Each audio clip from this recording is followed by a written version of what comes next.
Hello. Hey, what is up, guys and gals? How's it going? Mr. Killappy here, or for some of those who might also know me as Plastic Hamster or Stay Frosty, and today we are back again with the somewhat usual, regularly scheduled program of Genshin Impact. And what happened last time from now? Well, I don't really remember. I think we did some stuff with Raiden and Miko. And a bit of news, apparently, let me get the game up for myself here. There we go. Apparently, the banner for Yai is about to run out in 10 hours. The last time I checked, it was 20 hours, so I guess I tried to play the game 20 hours ago. That is not 20 hours ago, my bad. 10 hours ago, which is still weird. Fun fact, I would have gotten to this stream like way later. In fact, during the day. It is now 4:06 in the morning. Granted, in the daytime now, since it is morning. Well, I guess not daytime because it's still dark.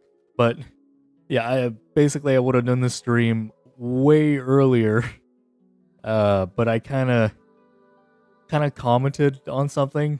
I'm not gonna lie right now. It was on VR chat. And it was like one of those things where like you expel a good percent of energy and a good percent of like thought or just overall like the only word I could use is energy for both my thought process and how I was physically, to the point where I just ended up falling asleep. Yeah. It was a good time remembering the good old days, by the way. It was fun. It was a neat old time. I won't talk about that comment, by the way. Yeah, no. But yeah, it was nice. Guess we can rest a bit. Addiction? Nah. Addiction will be every day. And unfortunately, I've been dropping off the face of the earth for everyday streaming. So, no, unfortunately not. I should get back to everyday streaming, though. I just gotta find things to do every day again. It used to be VR chat. Why, VR chat? Why have you betrayed me? VR chat has betrayed me.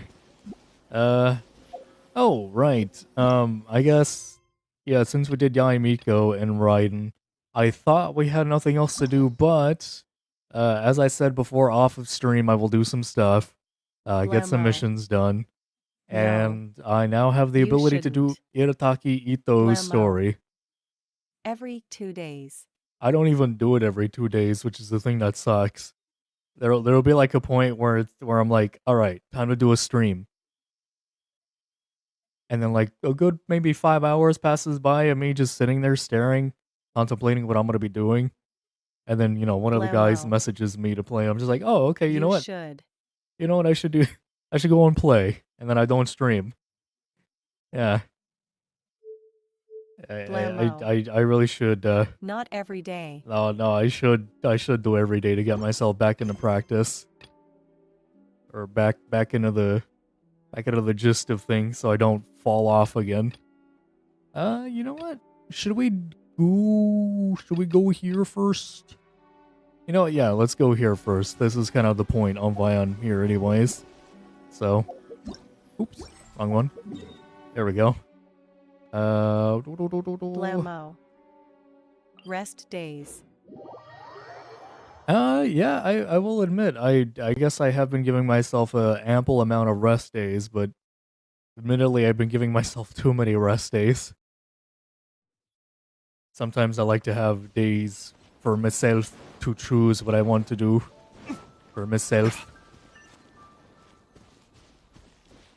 Sometimes I don't get to have that. I mean, I do. I could. I could very well have those days. But sometimes I choose not to have those days.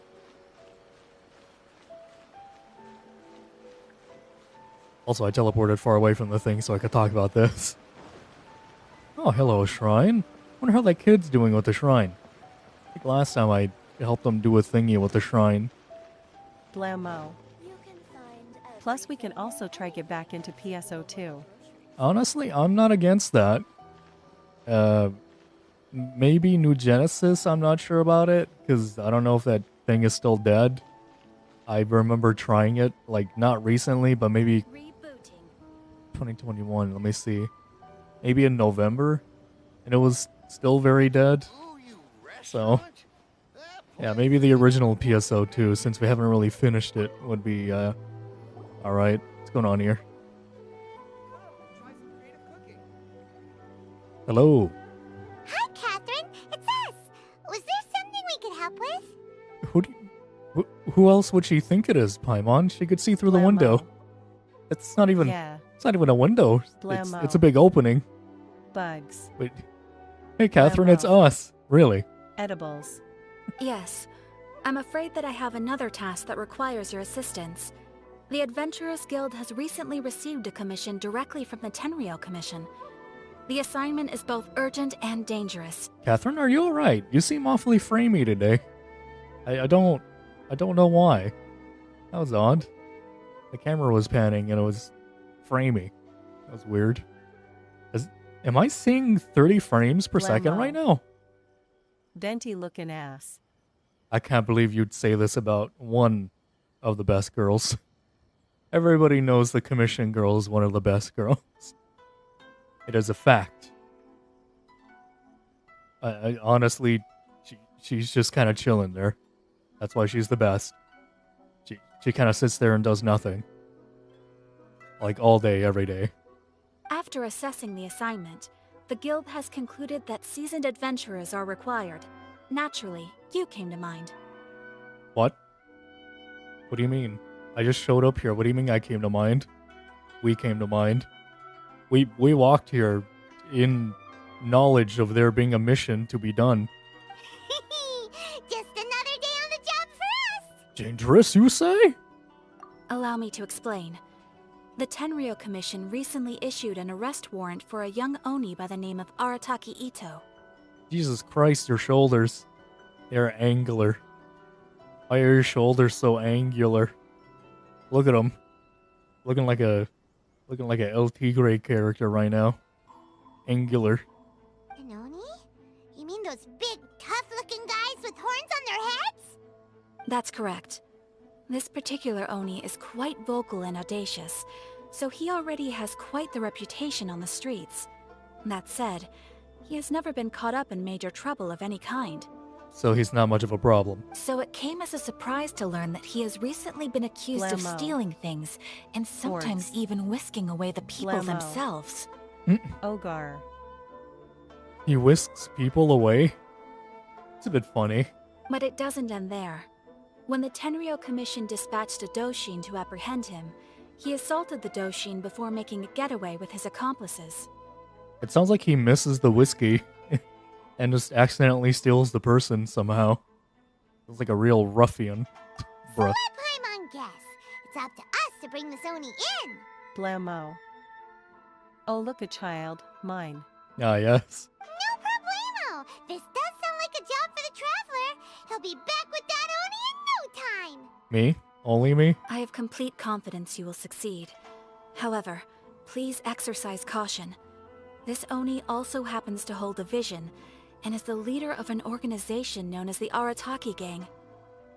I'm not too experienced with gang fights. He has a gang, Blammo. but I have Paimon. Huh? Who said my name? On second thought, Paimon will leave the fighting to you. The last place Paimon wants to be is in a gang fight. Sure, Paimon? You don't wanna step up? Who you reppin', Paimon? We are still investigating Arataki Ito's potential motives behind these incidents, as well as his current whereabouts. But please ask around in the streets as well. There will likely be others more familiar with Ito's circumstances than I am, who can provide you with useful information. Shouldn't you... But you're the commission girl. Shouldn't you, like, have people walking to you to share the information, therefore letting you know the Blammo. information? Spin Paimon around like a flail, but the scarf. Ah, yes. Blammo. Okay, we'll go ask Bye. around. Thank you. I will await your return. Ad Astra Avisask. Asparagus and fries, por favor. To you as well. That place isn't even worth mentioning. Well, let's start asking around on the streets. Hopefully we'll learn a little more about this Arataki Ito guy and figure out where he might have run off to.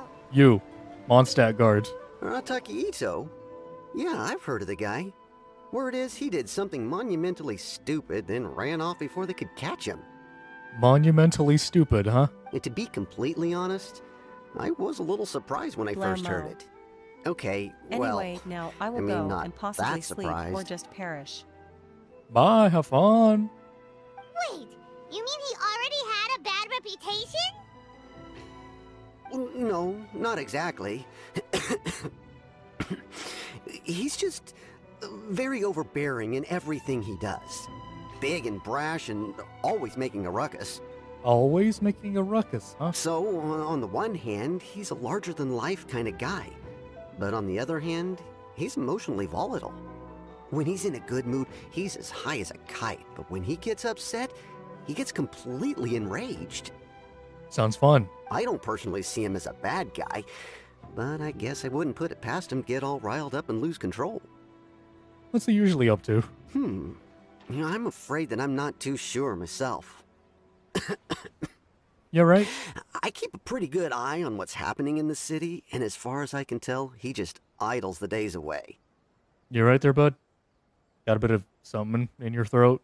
When someone asks for it, he's willing to lend a helping hand, but other than that, he's just out making a scene with the kids on the street or his gang. What? What about with the kids? If I had to guess, his lack of income finally drove him to do something more drastic to make ends meet. Is it just Paimon, or is this Ito fellow starting to sound pretty weird? Paimon. You don't do anything, either. I'm afraid that I don't have much else to tell you.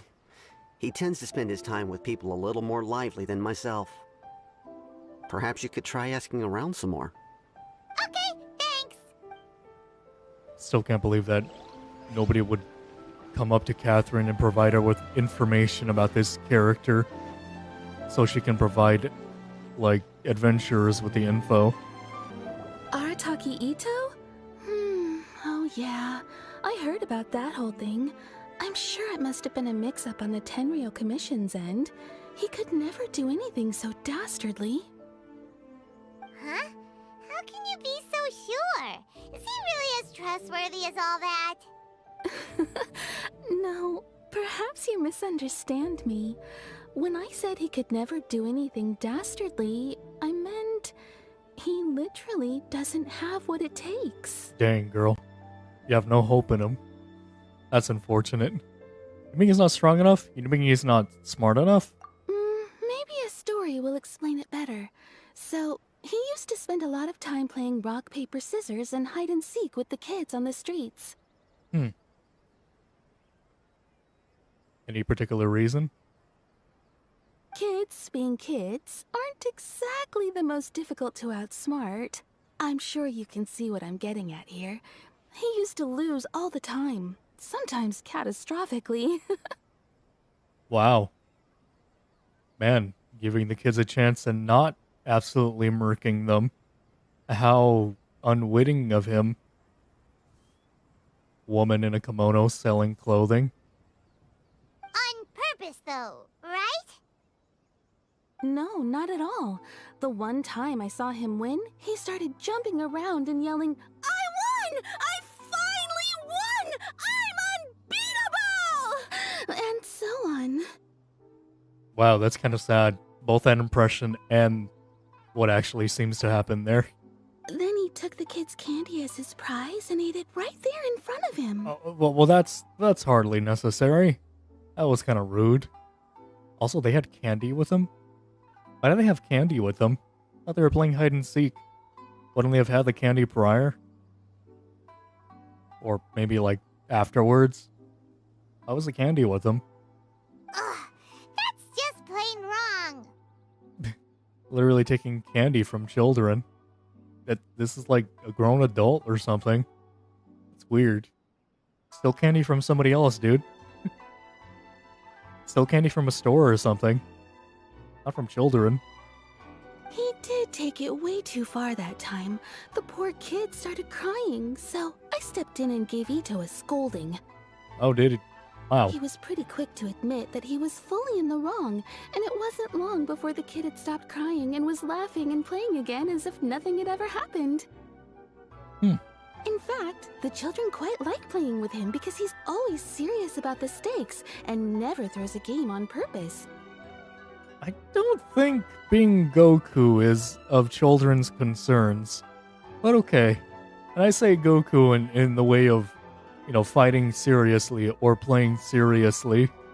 Taking them seriously. I'm gonna let you in on a little secret. Kids don't care about that. All they know is that there's a funny-looking man playing around with them. Playing hide and seek or something, and he just keeps losing. So, I suppose what I'm trying to say is a guy who can't even beat kids at a children's game really gonna be capable of these kinds of diabolical deeds? That's not all that I expected to hear. I think I understand your point now. Huh. He doesn't sound like a bad guy at all. In fact, he kind of sounds like a man of integrity. Yes, my thoughts exactly. Still, the Tenryou Commission's evidence against him is supposed to be irrefutable. So, I'm not trying to condone his actions or anything. If he really has messed up big time, then he should face the consequences just like anyone else. Thanks for the info. We'll keep asking around. Alrighty. Oh, look, an actual guard. Alright, I'm sure he'll have some info for us. Arataki Ito. Of course I know him. We've been trying to apprehend him recently. We know he's already left Inazuma City, but with no clues to follow, we have no choice but to commission others for help, including the Adventurers Guild. Catherine says that Arataki Ito hasn't done anything seriously bad before, so it seems pretty strange. Paimon's curious. Is there any evidence of all this stuff he's accused of? Yes, of course. Otherwise, we'd never have put so many people on the case. For starters, most thieves will try to devise a way to conceal their identity, but for an Oni, the horns are a dead giveaway. I mean, the whole city could have recognized it was him. Why do you know it wasn't a different Oni? At first, he was just one of our suspects, but when we went to investigate, he personally confessed to everything and started trying to provoke the officers. That doesn't sound odd to you? That he just randomly started to just be like, look at me, look at me, look at me. Don't look at me. What's most frustrating is that he then managed to escape along with his entire gang. He must have been planning the whole thing right from the start. Did he have a motive? Of course he did. Whether material or psychological, there is plenty of evidence either way. He's never had a Mora to his name his entire life, and he's never kept down a real job. Word is that he also takes care of someone in his gang, and that the burden of it takes quite the toll on him. That seems like a bit of a... not sentimental, but like that information seems quite personal. Why would somebody tell you that? After scrounging for a living all these years, maybe he thought that being the bad guy would be an easier ride. As for his psychological motives, it's a bit embarrassing to talk about, but we confiscated his vision during the Vision Hunt Decree. So he was exacting revenge on the Tenryou Commission. At the time, Arataki Ito put up quite a fight. It took a huge amount of manpower and resources, and in the end we had to enlist the help of Kujo Sara to finally secure his vision. Dang. It's almost like he's a part of the main character group. And he's dressed differently from all of you. The vision hunt was a mistake, but we never expected that he would go to such extreme lengths to take revenge on us. He does sound a little unstable, just like people have been saying. Maybe simply mistaken, but the motives seem valid enough. If the two of you are able to capture Arataki Ito, please bring him straight here. We'll handle him from there. Thanks for all the info. I don't think we will. Paimon, let's not bring him back. Too bad we still don't know where he could have run off to. We already got word on the street, so maybe it's time to talk to a real specialist. Paimon remembers that there's a detective agency here in Inazuma. There is? Maybe we can try asking there. Really? Where?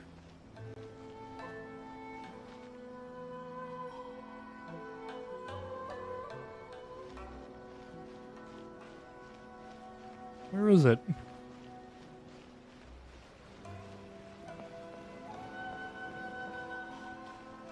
You would think with this detective agency, things would be done a little better. Where is it?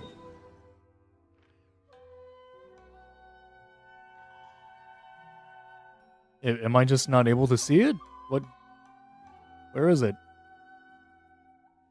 It says it was in Inazuma City, right? It would be up top, I would think. Where is it, though? You should really bring the Knights of Favonius with you next time. Where? Oh. I heard that.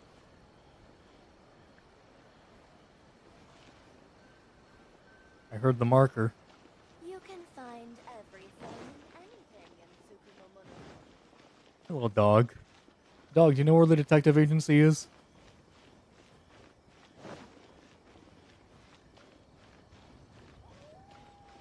Why do I have to sniff this out? You. Are you it? You don't look like a detective agency. What would a detective agency even look like?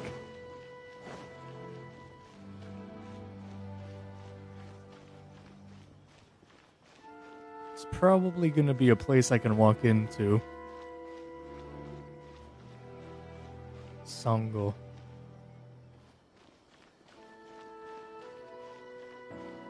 Owara. Oh, hi, dog. Have you been following me that whole time? You're kind of far away from your spot, aren't you? Oh, look at the little doggy. Come on over. Come on over, bud. Oh, look at little doggy. Little doggy. Ah, this actually... Nope, that's a food place. Never mind. Water from the hot springs has magical powers to heal That your body. also looks like a food place. You know, you would think that the Adventurers Guild would probably house the same building that the detective agency is in. But where... I don't... Okay, this isn't... This is taking a while.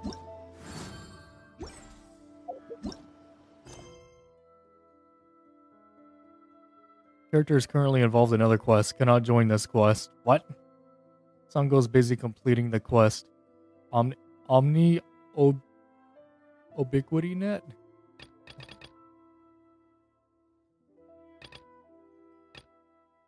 Well, that would explain why I can't seem to find them. Okay, I guess we'll go down there. It's a bit saddening that we have to complete a prerequisite. Oh, hey, look, here's the agency.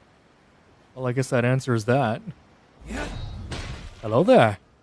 Oh, hi, Sango. How's it going? Why are you at the front of your building? Shouldn't have let her know about. Oh, I gotta do reading now. What's wrong? Hello there, traveler. Do you still remember the Ubiquity net by any chance? After we settled the previous incident, I explained all that happened to a friend of mine. Her name is Wakamur. Oh my god. Wakamurasaki. And she calls herself a designer. She was quite inspired by the manner in which you use the net. So she's been badgering me the whole time to help her look up new techniques in which she can continue modifying the Ubiquity net. You know, I'm not gonna lie to you, I don't remember this Ubiquity net. So, I couldn't deal with all the nagging, blah blah blah. Connection of mine. Traveler, go to her place if you don't mind, if you don't miss my guess. If I don't miss my guess, she's probably finished her modifications by now. Yeah. Okay. Very reluctant. I don't want to do this, but whatever.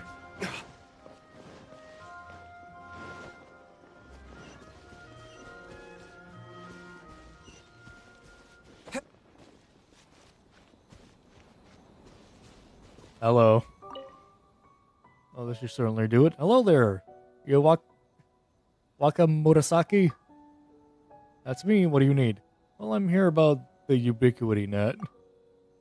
Oh, are you? Oh, I remember now. You must be that traveler. Sango told me about you. The way in which you operated that net was truly impressive. Inspiring, in fact. I still don't know what you're talking about, but yeah. I've heard that you've been modifying it. That's right. Sango dug up an all-new Omniu technique for me and all. I use that technique to modify this once again, and I named this new model the Omni Ubiquity Net. These names. According to Sango, this technique is able to detain an essence of living creatures before using certain objects as media to recreate the shape of that living being. What?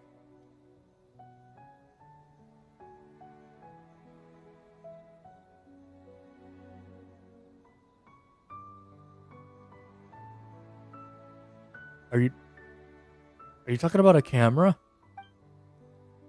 She even says that the utmost achievement assumption Omni Yodo technique is to recreate a human essence. So a camera. It's a camera. Such essences can answer questions and will never lie. I mean, unless they get torn.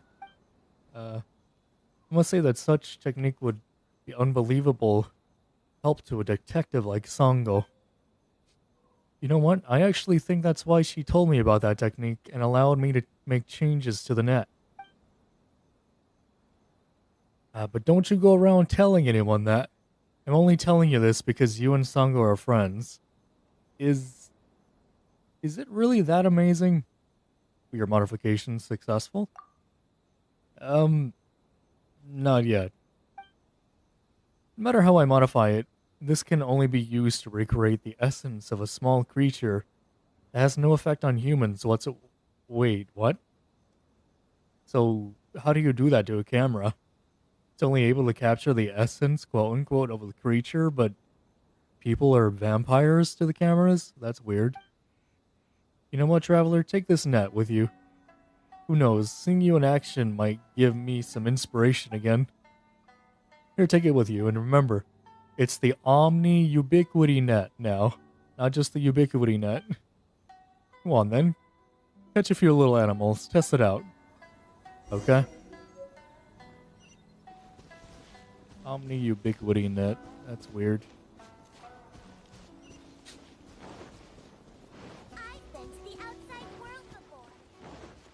Apparently someone's been to the outside world before.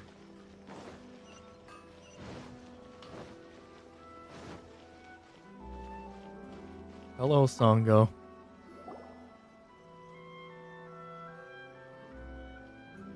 Hello, we'd Oh, like to ask some Jesus. questions about Arataki Ito.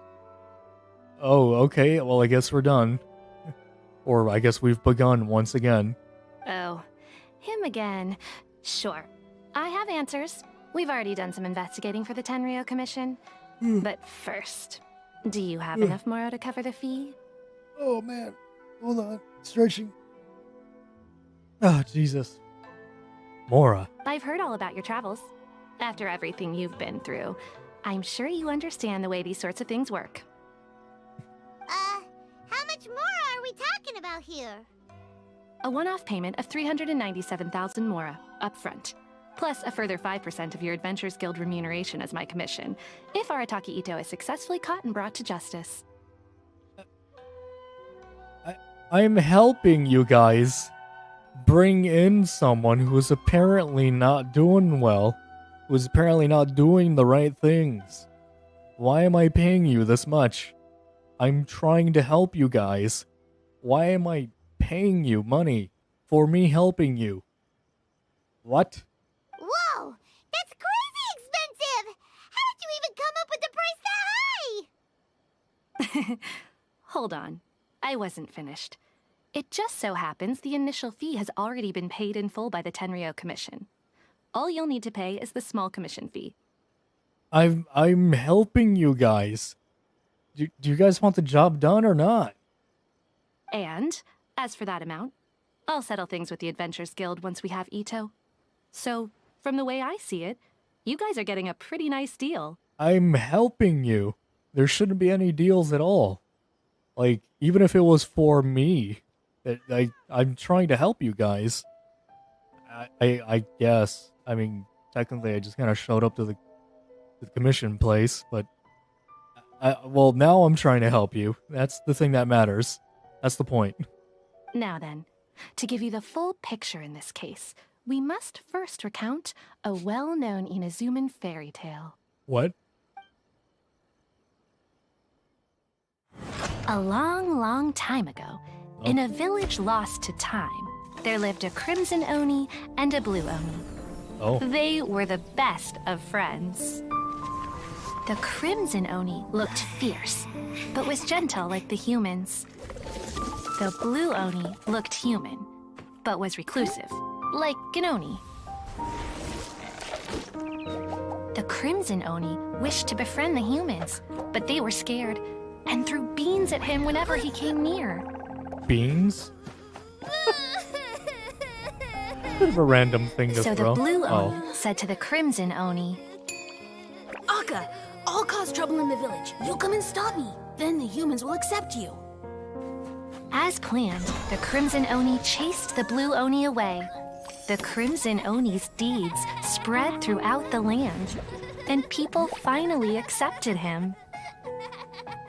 But when the Crimson Oni went to tell the Blue Oni the good news, he was gone and left only a letter behind.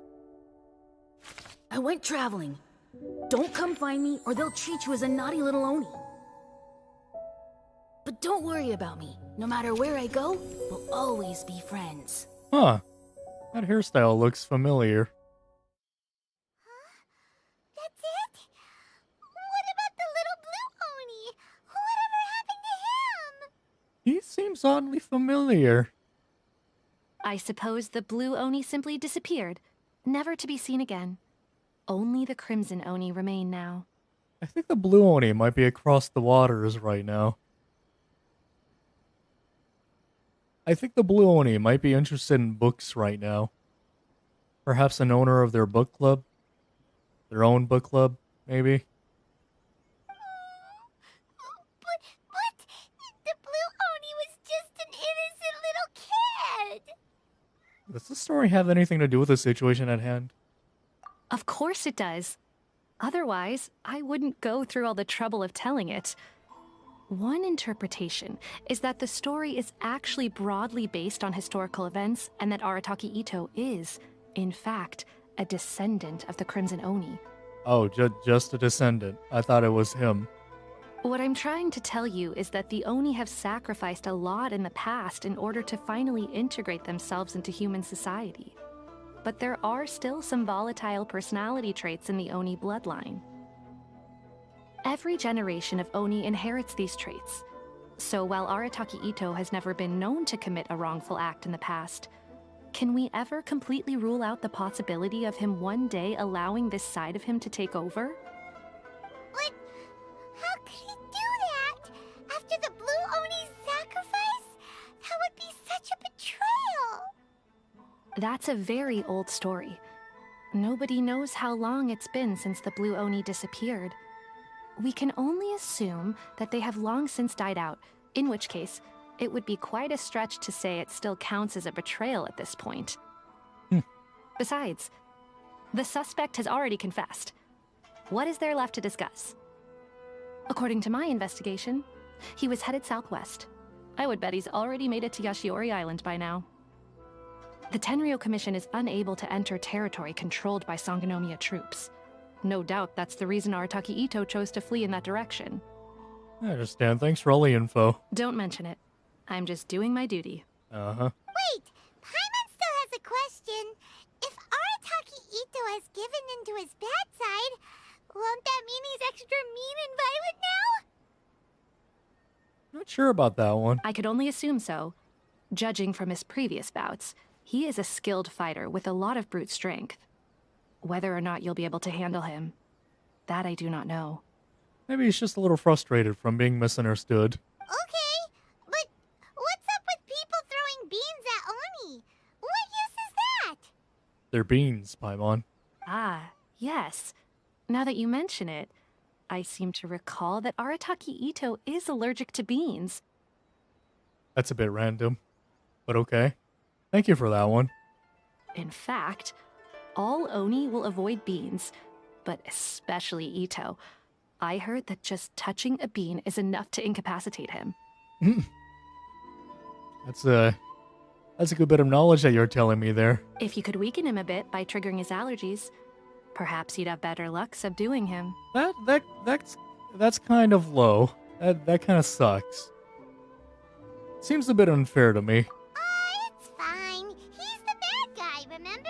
Yeah, but Paimon, you don't beat the bad guy by kicking sand in his eyes or something.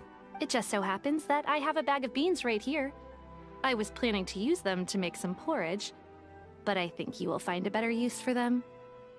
No, actually, I'm fine. You could make your porridge. You hungry? No, go ahead. Keep your porridge. Or if you want, just give me one bean. I could use one bean. Of course, I will charge the Adventurers Guild a fair and reasonable rate for the beans. It's a bag of how much beans are you get? What's the size of the bag? Is it like pocket worthy?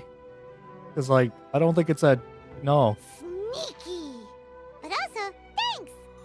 Let's head to Yashiori Island and start looking for Ito! Alright. I still don't think we're gonna need the beans. I really don't think we should use the beans. Seems like an unwise choice.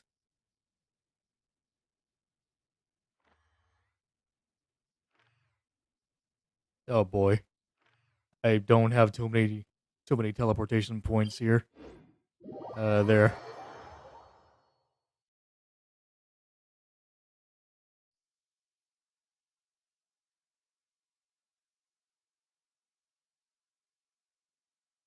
Awkward. Rain. If only you I was could gonna say cleanse awkward the corrupt silence. souls of this world.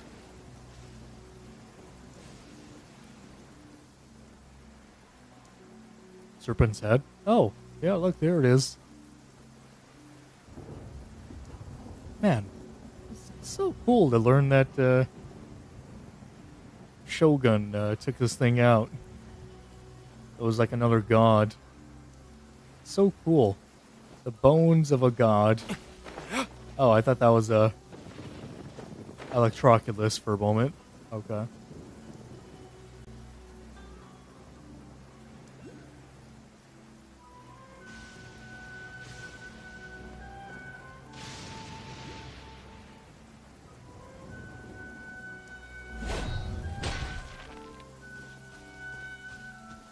According to Detective Sango, so, Ito should be somewhere around here.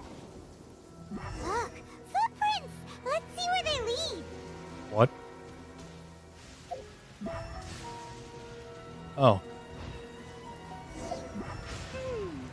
There's a camp here, but nothing stands out as particularly noteworthy. Maybe he's just Keep moving chilling. forward.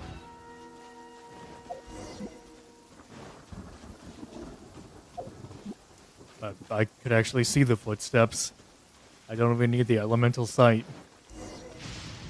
Wait, could that be him? Is that Arataki Ito? He's just kind of standing there in the rain. He doesn't seem to be looking this way. Perfect. Let's try the beans Detective Sango gave us. Paimon, we don't have to do that. It'll save a lot of hassle if we can avoid a fight. No, we don't need a fight. Oh, why am I agreeing? There's no fight necessary. Oh. Oh, Assassin's Creed.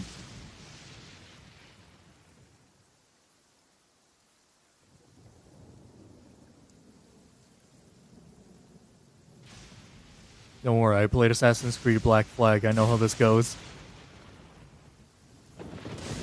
Fun fact, that was one of my first videos ever. First games ever. Cancel.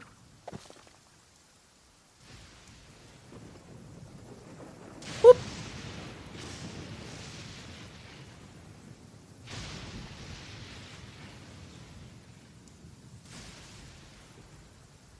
Do do do do do do do do do.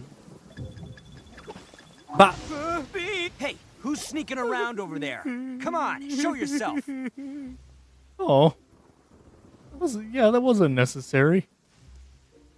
Are you okay? What should we do? Paimon didn't think he'd react this badly. I don't know, Paimon. It's almost like saying a guy's allergic to beans means that he's allergic to beans. Man, what a surprise. Don't be alarmed. It's just my my allergies acting up. I've got it under control. He's chilling. It's all right. I got this. I just gotta tough it out. I can take it. I can take it. I can't take it. I can't take it. It's hurting a lot. It's hurting a lot. I think I'm dying. I'm dying. I'm dying in front of two adventurers. Oh God, look at me. Wow, who threw that, by the way? Who am I kidding? I gotta catch my breath here. Whatever it is you want, it's gonna have to wait. I need a moment. You're resting a long while. Covers enough to speak. Need a moment.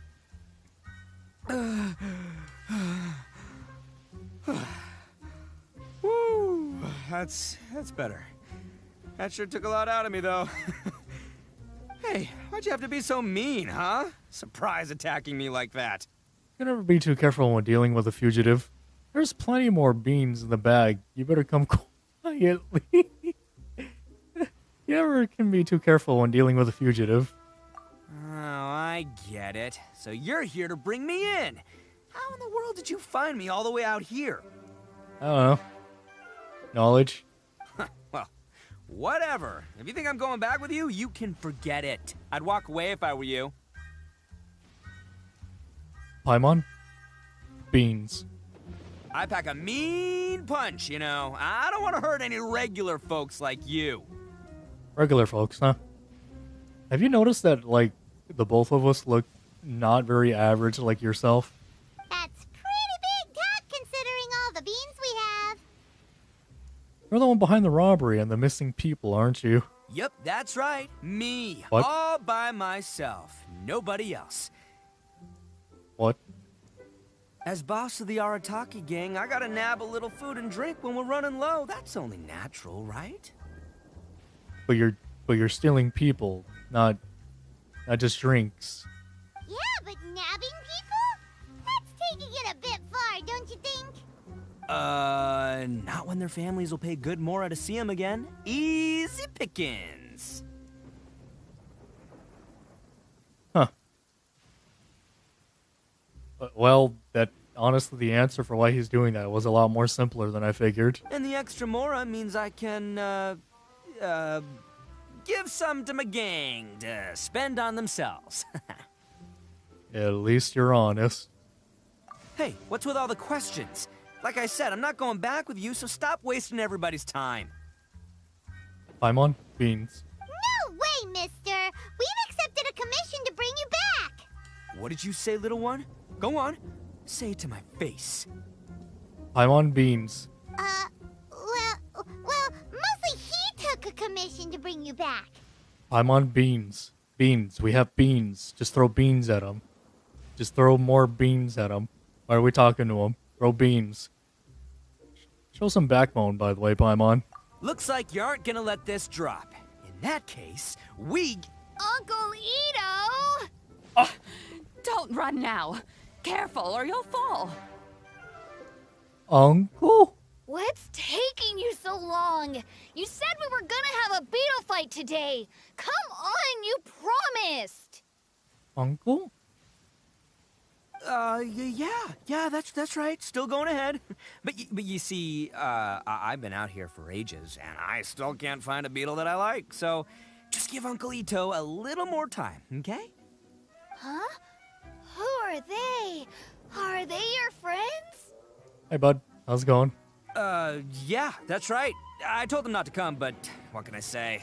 They were just too worried about me. Yeah, you know, your beetle. You didn't find your beetle yet, man. You can't just be without your beetle, you know?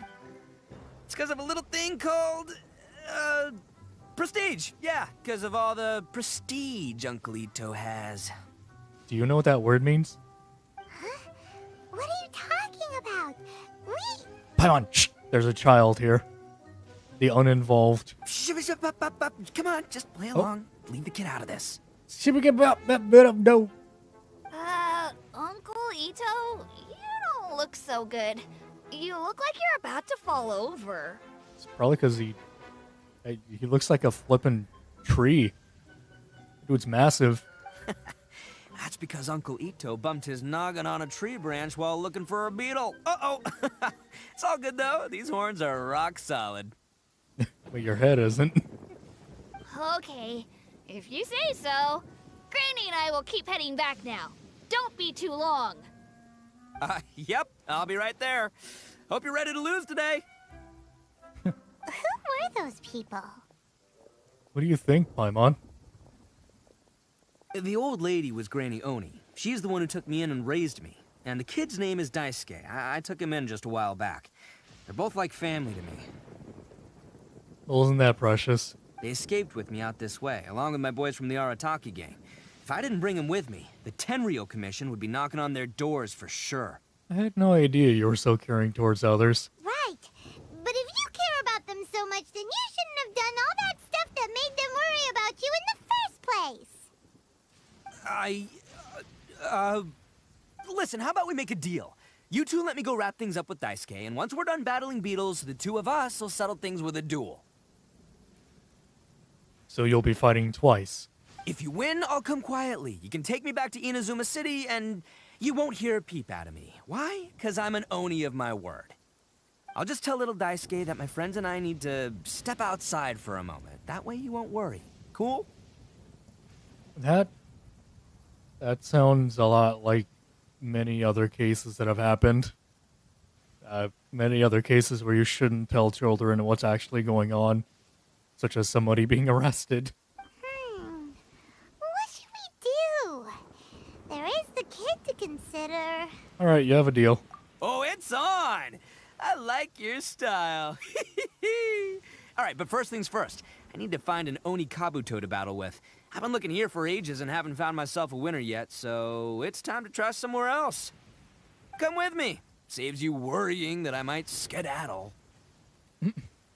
Okay. Sounds like a chill time. Let's go.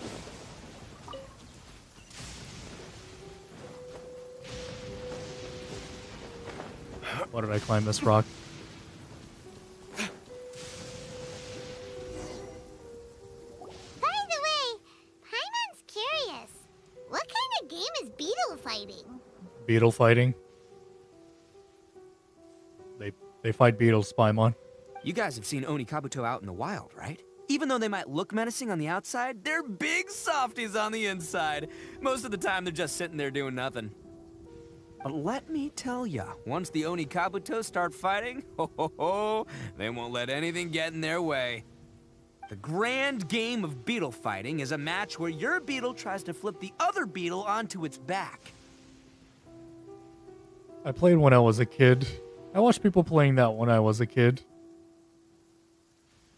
Hey, it's not just some kid's game, okay? There's way more to it than that. I have taken part in more beetle fights than you would believe.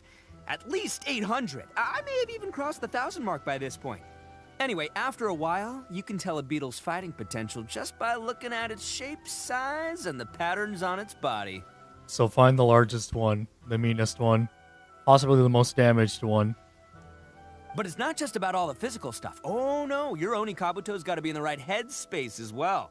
If it's not up for a fight or doesn't have the guts, well, then it's game over. Boy, are you two lucky you ran into me. When it comes to beetles, I'm the expert that the experts go to. I'll show you all you need to know. Well, it's a good thing you're simply an expert at beetle fighting, because I'm an expert at how to avoid lightning. And you, sir, look like you're about to get struck. But we're not the ones that will be playing. We're just here to keep an eye on you. Oh, yeah. Mm-hmm. Yeah, anyway, not a problem. You two might think I'm just tooting my own horns here, but just you wait. I'll make you a beetle expert in no time. Why? And by the way, that kid has one tough beetle. We can't underestimate it. We have to find a real lean, mean beetle warrior. Okay, so he's not the sharpest horn on the Oni. Mm-mm. Okay, let me see. Ah, there. Let's head to that hill. I'll bet my bottom Mora we're gonna find some major league Oni Kabuto hiding out there. Alrighty. Let's go the wrong way there for a moment. Uh-oh! Lightning storm! Ah, just our luck. Well, hopefully that'll scare all the wimpy beetles away and leave the tough ones for us. That entire tree actually just got struck. I'm not sure a good percent of them are even alive. But sure, we could check. Oh, darn it, they're all gone. Or dead. Let's hop down from here and take a look. My gut's telling me that there's a king-size... Look, you see all those purple things? It's a whole pile of Oni Kabuto. Now that's what I'm talking about. What? Huh? Oh, what the... Yeah, lavender melons, my guy. No, not lavender melons. Even I kind of knew that. Well, even a pro like myself can make a mistake from time to time. It's okay, just gotta roll with the punches. Let's try somewhere else. Alright.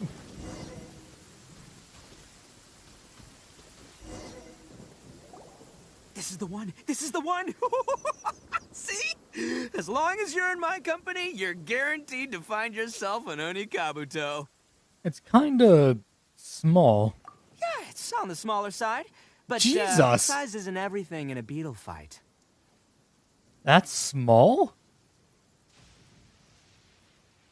Huh. I don't want to know what the massive ones look like. They said earlier, the size that matters. Just let the expert explain, okay? What smaller beetles lack in strength, they make up for in agility. They usually got a whole bunch of sick moves just ready to whip out when the right moment comes. Sure, but it doesn't seem very energetic either. Listen, you can never see a beetle's true energy until it's in the ring. It might look a bit young and docile, but that's got its advantages. Haven't you ever heard the saying, don't judge a book by its cover?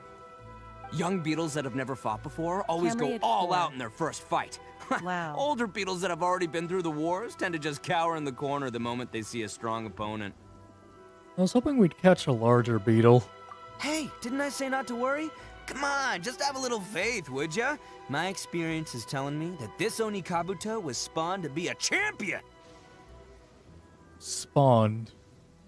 Wait a sec, where's Paimon? Right here! Look what Paimon found! A massive one. If we're gonna battle some beetles, then Paimon wants in! It's Not like we have anything else to do. When you hopped down, Paimon flew off somewhere else nearby and found this one. What do you think, Ito?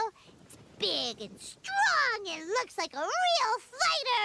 It matches everything you said about a good fighter, Beetle. Nani? Bet the one you guys found must be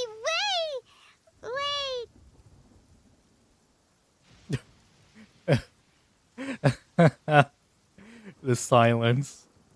Oh, Paimon, the silence. bigger. Oh. Oh my god. Oh, you got some experience catching beetles too, huh? Nope. This is the first one Paimon's ever caught. Nope. Come on, you must have caught it at least once. Nope. Maybe in your past life? Nope. Well, looks like you got a real knack for this. You'll be a fellow beetle fighting expert in no time. I mean, not as good as me, but still. She just found a massive beetle. First time. Oh, so overall not that good then. Anyway, great. With both your beetle and mine, I can tell this'll finally be the one. This time, I'm gonna win for sure. This'll finally be the one. You've never won before? Well, you know, that's just life, man. There are so many people in this world who are talented, passionate, but it's no guarantee that things will go their way. So many unrelated things have to come together at once in just the right way to make victory happen. There's this word that really sums it up nicely, actually. It's, coincidence. You mean coincidence? As in pure luck? Huh. Guess it makes no difference whether we have Paimon's beetle or not then. Might as well just... Whoa. let's not do anything rash here, you know? I thought smaller beetles know a bunch of sick moves. I think both of these fine beetles have a shot at winning. Let's just hang on to them and give them both a try. A true warrior never leaves a good beetle behind. Anyway, time to head back and get this show started. Man, I am psyched for this. Woo! Let's go! This man's excited to put beetles in danger.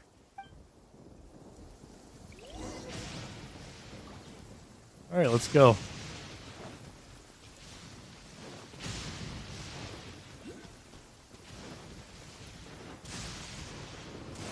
Wait, weren't they running away from something? Why are they having a beetle battle?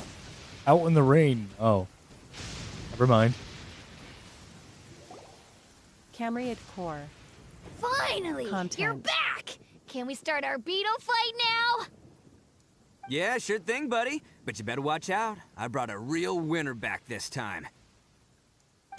Don't worry. I'm not scared of your beetle. Go, Stripey Ghost!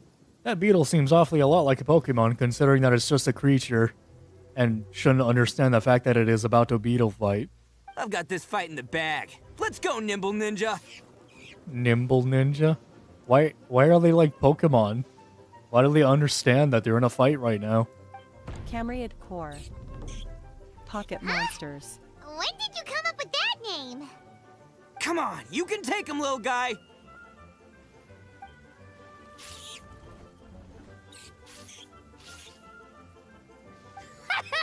That's right! Finish it! They just nudged head.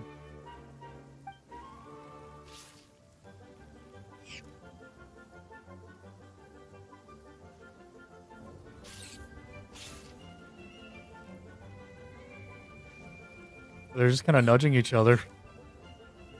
Oh. Oh. Oh, no! My little Nimble Ninja! Ha! Looks like I win again!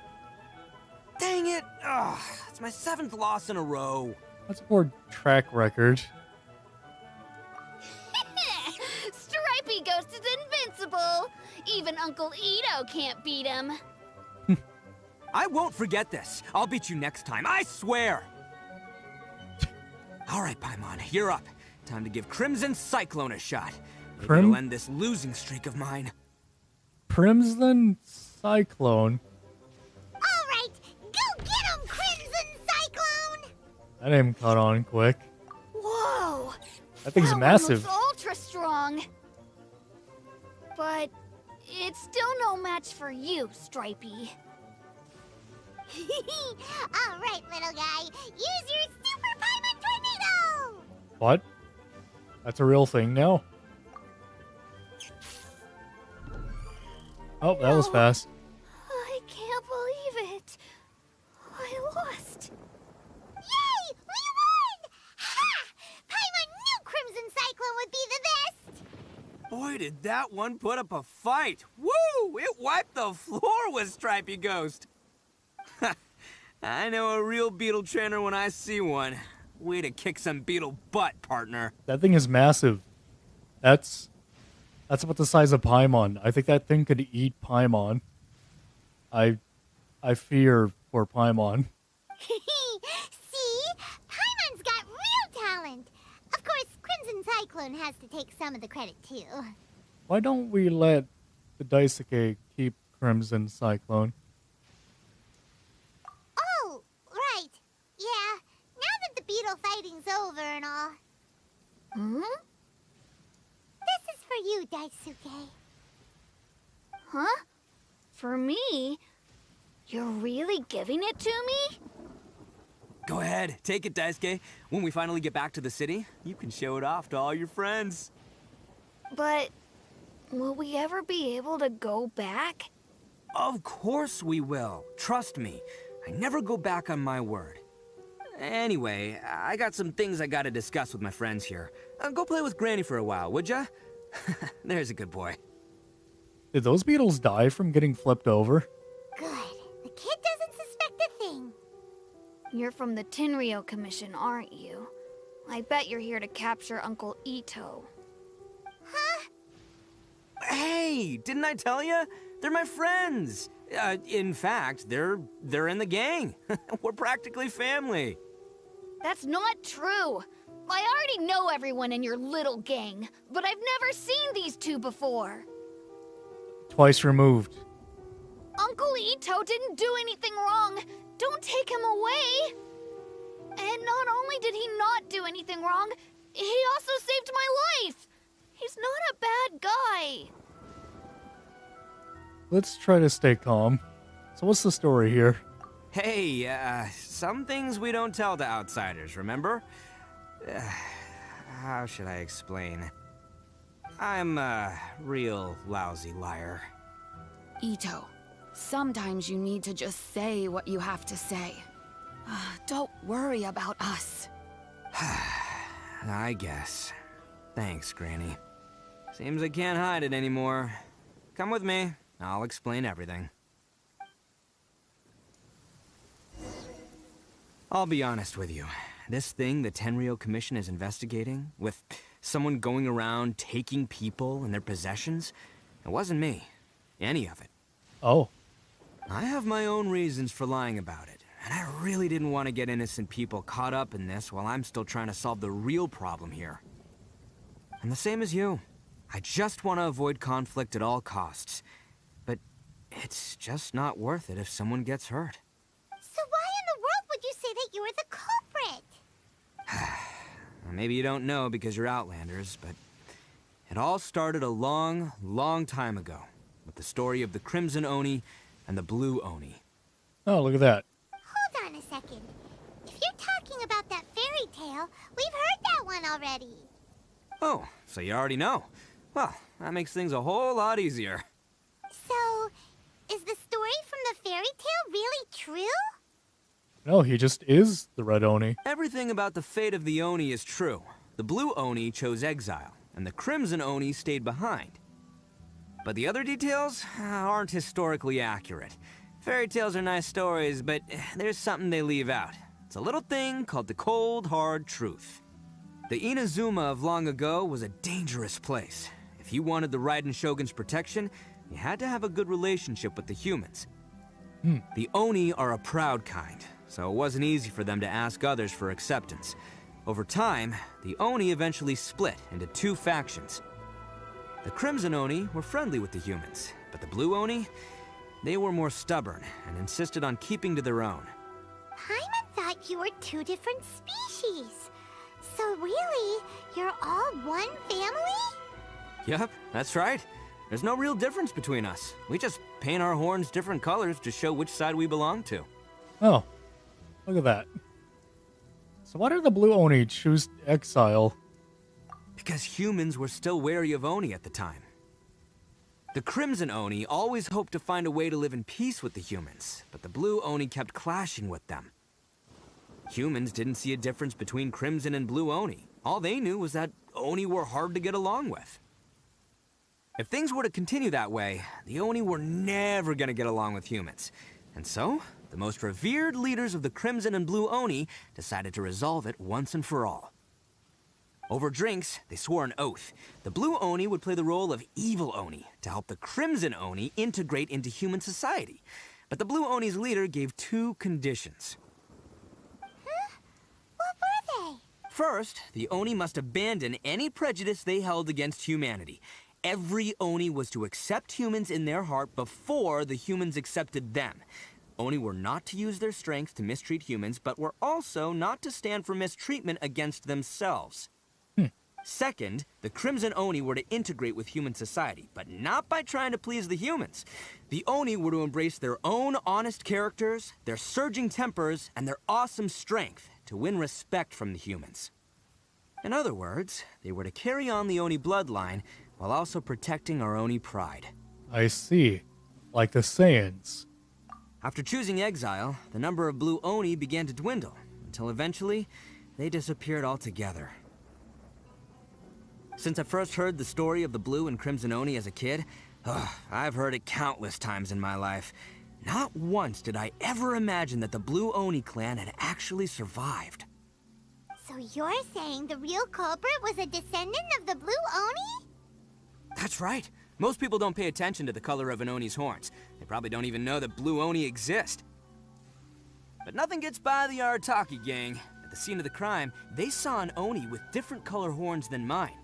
Oh? Still, it'd be strange if the culprit really was a descendant of the Blue Oni. I can't bring myself to accept it. Because the blue Oni also value their own pride. Exactly. They would give up their life before abandoning their pride. I've always respected the Blue Oni for the sacrifice they made. And I know the aspirations my ancestors had for the future of all Oni. Our pride does not allow for any wrongdoing. You don't steal from other people. You don't harm other people, period. My guess is that the Blue Oni was tricked or forced into it somehow. But I don't have any evidence. So you're trying to buy more time. That's right. If I didn't step in, the Tenryou Commission would have definitely caught them by now. But what does Daisuke have to do with any of this? He said that you saved him so he knows your story, right? He was the one I managed to save from the Ronin after I sent them running from the scene. He was off playing somewhere when they came by and ransacked his house. By the time he came back, his parents had been taken. Oh. The whole reason I'm in this is to help this kid find his mom and dad again. Why didn't you just tell us that in the first place? I never wanted to tell you any of this. My original plan was to knock you both out and take my family to hide somewhere else. There's more to this than just one Blue Oni. There's a dangerous group behind everything that's been going on. I didn't want to get anyone else caught up in this mess. That's everything. The whole story. If you don't believe me and want to drag me back to Inazuma City, then I'm going to fight you with all I've got. I mean, you just want to fight anyways? But if you're willing to believe me, then please, give me a little time. Once I find the Blue Oni, I'll turn the both of us in. Do you mind if we have that fight anyways? I kind of would like a fight. Yep, Paimon too! The real culprits must be brought to justice. I can't wait to let the innocent be accused. Just treat it like we're here to keep an eye on you. So, you... all right. I knew you'd be reasonable. I knew it. I was thinking right from the start, these two fine folks, they're just out here in the pursuit of truth and justice, man. Yeah, we are gonna get along just great. Well, I should tell you, though, things could get a little dangerous, so be ready for anything. Don't say that I didn't warn you. I want to see Paimon square up. Paimon would get erased. Like, she do like the little like cartoon thing where they do like their like fists like bobbing back and forth in front of them, and then like Irotaki Ito would sit there and like an Among Us fan made like imposter kill, big hands would just come out of nowhere and just smushed, gone, flattened. Paimon is gone. Paimon is dead. Yeah. She would get destroyed. Like, we wouldn't have our storyline of fake Kiana or whatever showing up in Genshin later on. If Paimon were to just, die right there on the spot. Don't worry about us. We're seasoned adventurers. Well, she's half correct. All right, then our first job is to investigate where this blue Oni is hiding out.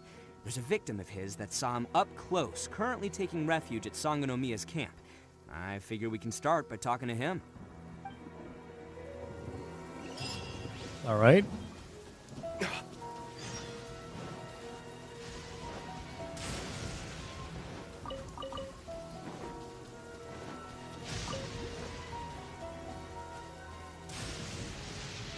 Don't mind me just roaming along casually in the thunder. What? Hey, girl! You! Gather! Order guide you. Your end is nigh.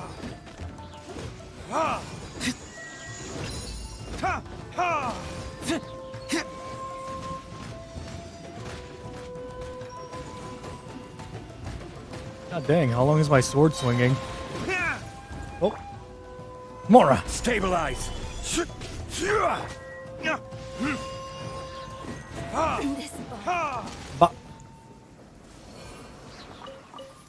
Alright, proceed. Where are we going? All the way over there. Alright, is there a teleportation point over there so I don't have to walk all the way? Yes, there is. But I think I had to climb up a hill to get there, so we're just gonna keep walking. We're gonna enjoy the scenery that is currently dark, bleak, destroyed, destructive, depressing.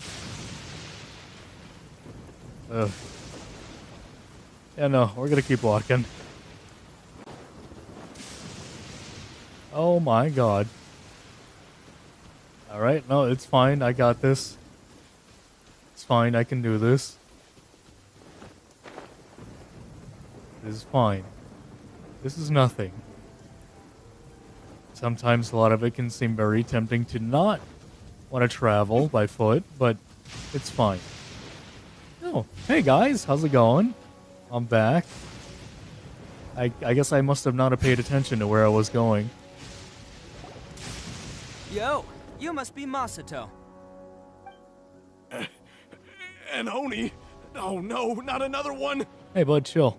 Oh, yeah. Not the one that robbed you, though, so, chill. I contacted you before, remember? I need your help. Also, that's racist. I just want you to know that right now, my guy. Oh, racism. Right. Sorry. I'm still a bit on edge after the incident. So anyway, here's what happened. I was just out transporting some goods when a group of Ronin suddenly attacked me. It's not the first time that's happened to me. Usually you just hand over some Mora and they'll leave you alone. At least you don't lose your goods that way. But this time was different. They weren't willing to talk things over. Instead, they took my things and they started coming for me. Well, that was not necessary. They had your stuff. Huh? That's totally uncalled for. Stealing the stuff or them coming for them? Which one, Paimon? I got down on my knees and begged. Said I had a family to care for, and that my business is our only livelihood. Then I saw that there was an Oni among the group. I thought he was going to be the one to finish me off. But instead, he stopped the others and told them to let me go. How strange. Yeah, that got them all arguing with each other. His cohort said that I was sure to retaliate if they released me. But the young Oni was insistent that they shouldn't lay a finger on me. Things got real heated. I thought they were gonna come to blows. Oni pride. Luckily, they let me escape with my life in the end. And I scrambled to get myself here, where I'd be safe. I never want to set foot outside of here again! So he'll steal, but he won't harm people. Seems he has some sort of standards. Mm-hmm. Did he say why they were robbing you? Surely it was Mora, right? What else could they have wanted with me? I mean, I can't say for sure, it's not like I asked. But what I did hear them say was, the goods are worth more than the merchant's life. Or something like that. Ugh, that idiot Oni. Do you have any idea where they went after they robbed you? I have no clue. But I think they're pretty active in the Tatarasuna area. You aren't gonna go after them, are you? Seriously, I'd advise against it. There are too many of them and they're all heavily armed. I literally fought, and I keep saying this every stream, I've literally fought multiple gods, a child, a hydra, water hydra at that, his wife. I survived an entire rock island collapsing on said hydra. I've fought a flying dragon that apparently needed the element of wind to do its things, even though it's a dragon. I have fought an e-girl, multiple of them, in fact. They are very dangerous, by the way. You should steer clear of them. Should I keep going? Shall I? Don't worry. It's just a bunch of no-name scumbags. I got a whole laundry list of scores to settle with them. If these two islands are where they tend to hang around, we're sure to run into them at Nazuchi Beach sooner or later.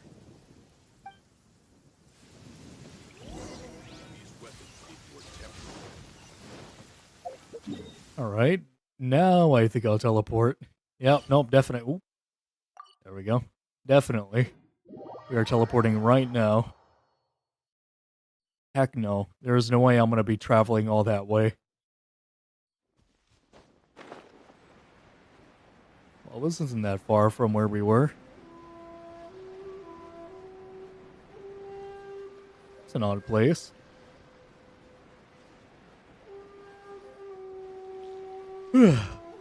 Oh, my neck. They gotta pass through here sometime. Let's just hang tight for a while. If I'm not mistaken, they'll be showing up any time now. I'm assuming that the Oni is working with the Fatui, perhaps? Yeah, things might get a little rough, so we better be prepared. Perhaps this Oni has become a Harbinger. I was going to say Harbinger. Perhaps this Oni has become a Harbinger? Yeah, there they are. And one of them has horns. Really? Oh, look at that. All right, it's go time. Let's get him.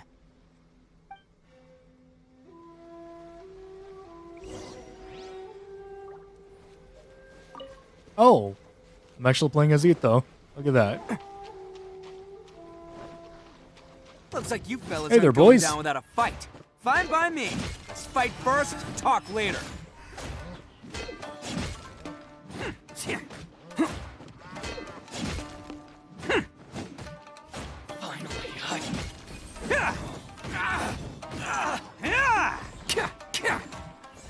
Bam! Nice moveset.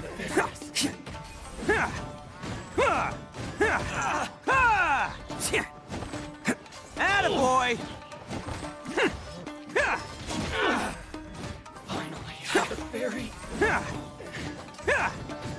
Naomi. I have not used my super once. Smiling face.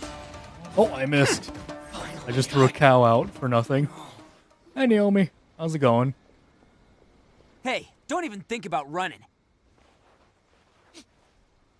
It's me, Arataki Ito, descendant of the Crimson Oni. Guy runs like a pansy. Also, he's got a couple of scratches on him. Is he all right? I know who you are. Oh. From the day we are born, every blue Oni knows their purpose. We all know our fate is one of self-sacrifice. Oh. But what about the Naomi. Crimson Oni, How's it You going? don't know anything Smiley about us. face. Not our miserable history, or any of our names. Mine's Takuya, by the way. But you don't even care, do you? Because those who get sacrificed should be forgotten, right? You know, that's kind of sounds a bit sad. Nice horns, by the way. They look very nice. I like the blue on them. Also, Naomi, it's going. I'm chilling. Just doing what I do, hanging out. Honestly, I wish I would have started the stream way earlier, like I wanted to, but some commenting and whatnot about VR chat really took a toll out of me, mentally and physically. Ended up falling asleep. It was a good time.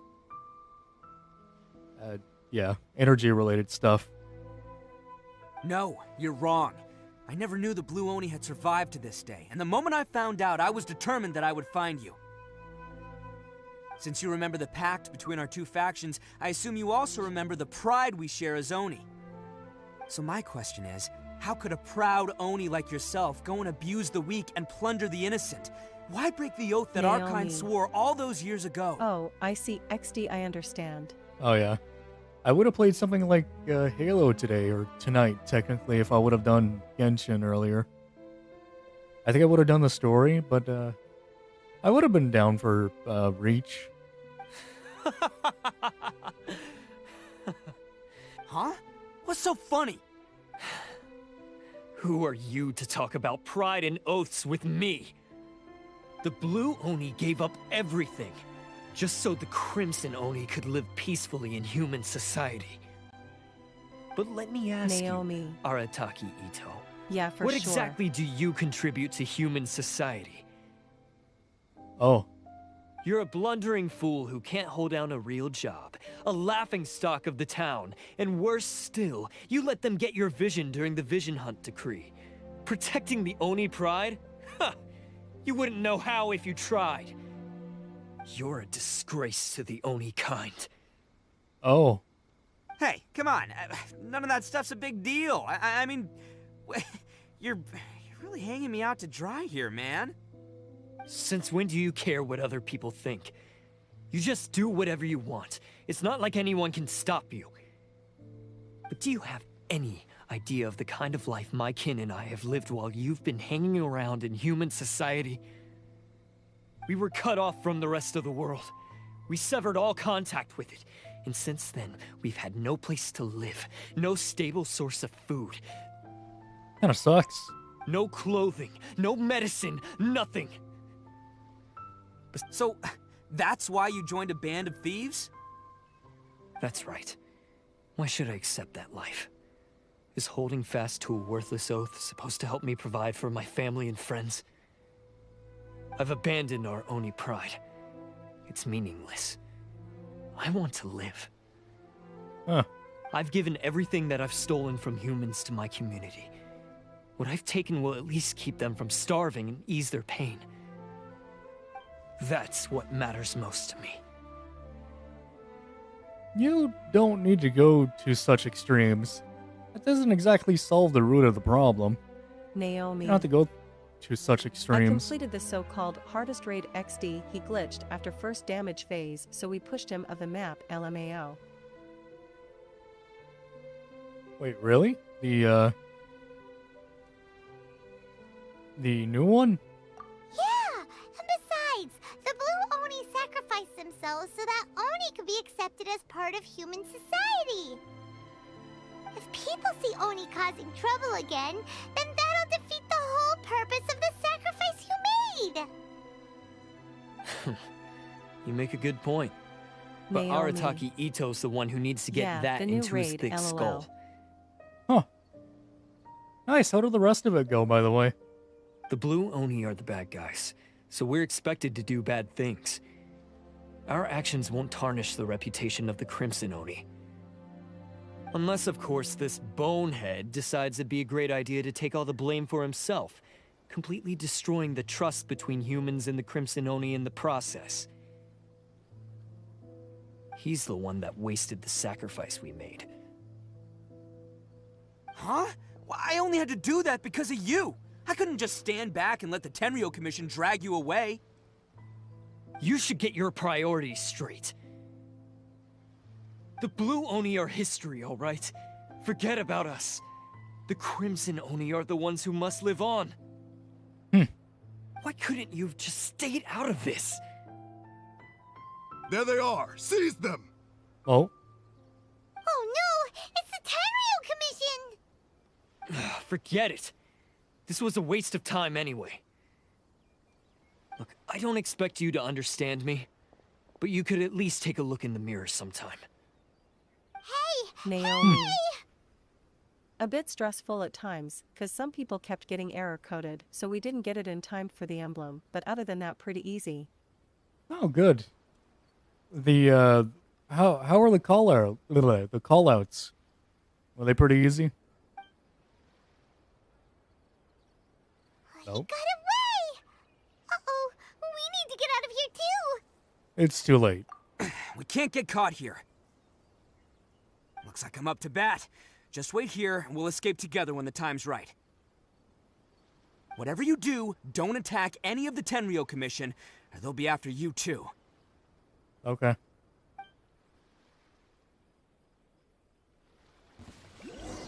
Sounds good to me. Can't catch me. Pretty easy, but takes maybe like a few tries to really get them down. Bam!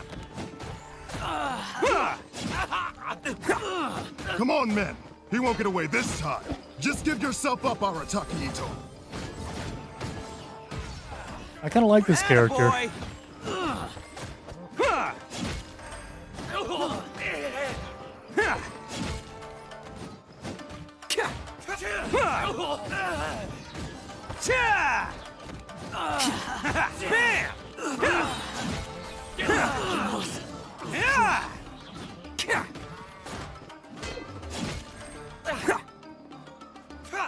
Well then, I suppose it's time. Who wants some of this? I've lost. I didn't even have to do that. I was meant to attack the other guys. Man, they really came out in force today. I'm kind of flattered the Tenryo Commission sent so many.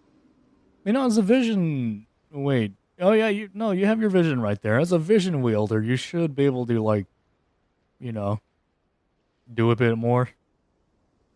But I still haven't completely recovered from the bean attack earlier. I'm starting to lose my edge here. Oh. Man. Wonder who could have done that. The bean attack. That is. Yeah, no, but man, those beans sure do be falling out of nowhere. Yeah. Why don't you let us explain this situation to them? No, no way. All that would do is send them after our Blue Oni friend instead. But I have to settle things with him first, man to man. Then what should we do? The Tenryo Commission's about to arrest you! No choice but to keep kicking some Tenryo butt. Hey, boss. Thought you'd have all the fun without us? What? Granny Oni sent us. We're here to lend a hand. You guys look like a bunch of dorks.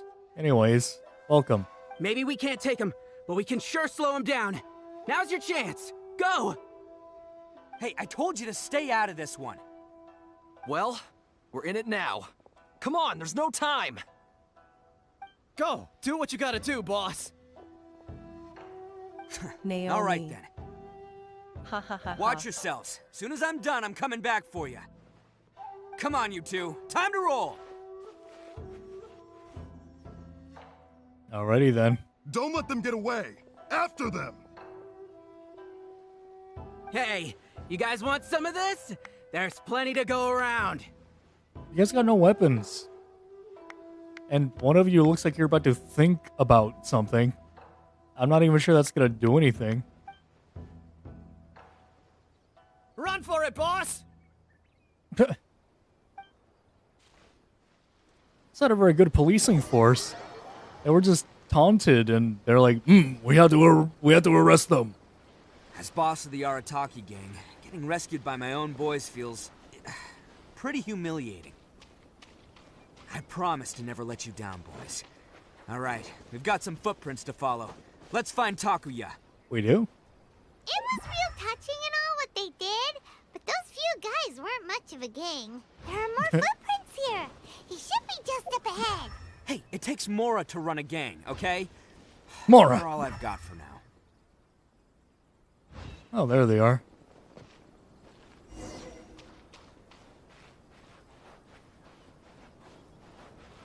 Huh. Oh. Is it just me, or are there more and more footprints here? A wrecked cart and some goods. What? Look alive. We've got company. Well then. Looks like I need to Mora. I will have Mora.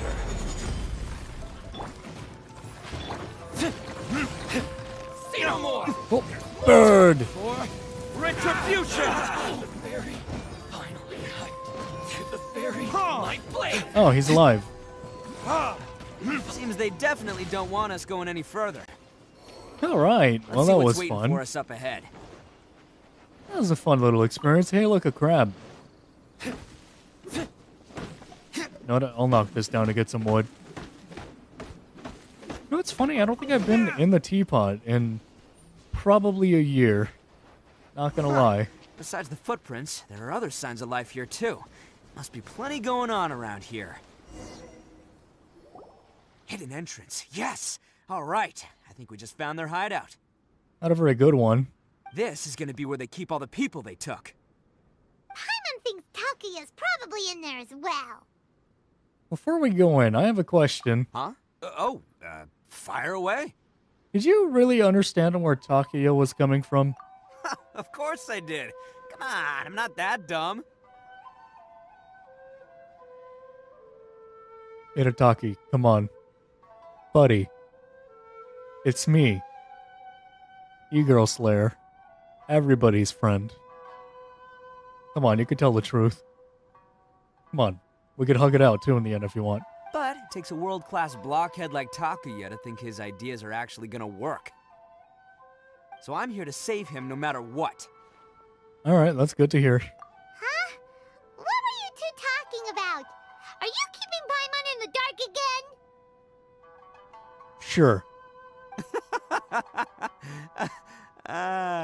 Let's go. Great. What a wonderful way of expressing that. Wonderful bit of dialogue. Alright. Crumbling guilt. Wait, current party is lower than recommended? 82. You know, I don't think I've really ran into that much. At least not an issue with my level. Yeah, no, we're fine, and we have our crew. Let's go. We have Zhongli on the team. Invincibility frames. Nothing ever goes wrong when he's on the team. LMAO face with tears of joy. Those bats? Did those bats just appear out of nowhere? And wait, I thought we went into a hideout. Where do the trees come from? Is this an ark? Like, cave house? Oh, hey guys! Huge! My bad. Did I jump in out of nowhere? All acquired by less than legitimate means, no doubt. And all the more reason we gotta put an end to this. Mora! Gather! To the ferry. Attaboy! There we go. Man, I'm getting a hankering for Yoshinoya. Have you ever had Yoshinoya before, Naomi? Do you know what that is? There. We can't go up if we can't reach them. Oh. No problemo. That'll be what this mechanism's for.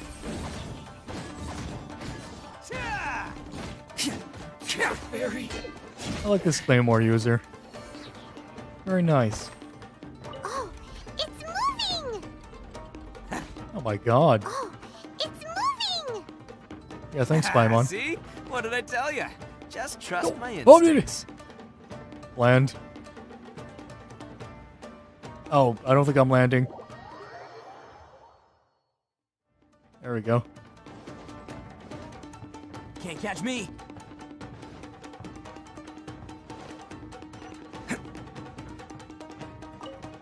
Sure, there's a lot of stuff here that they stole.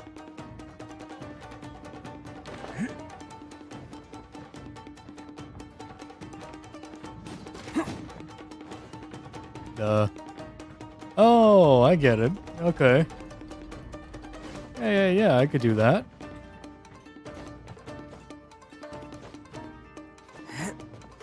Can't catch me. Can't catch me.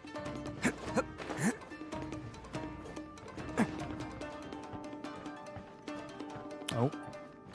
Should build up stamina here. In fact. More! Going somewhere? More! More!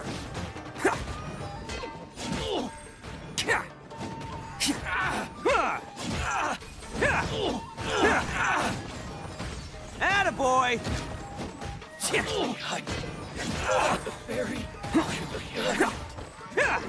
And this guy's great with a shield. Hey,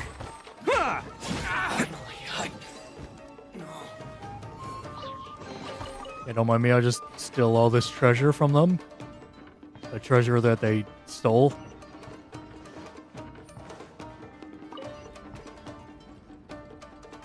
There we go. Easy. What?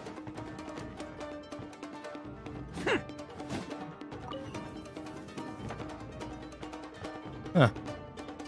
That's awfully not necessary when I could have just gone up here to up there. But okay. Can't catch me. I know, let's go the way I wanted to go. See, look, simple. Not to go back there. Can't catch me. I'm assuming it's that way. Not that way. Oh. I'll take that, though.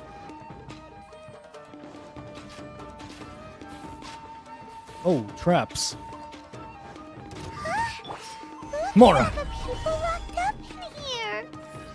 They must be holding on to them for leverage. All right, let's get them out of I here. will have more.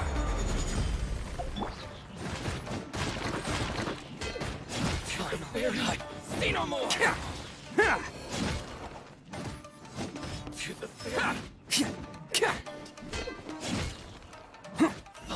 There are a lot of people down here.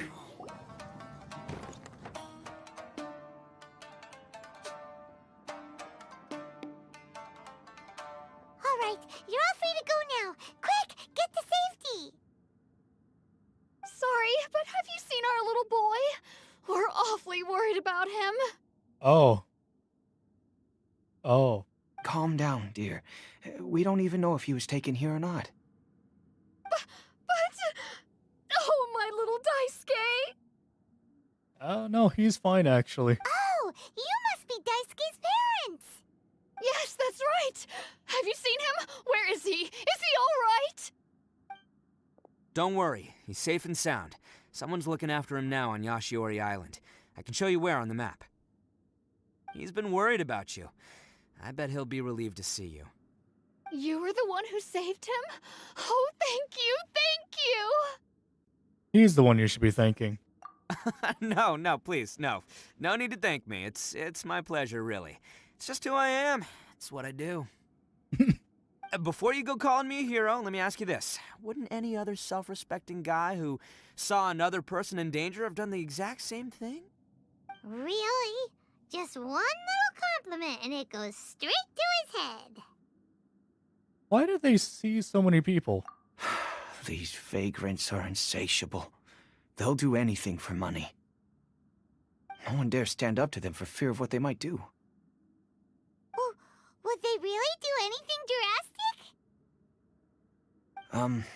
No, actually, because one of the guys, the one with Oni horns on his head, has always shielded us so far. Oh, in fact, his horns look just like the ones this guy has. That's a bit racist. At night, he would secretly bring us food and water. I don't understand what he was trying to do. Are you a friend of his? Or perhaps a relative? Relative, I guess. Oh, maybe there's something secretly troubling him. He seemed different from the rest of the gang. They seem like heartless crooks, but I'd say he comes across more like a confused child who made some poor choices. Let me put it this way. There are a few things he needs to straighten out in his head, and I'm here to point him in the right direction. I'm glad to hear that. He's lucky to have family like you. Don't worry, he'll be in my trusty hands. I'll help him see the light. Anyway, you should scram. It's still not safe here. Yes, thanks again. You've rescued our entire family. We are indebted to you. They just meant them three, right? Huh. A child that made some poor choices. Anyway, let's get going, while we still have time.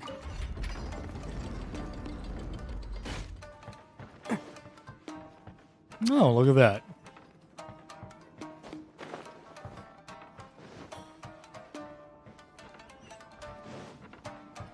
This is the place. Huh. The jig's up. Surrender while you can. Well, when in doubt, Mora. Solidify my blade. Attaboy! It's showtime! And now,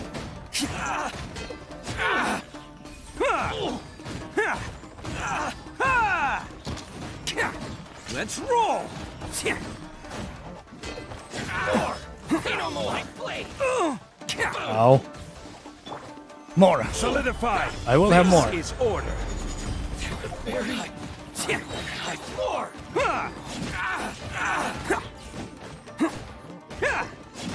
Oni coming through.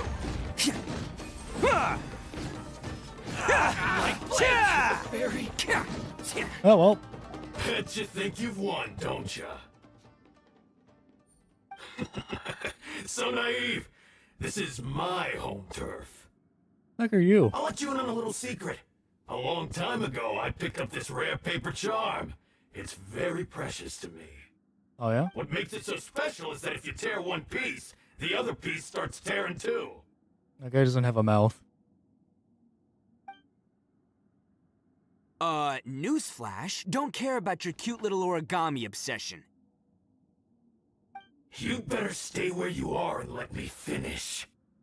Aren't you curious what the other piece is used for? I'll tell you. It's now the critical component of a mechanism, and when it gets torn, this place goes up in smoke. Yeah, the whole hideout is rigged with explosives and ready to blow. How? What? You're gonna blow this whole place up? Oh, don't worry about me. I made sure that I've got an escape route. The rest of you, though, you're gonna be buried deep among the rubble. So why can't we follow you in that escape route? You've had your fun. Now it's goodbye. My paper charm! Where's my paper charm? Oh, I'm sorry. Are you looking for this? Yes, that's it. But when did you... I snatched it earlier, to stop you from doing anything hasty. Like it's just like, yes, that's actually the one right there. Why, you... And now you're going to betray me? You're one to talk. What about burying everyone here? If you ask me, that sounds like you've already betrayed our agreement, no? Oh. Just give it here! You done talking now? Huh? You sure? Great, because I'm done listening.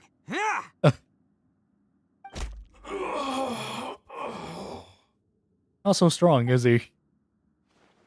Great work, Takuya. You arrived in the nick of time. Stay away from me. Huh? I said stay away, or I'll tear the paper charm. Yo, dude, chill. Hey, oh, okay. Fine. Just calm down. What are you doing? Just because I won't let him blow this place to bits doesn't mean that I won't do it myself. I mean, you won't. Unless you want to get buried, you should leave this place now. Take everyone here and get out! But you won't. You won't go through with it. If you were that cruel, then why bother protecting every person you've come across? Huh? I'm not here to reason with you. Go! Just get out of here! This sacrifice is mine to make. Mine alone! Why couldn't you just stay out of it? No one needs to sacrifice themselves. All right, then you tell me. What am I supposed to do? I've tarnished our Oni pride and abandoned our ancestors' oath. Only sacrifice can restore my pride now. Man. I chose this path so I could provide for my fellow Oni. I was ready to die from the very beginning. This is between us Blue Oni. But you... If it wasn't for you, everything would have worked out perfectly! They're here! We won't let them slip away this time! Uh-oh! There's nowhere else to run! Hey, Tenryo Commission! I'm the one you're looking for! I did it! I'm behind everything! Arataki Ito is innocent! You're the ones in charge of detaining criminals in human society, right? I'm sure you can tell who the criminal is here. Huh? It's like he's trying to reenact the fairy tale, sacrificing himself for the Crimson Oni! Oh. Ignore him. He doesn't know what he's talking about. It's me you've been looking for, and here I am! How are you ever gonna report back without capturing me? Stop fooling around, Ito! Listen, Takuya, sacrificing yourself won't solve anything. Your sacrifice can't protect me or your fellow Oni, and giving up your life isn't gonna make theirs any longer. Sacrificing yourself is one way to escape your fate, but the only one you'll be setting free is yourself. Listen to me. You want to be the tough guy, huh? Well, this is the coward's way out. Don't let your sacrifice stain our Oni pride. Oh, dang. The Blue Oni have been scraping the bottom of the barrel all these years, so let's give them a new beginning. We've made mistakes, but we can make up for them. Fate hasn't been kind to the Oni? Well then let's tear it up and start over.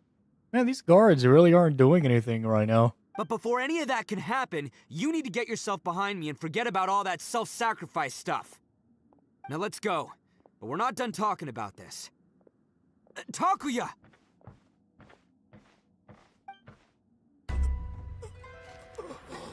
Oh. Uh-oh.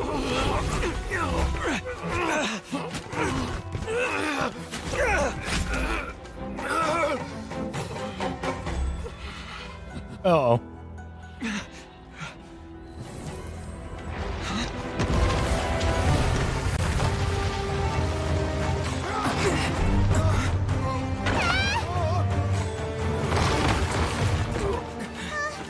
I'll take care of this. There are still people in danger. Go, help them! What? Hey, I got this. Come on!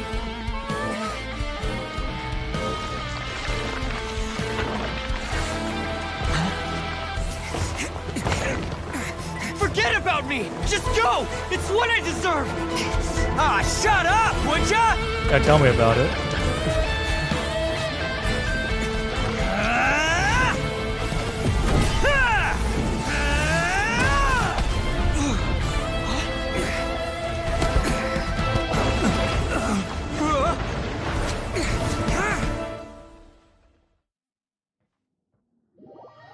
Well, that ended abruptly.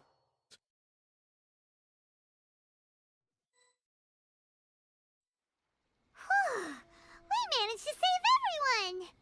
But... You know, I'm not gonna lie, I really like that Iritaki guy. Like, he seems like one of the characters so far that, like, really, genuinely, legitimately, factually did not require the power of the gods being provided to him by a small gemstone. I mean, he probably used it anyways, but he seemed like he had a lot of that strength on him, like, from the start. Didn't even need it.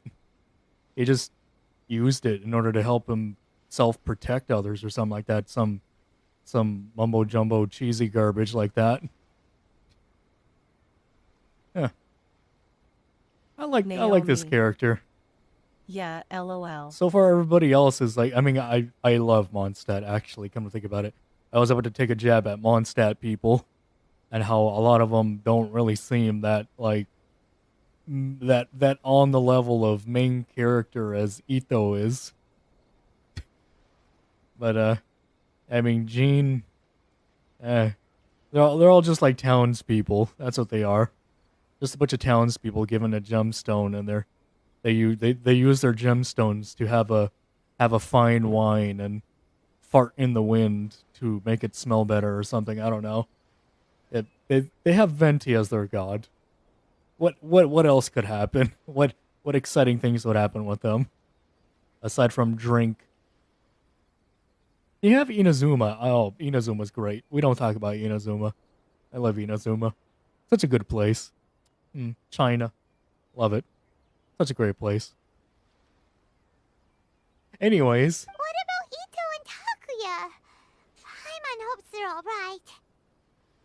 Let's wait a little longer.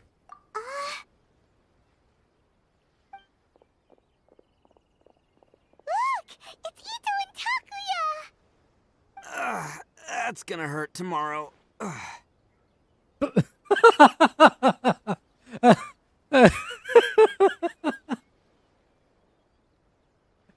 I'm dying. Just ran up all that way just to then. I'm defeated. What's up with the looks on your faces? I said we'd be okay, didn't I? Just on the floor. Like, he's able to see in third person almost. I'm sure I'd be looking a whole lot sharper right now if it wasn't for that brutal bean attack of yours earlier. And you're still on about that, aren't you? I told you, that bean fell out of nowhere, my guy. I don't know where that bean came from. We didn't want to make things too easy for you. Why? Why would you do this for me? Because you're a blue. And still a part of his family. I'm the guilty one here. I don't deserve this. No, you're not. You know, ironically enough, you believed in your story so much that you thought you'd go against it, but ultimately you went for it. You know, kind of like the whole leading yourself into the thing that you avoid type of story. And, you know, it's kind of funny, actually. You literally just made the prophecy, or wanted the prophecy to go well, even though you didn't want the prophecy to go well, and blah, blah, blah. And, man, you are one heck of a character, aren't you? You really are a wacky son of a gun. Because we're Oni, that's why. We share the same blood, brother. Our parents and their parents before them never taught us that it was okay to abandon family in need. I just wish you'd come to find me sooner. If you knew about me all along, then you should have come and asked me for help. I never would have dreamed of turning you away. Yeah, that's awfully close. The Blue Oni disappeared so that they wouldn't bring trouble to the Crimson Oni. If I came to you for help, wouldn't that just undo everything the Blue Oni have done? Yeah, but I mean, the Red Onis seem kind of nice. And, you know, the Blue Oni came out as just being like, yeah, no, we just wanted you guys to not be mean to us. Not to me. I've always respected the Blue Oni for their sacrifice. Nothing they did was in vain. It's only because of them that we have survived to see today, and built a world where Oni and humans can live side by side. Honestly, everything that I have now, I owe to the Blue Oni. And let me tell you, the Inazuma of today wouldn't see you as a villain just because of the color of your horns. Man, racism. But slightly. You say all that, but in spite of everything, you're barely getting by. That's just how I roll, man. You remember the pact, don't you? We're not supposed to suck up to the humans. We're supposed to earn their respect. Every member of the Arataki gangs had a tough time trying to fit in. Take Akira, for example. He snores like you wouldn't believe. Or Genta. He's got a serious temper problem. And Mamoru, well, he's colorblind. Oh, dang. Even Granny Oni. She got that name for taking me in as a kid. We're all rejects and outcasts in some way, Worldly but devil. we don't care. Hello, worldly. Skillman, where the fuck did you get that skin you're wearing? Yes. I've acquired it from an unfortunate soul. You want to talk about pride? Well, in our gang, we're proud to welcome anyone who's been through adversity with open arms. But don't worry. The Arataki gang's already a bunch of misfits. You really think you could cramp our style? We've dealt with the Kairagi and the people they took captive. I assume the two of you are finished talking. Takuya, based on the findings of our investigation, I hereby announce that you are officially under arrest for forceful seizure of people and property. Please do not attempt to resist. All stolen articles will be reclaimed. That means we'll be seizing all the goods you passed on to your kin. Oh. No, please don't! Without those goods, they'll... It's all right, Takuya. Those goods never belonged to us anyway. Don't worry, I'll help take care of your kin. Now that I know the situation, I'll personally make sure they never suffer again. Might want to put your grand plans on hold there. You're under arrest too, for numerous assaults on the Tenryou Commission officers. Ooh. Oh, yeah, I guess I forgot about that.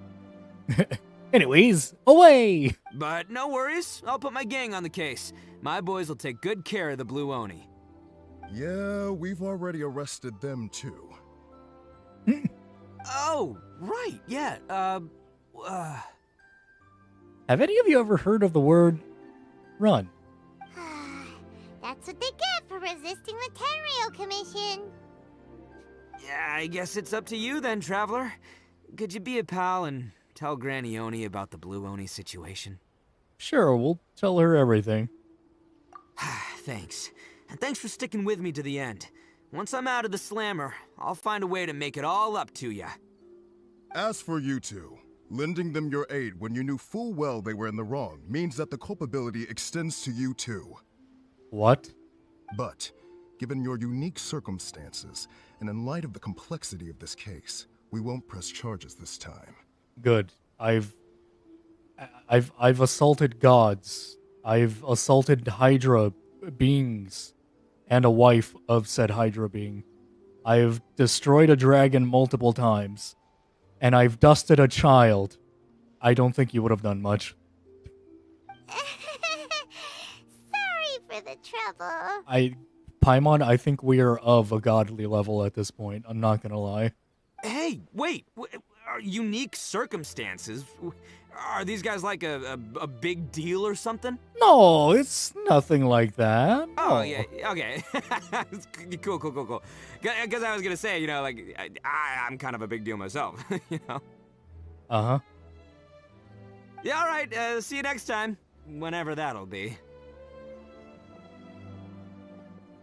Oh, hey, look, the Beatles. Oh, look at that. Isn't that nice?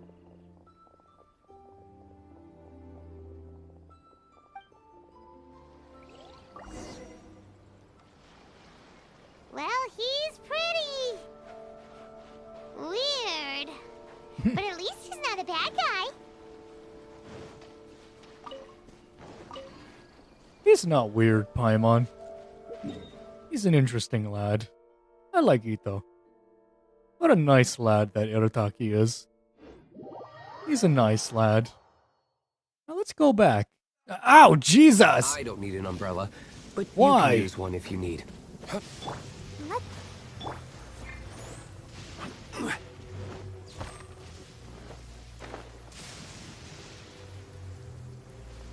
Back to the serpent. I hope these two are fine.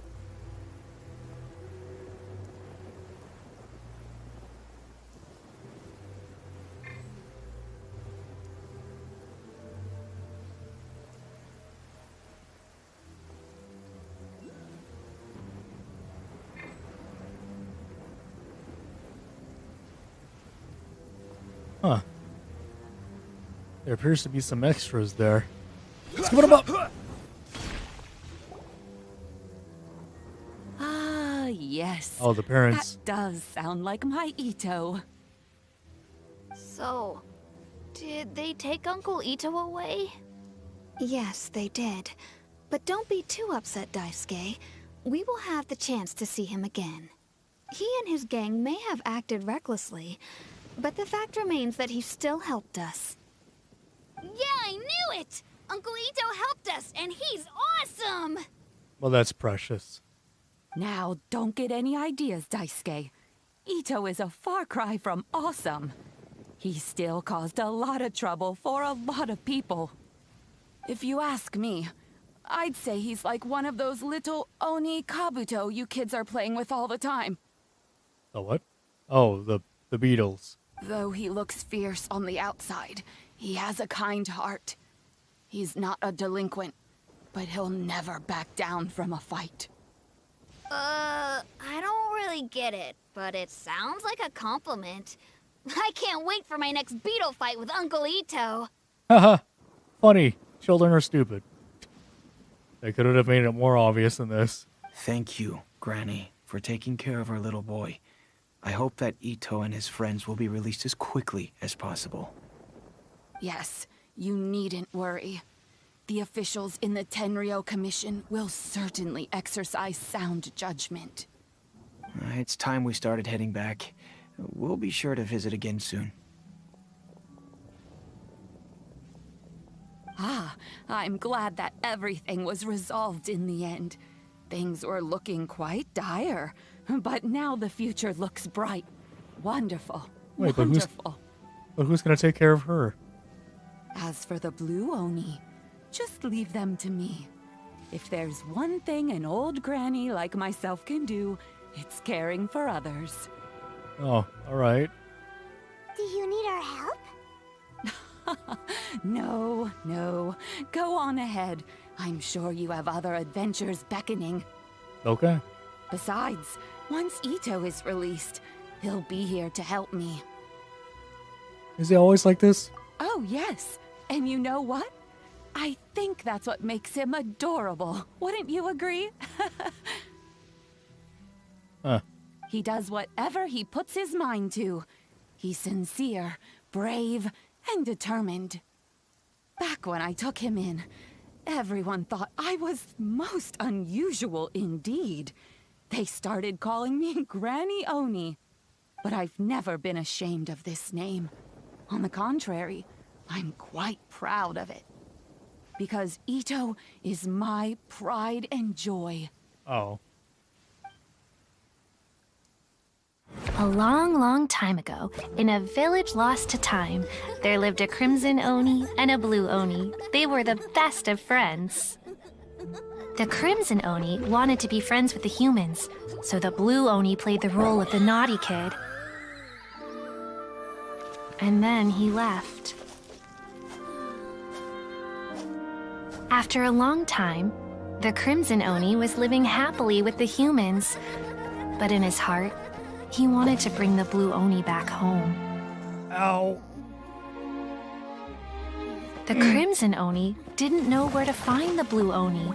His search took him up the highest mountains and across the widest rivers. He found many traces of the blue Oni, but the more he found, the clearer it became. The blue Oni was hiding on purpose. So just as the blue Oni had once done, the Crimson Oni left him a letter. Dear Al, I've made lots of human friends now, and I want to have a big party for everyone. I want all my friends to be there. That means you too, Al. If you don't want to meet me, you can just watch from a distance. The blue Oni snuck back to the village and hid in the shadows. He saw the great feast and roaring fire and longed to join in. But though his stomach rumbled, the blue Oni remembered the oath of old and kept his distance. Suddenly, he jumped. The Crimson Oni was right behind him. Hey, you're finally back. Come on, I'll introduce you. It's time everyone met my best friend. Oh, well, look at that. Isn't that precious? Wait, did that say to be continued? Oh, 60 Prima Gems. Well, that's nice. Is there any more aside from that, or are we done? Oh, yeah, looks like we're done with some big story stuff. Unfortunate. Well, that was nice while it lasted, I suppose. I guess there's gonna be a continuation at some point, so that's nice. Actually, come to think about it, in about 8 hours now, that'll be the update. I forgot which update it is. It's like 2.5, 2.6, 7? Which one are we on now? I have no idea. But yeah, it'll be the next update. So maybe I'll have some more Genshin to be streaming later on. Maybe not today, but you know, maybe the next day or the next day after that. I don't know. If I do stream, I think I'm gonna try to keep it a little more. What is this? Well, this looks like there would be a domain here. Oh. Wait a minute. Huh. That looks odd. I think there is supposed to be a domain here. Wait, is it under me? Let me see. Hold on. Naomi. No? Nice. Oh, wait. Actually, there might be.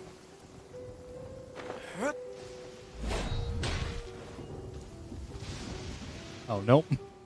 Well, that went absolutely nowhere. Great. Well, so much for that discovery. Actually, it's higher up. Oh, let us not climb that. Oh, well. While we're here... Oh, wrong one. While we're here... Let's clear that out. Oh, finally, level 2. I don't think I've done that for the last, like, 4 updates. I have not been attending. You know what? Yeah, why not? Let's do some of the daily quests. They don't really matter now, but... I mean, they get me some keys so I could unlock another hangout quest. And those are always nice. Let's teleport.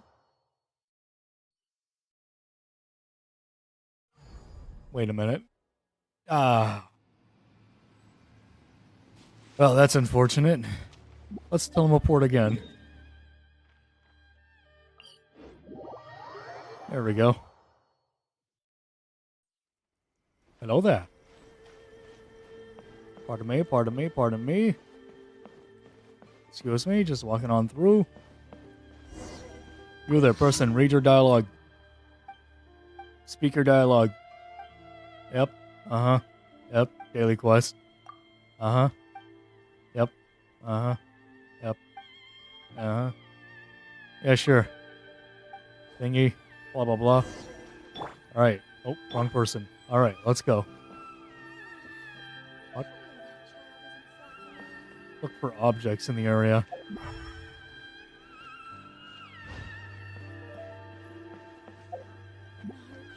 What objects were you looking for again? Oh, go to the roof to clean up. Gotcha.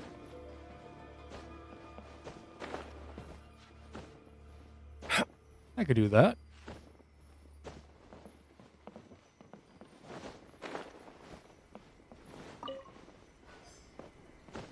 What was that? Oh, it's a note. I wonder what a note's doing up there.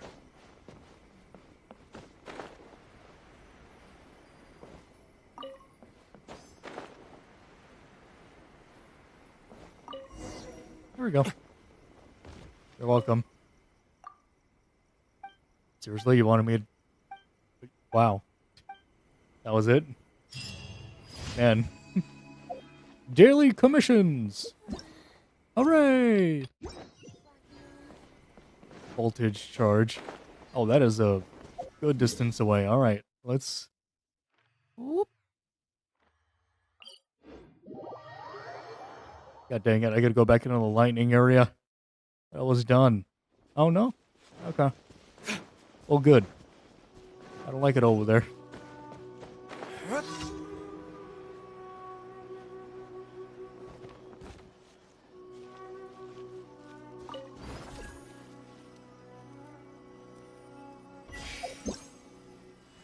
Oops. Well, so much for that time.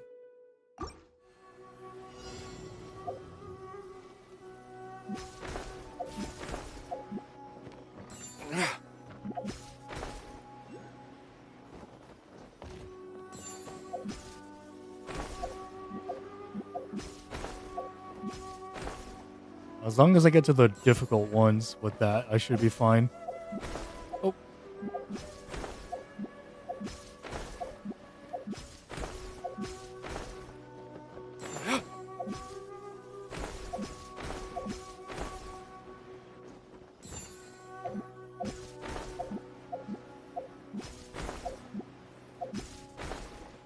Oh, I actually made it the whole way. Nice. Alright, on to the next one. And then the next one. And then the next one. Nope. Yeah, we're just gonna avoid that. Where is that located? Oh, all the way down here. Look at that. In the not dangerous area. Good. Nobody likes the dangerous area. It's dangerous. Very dangerous in that area. Pardon me. Man, what is the deal with these things?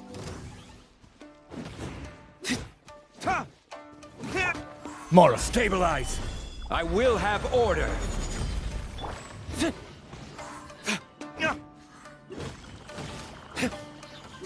Where'd another one show up from? Mora! Oh, I mean, bird! Not Mora.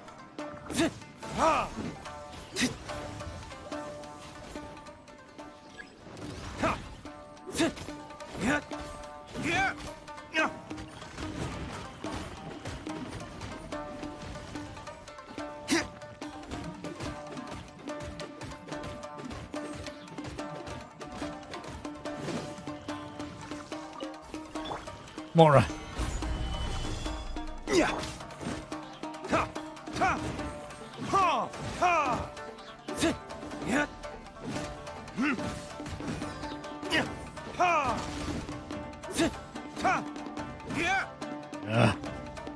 Rise!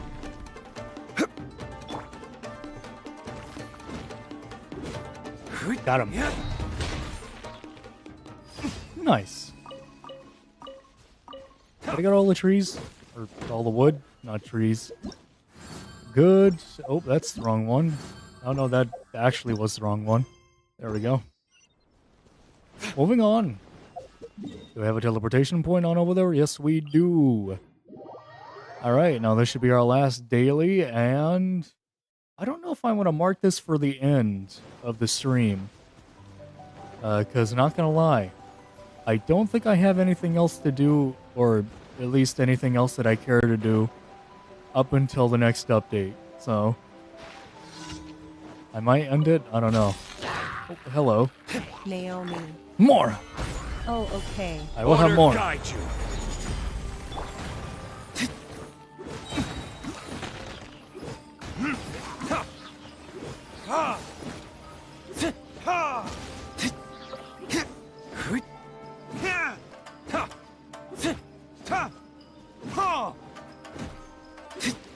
Oh. Oh, good. More. More. Stabilize. Come one, come all. This I am is going to order. launch my rock on this floating thing.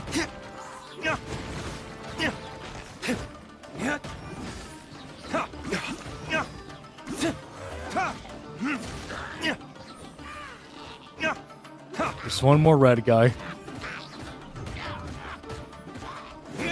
Bonk. There we go. Alrighty. Oh, hello. Wrong one. Hello. Nice. Do we actually have any? Nope. Okay. Actually, do we have any? Nope. Okay. That means that for the next update, we have 330 Prima Gems to work off of for the next pool. There's also a reason why I'm not pulling for Yai. Aside from the fact that she's a little broken right now. Not broken as in good, just broken as in broken. She's kind of meh. So, yeah, I'm kind of getting close to a 5-star, so I kind of don't want to use my 5-star on Yai when I could get somebody else that I want. So, yeah, I think the next person is going to be Ayato. I don't really know, though. Whoever it is, I hope it's somebody that I want. Or like. What else? Ah, there is something that we can do, though. Actually, I might not be done yet. Hold on. Okay, no. We might be done. I only got one key. I was gonna see if I could buy one of these, side story quests, but yeah, they cost 2 of them. I still haven't beaten Beto's other things, but honestly, it's such a hassle to find out what ones I haven't gone through yet. To, like, have a new instance. You know what? But why not? Let's go hang out with Beto for a bit. Yeah. Private chat. Guili Plains, apparently. What is this? Guili Plains treasure hunt. So I guess I should pick a side from that, right? Yeah, I guess so. That led us to here.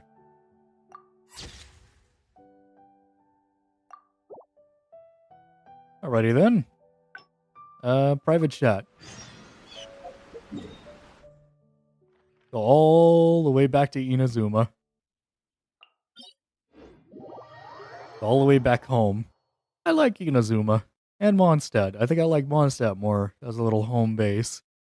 But Inazuma's always... Not Inazuma. Liyue is always nice. Let's see what Beto has to talk about.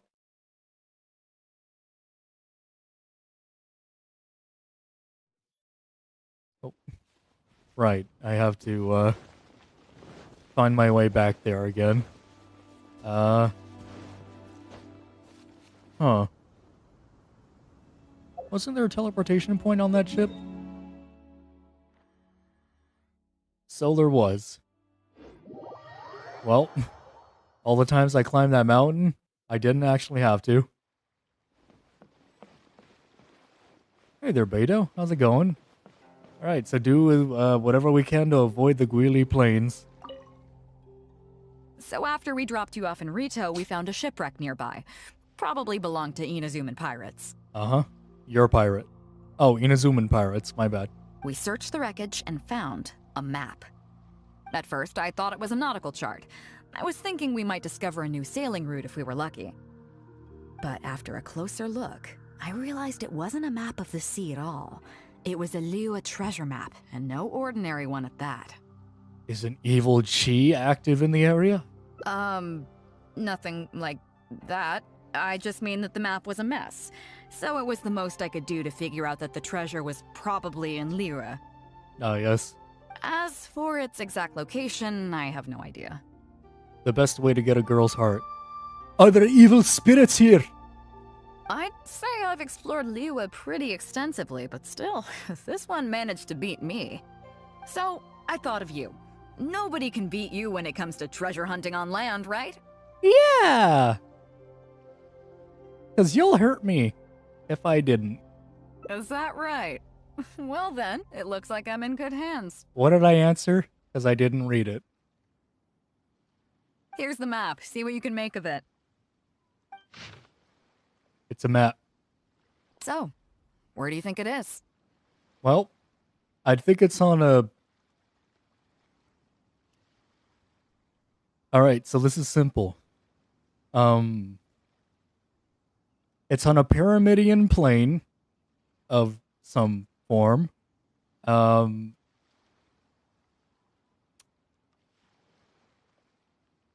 There's a few land masses here and there.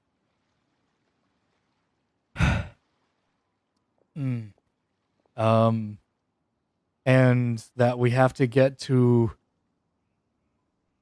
where the circle is placed with the big arrow on it. It's like a YouTube video, but a thumbnail specifically.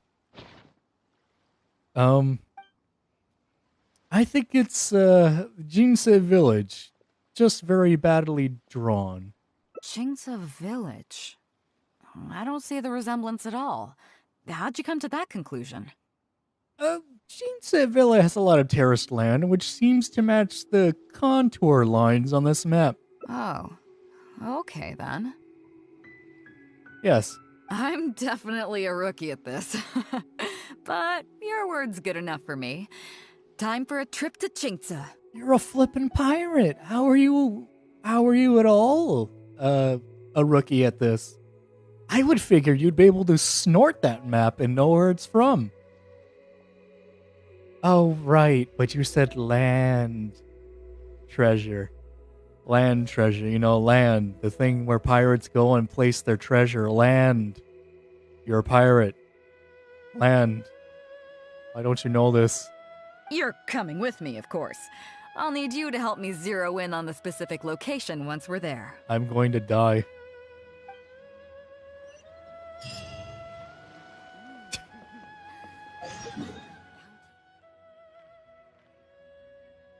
All right, moving on. See, yeah, look, there is a lot of land terraces around here. Oops. There we go. Took a bit, but we're finally getting there.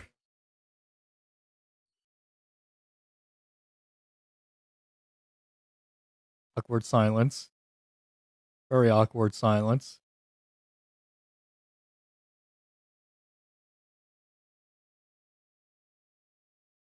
So, how are you all today? Oh, there we go. Hello. What's going on? Beto! Wow, and the traveler. My goodness, what's the occasion? Just here to visit us old folks once again? It hasn't been all that long since we last had a visit from the Crux. But I'm glad you picked today. You're just the people I need. These two young rascals, they've been arguing with each other non-stop about some petty nonsense or other. Oh. I'm too old to get through to them. They won't listen to me. Please, talk some sense into them. Going on? Rest assured, Granny Joachim, whatever the situation Jesus. is, the Traveler and I will take care of it. Joachim. Man, that's a nice name. Oh, thank goodness. It's Captain Beto. You couldn't have come at a better time. You're the voice of reason I need in this situation. Captain, please. Help me get justice. Whoa, hey. What exactly is going on here? Spit it out. Tell me everything.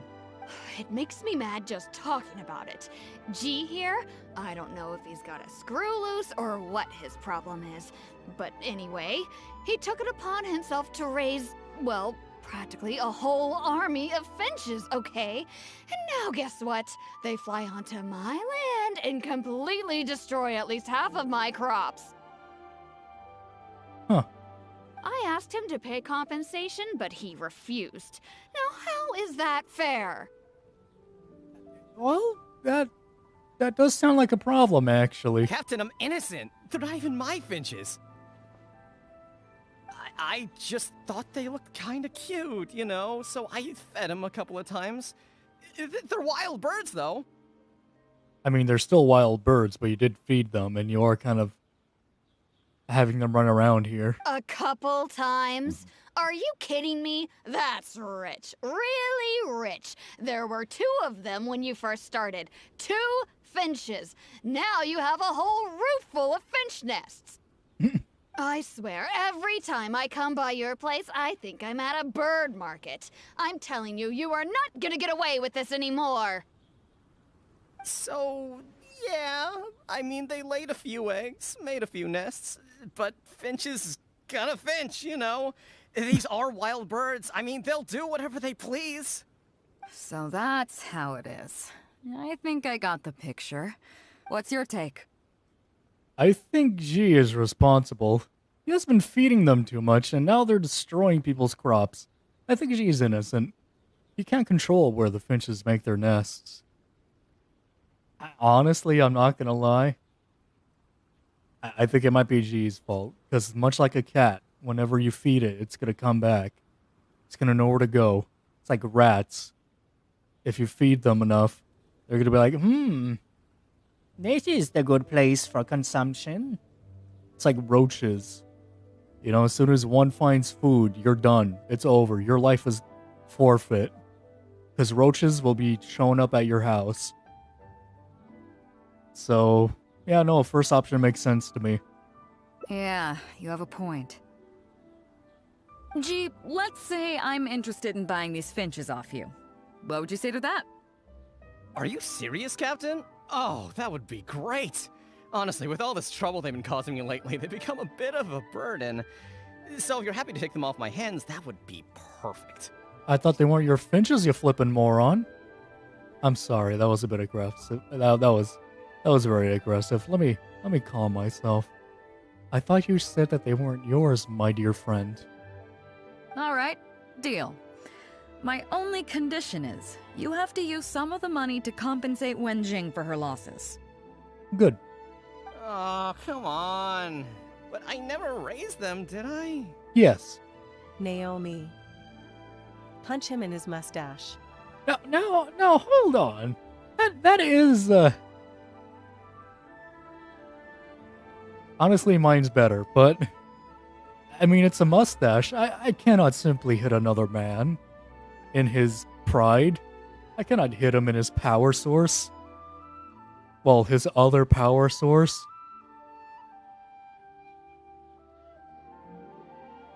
Naomi. Well, you tell me. XD. You took my deal, that means you admitted to being the owner, doesn't it? Otherwise, what gives you the right to sell them to me? Exactly. You're a smart lady, Beta. Captain Beto's right. If you didn't raise them, what makes you think you can go taking her money for them, huh? Well...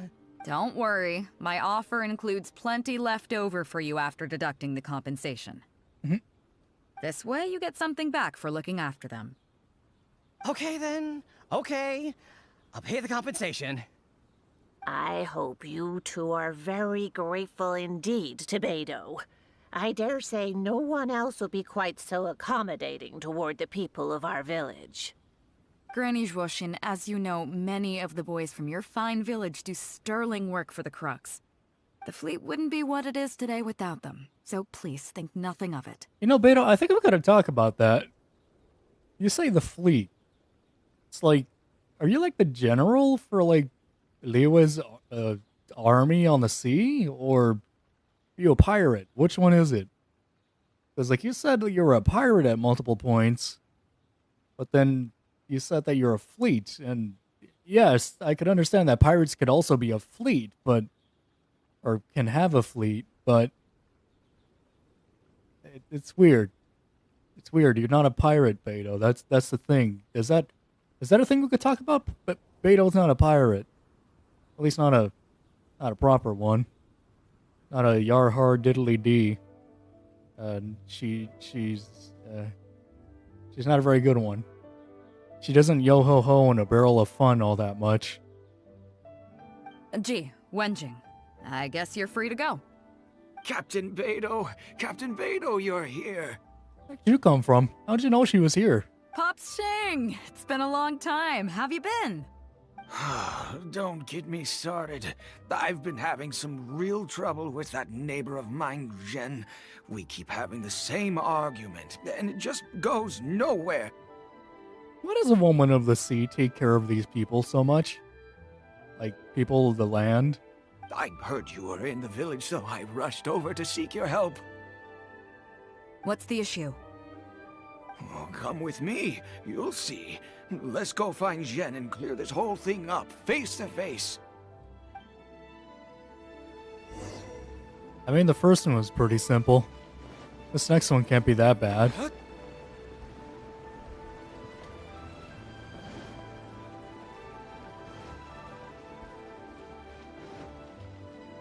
Hey, bud.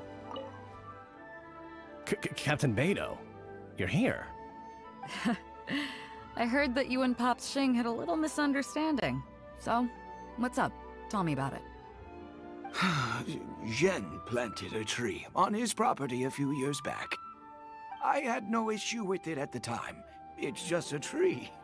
But a few years on, it's grown taller than the roof of my house. Every morning when I get up and open the window, I just want to feel the sun on my face, but I'm greeted instead by the looming shadow of my neighbor's tree. It really affects my mood.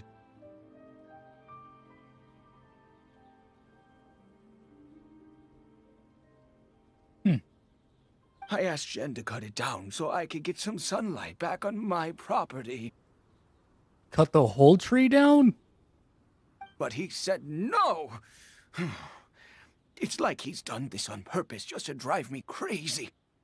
Captain Beto, you gotta believe me. I didn't intend to block the sunlight, but there's nothing I can do about it now. It's not just any old tree, you see. That tree was planted there by my late father. Not long after he planted it, he passed away. And just before he passed, he left me with some parting words. He said our family's fortune was inauspicious and we needed something to suppress the bad luck. That's what he planted the tree for. How can I just chop it down? I'll be honest, I spent a few years studying in Liyue Harbor, so I don't actually share his superstitious beliefs. Oh. But still, that doesn't change the fact that this was my father's dying wish. Okay, I think I'm all clear on the situation. What are you thinking? How about you handle this one? You seem like you had a pretty clear understanding. I don't think it's fair for Pop Jing to suffer over this. I think Ren deserves some leniency. Honestly, I think I feel that too. He flipping old man could walk outside the door. They got houses the size of a singular room. It would not take him that long to walk out the door. You want sunlight? Go for a walk. You want sunlight in your... Okay, maybe I can understand the lack of sunlight in your home. But honestly, man, yeah, no. I still say leniency. I was thinking along the same lines as you. You were? Oh, good. That didn't make it sound so sure, but yeah. Look, Pops, I'm not trying to make excuses for Zhen, but just try putting yourself in his shoes for a moment. Zhen's desire to protect his tree isn't for money or because he wants to hurt anyone, or for the sake of any superstition. He just wants to honor his father's dying wish. Pops, you have kids too, right? Yeah. When you put it like that. Didn't he tell you that, though? Shouldn't you have understood that when he told you that? Pops, if you can agree to it, I'll have a word with Granny Zhuoshin and see about getting you some money from the relief fund as compensation for having your sunlight blocked. Or maybe trim the tree a bit? Couldn't be that big. As for the tree... that sounds good to me. Whatever you think, Captain Beto. The tree can stay. Some compensation would make me feel much better about the whole thing. I mean, you kind of wanted sunlight. I would think you'd be a little more headstrong about wanting your sunlight, but sure, I guess if you just want money, yeah, that works. Thank you, Captain Beto. And thank you for understanding Pops Xing. I'll make sure to trim it back when I get home to let some more light through. Oh, see, there you go, bud. See, there we go. We got our outcome of trimming. It'll be such a relief not to have to worry about this anymore. On a separate note, I remember the Crux last visited the village not very long ago. Is there some special reason why you're back in person so soon? Nothing all that special, just personal reasons. I'm looking for some treasure. Huh? Treasure? Wait a second. That reminds me, I saw Chongping and Defu arguing in the fields earlier. It sounded like they were both trying to lay claim to some treasure. Oh. I don't know if it's related to the one you're looking for, but anyway, they're probably still there now. Really? Okay, well, you and Pops Xing can go about your business now. I'll go see what the situation is. I hope their time is nice.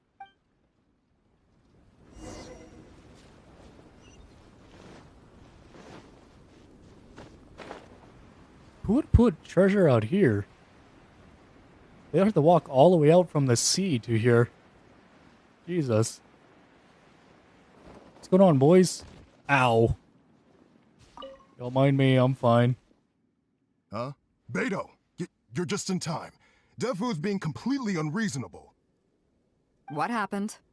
I'm not being unreasonable, Captain. I got Chongping to help me plow my land because it's the busy season. And then, what do you know? He plows up a treasure chest. Way I see it, it's my land. So the treasure belongs to me, right? I think it's a pretty clear-cut case. You say that, Defu. But what you're forgetting is that I came to help you plow your fields out of the goodness of my heart. And you haven't paid me a single mora.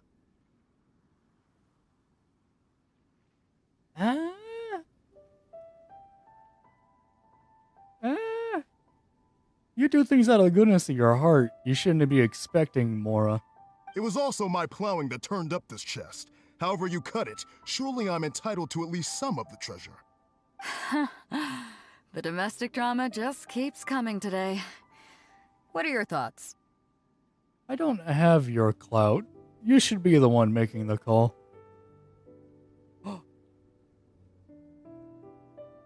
I don't have your clout. You should be making the call. Okay, I think I'm up to speed here.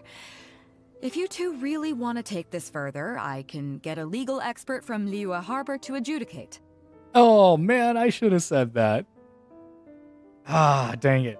As for the costs, I'll cover them. What do you think?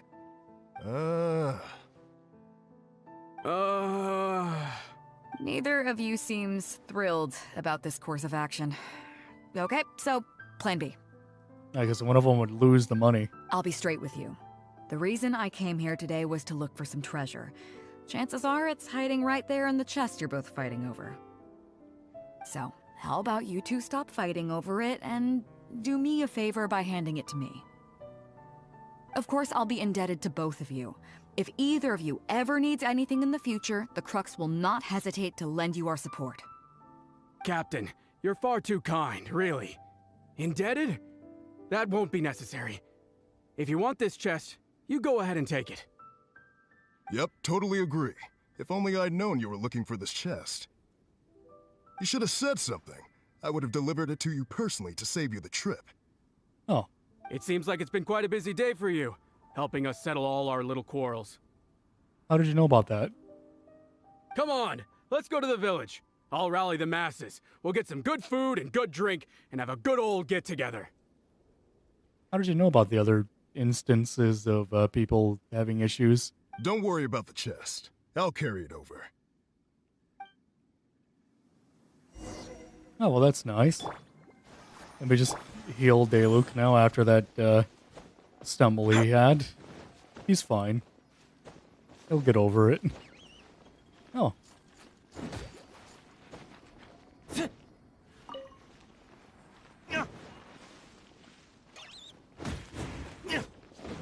Well, so much for that. I actually haven't seen those little guys in a while. Huh. Nice.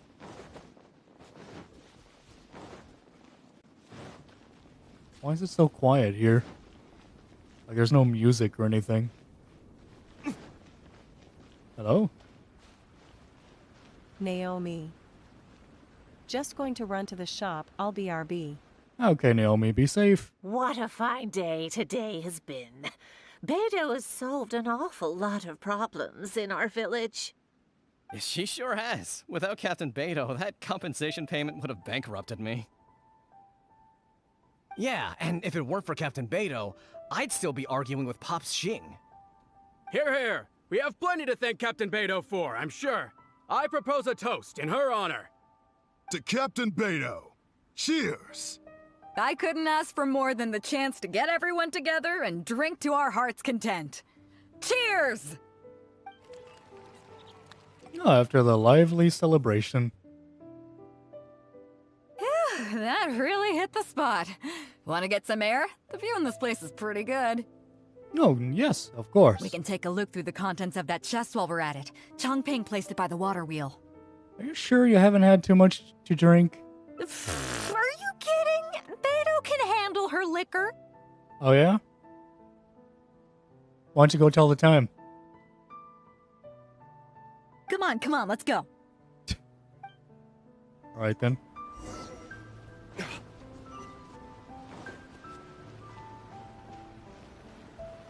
You know, places like these do have an amazing view. So, I've been thinking. Everyone seems to trust me enough to let me have the final word on their disputes. But don't you think some of my solutions can be a little stupid? Oh.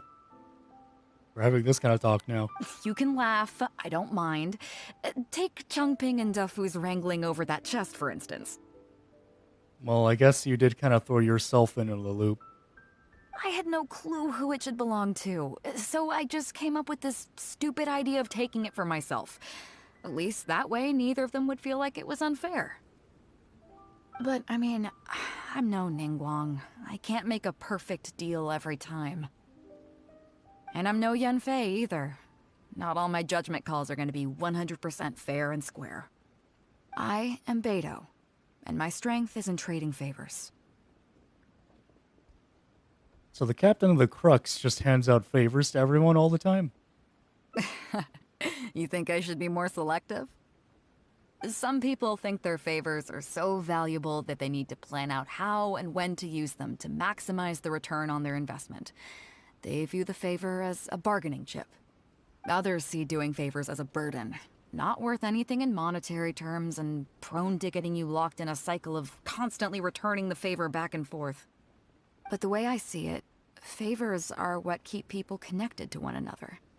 Over thousands of years, the people of Liyue have created bonds between each other by doing someone a favor here and asking for a favor there. You know, that's oddly relatable.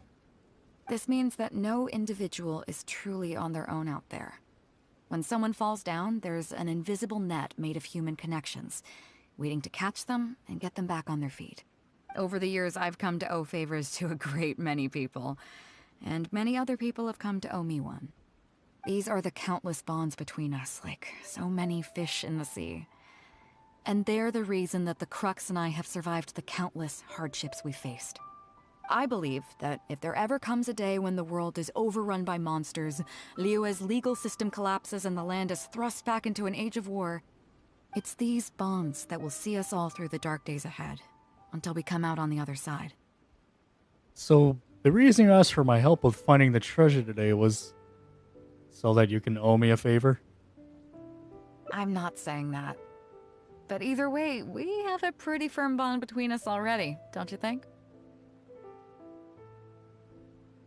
Sure. Was this wind brewed in a winery? It's making me lightheaded. Oh no. I feel like I'm forgetting something. Something we were literally just talking about. If you forgot, that means it's not important. You did mention that treasure chest. Oh, yeah, the chest! Oh, I got so immersed in our conversation that I forgot all about the main event. Come on, let's open it up and see what's inside. All right. Oh, rotten cabbage. Oh, that's it? A whole lot of nothing? Oh.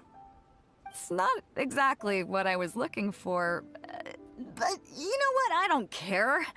The fun part was going on a treasure hunt with you. Ah, good. I'm glad you could at least find some solace in this. Come on, let's get back to the party.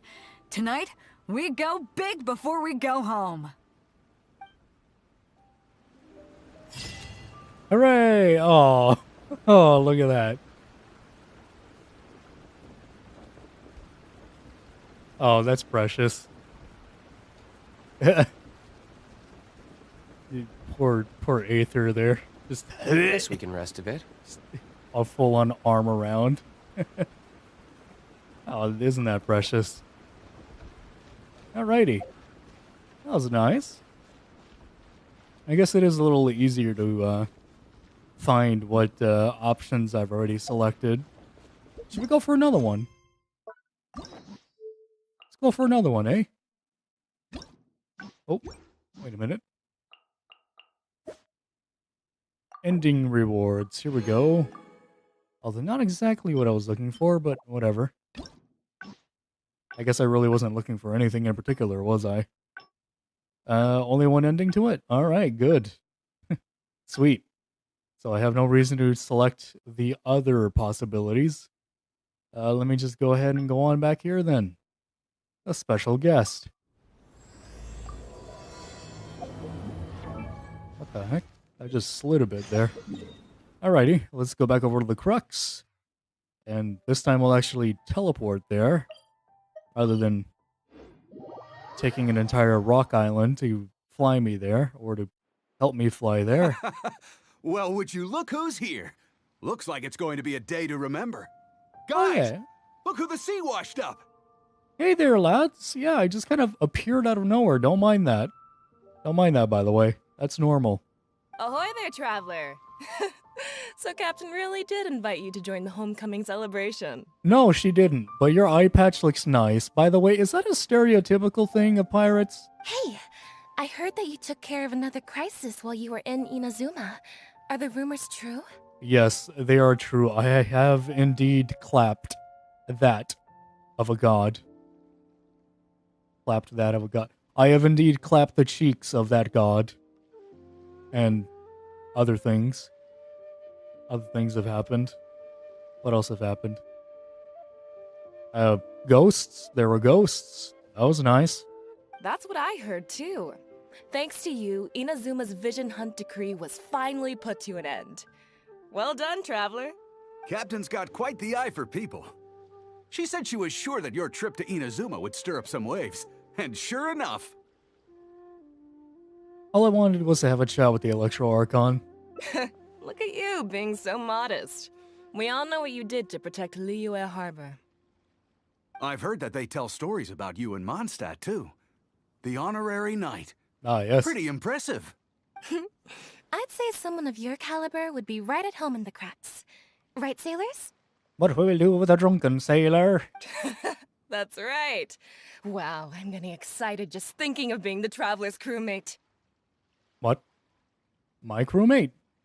Wait, what? I'm sorry, wait, hold on. I lost the plot there for a moment. I thought you guys were saying that I'd be a part of the crew.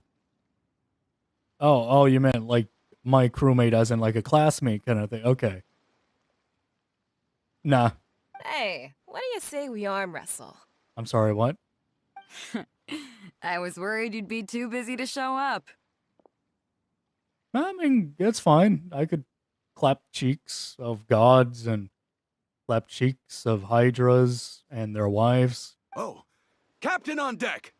Pretty easy. Captain, we were just trying to talk the Traveler into joining the crew. Yeah, come on, Captain Beto. Surely you've got a way to get the Traveler on board. Oh, he's on board right now for the celebration, isn't he? Are you going to steal me? Yeah, but just one celebration together is not enough. You know what we mean, Captain. All right, I get it now. There is something special about you, Traveler. You earned everyone's respect, myself included. Can we go on adventures fighting giant sea monsters? That sounds cool. So it goes without saying that the Crux would be honored to have a crew member such as yourself. I got a few narcotics in my pocket. I could probably make up a few darts and knock out maybe a kraken or two. No doubt about that. But then again, a hero like yourself doesn't just set off on a journey without some bigger purpose in mind. Food. So should a hero really drop what they're doing just to spend day after day drifting at sea with us? Well, if that were the case, then the Crux, known for always moving forward to the next horizon, would instead be holding someone back. Nah. Right. I guess we didn't think that part through. Remember, rather than seeking out strong members to join us, you should be focusing on making yourselves the strongest that you can be. If we are powerful, they will come to us. Isn't that why everyone here chose to come aboard in the first place? Mm-hmm. Yes? A strong sailor is always looking for a sturdy ship. I guess I almost forgot the first lesson you ever taught me. Thanks for the reminder, Captain. Just be sure you all keep that in mind. Now, there's no more need to hound the Traveler, as you were. The Traveler and I have something to discuss. Thanks for that, boss. I'm glad you came. Welcome back aboard. You are a wise leader. Thanks. I'll take that. Some rumors have it that the leader of the Crux is so powerful that she could slay the mighty Leviathan Haishan without breaking a sweat. Mm-hmm. I can't go getting too caught up in my own reputation, though. That's certainly not how the Crux made it to where we are today. As the head of the fleet, my task is to keep us on the right course, no matter how turbulent the seas may become. But then again, the crew isn't usually this riled up. It's not that they're arrogant, they're just bubbling with ambition, that's all. Their excitement today comes from their great respect for you, both your strength and your character. So please, don't take it the wrong way. As long as it guides them to strive to be stronger or whatever. Why would I? I'm actually quite interested in the life of a sailor. Oh, is that so? Well, it just so happens that we're doing some recruitment and training for new crew members while we're back. It'll be a first-rate chance to learn the life of a sailor. How long are you going to be back? Since you're interested, why don't you come along and experience a sailor's life firsthand? Hooray! I'm curious to see if you'll take the sea by storm in the same way you have on land.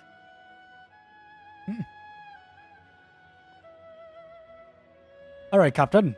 Show me the ropes. Maybe not by storm, but I'll try to make a splash. Good. Come with me. I've got something interesting for you to see. Oh, good. You see, I gotta get in me pirate voice now. Ready to fire, miss. Chief Mate Juza's breaking in the newcomers, but I think we can spare you the tedium of that. Alright. After this, the new crew members will be arranged into 2 teams for more specialized training, according to their own aptitudes and the needs of the fleet. One team will learn comprehensive survival skills, including maritime emergency rescue, marine meteorology, psychological counseling, and so on. Oh. Brains. I see. Oh. They will serve as the support team for the fleet, ensuring safe navigation. That's why we call them the Shield of the Crux. What's the other team? The Spear of the Crux? What's the other team? The Pen of the Crux? What's the other team? The Vision of the Crux? Well, if one's the shield, then perhaps it'll be the spear. That's right. You catch on quick.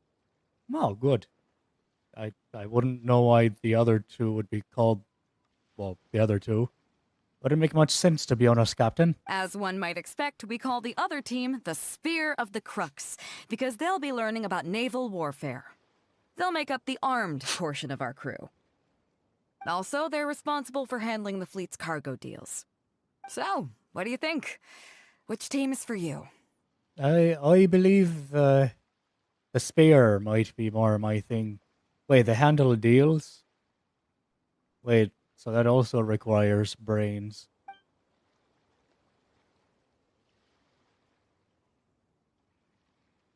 I'm the spear. You truly are an adventurer at heart. Let's start with the fundamentals for any armed crew member. Basic boat handling. Follow me. Wait, did you just refer to as a boat? Miss, if I can interject, I believe it's referred to as a ship, not a boat. That wasn't even on. Oh, and there goes my accent. Pardon me, miss. I need to fix my accent. These are some older skirmish boats that we keep on the Alcor's backup. Is that my ship? I think that's my ship. I got my ship there. Is that a schooner? Is that what a schooner is supposed to be? I don't think it's a schooner. Was schooner the smallest one? I don't remember. I think it's a schooner. Although they've been made redundant by newer models now, they're still fully kitted out. They're newer models of a Wave Rider? Or a schooner. They're perfect for when we need to do simulated battles as part of crew training. You guys have simulated battles? You guys just build ships and then let them sink? Man, that's a lot of resources. I thought I'd be steering the Alcor in a battle simulation. Disappointed? So this isn't quite on the scale that you had in mind, huh? Can I be the captain of my own ship? Can I name it? I would like to name it, Captain. Might I name it? The SS Tallywhacker. To be honest, the Alcor going into battle is the last thing I'd ever want to see. Oh. In fact, out of all the confrontations we've ever had, almost all were resolved by negotiation. Well, that's not very pirate-like of you. Only when negotiations fail do we consider deploying our armed fighters and skirmish boats, and they alone are enough to handle most situations. The only reason the Alcor would ever need to open fire would be if it were a fight to the death. The Alcor serves only two purposes: to deter or to destroy. I mean, you said that you would prefer it not to be coming out. And honestly, it looks like it's made to be more fancy than it is, you know, actual armaments. I mean, it ain't no man of war, but... I mean, sorry, Captain. No words were shared here today. Your lovely ship. We are an armed fleet with a strong sense of justice, not war-hungry lunatics. Oh. Well, I suppose I had to explain all my pirate things now. We're very careful about determining when to use force and exactly what level of force to use.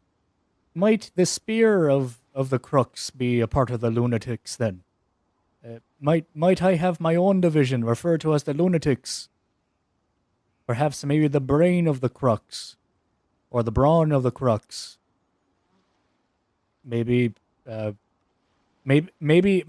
gun of the crux. You know, parry this casual. You know, that kind of thing, Captain. You know, whenever the crux would fail, or whenever the Alcor would fail, you have, you know, the parry this casual moment where, you know, I show up. All of this to say that mastering a small attack craft is quite enough for new crew members. Do you have any experience piloting small armed vessels? Sure do. I can even sail and fire at the same time. You mean you can do the jobs of a helmsman and a gunner simultaneously? Absolutely, Oh, Captain. that's quite an achievement. Oh, absolutely, Captain. I'm like Captain America. I spread my arms out. It's wonderful. Even in the Crux, there are few who can do that. Really? I mean, it's a large ship. Captain, I'm going to need you to take a look at your ship right now and take a look at that little thing down there. And I'm going to need you to tell me, you know, just exactly how much time it would take for you to go from point A to point B on that little schooner there. Seems like you're a natural. Not really, actually. I think it's actually natural for me to easily navigate a little tallywhacker such as that thing. In that case, I'll skip the basics on how to operate your craft. Good. The goal of this exercise is simple. Steer your skirmish boat along the prescribed route and return here within the time limit. All right, Captain, ready to fire. You can start when you're ready. I'll be waiting here so I can observe your skills. All righty.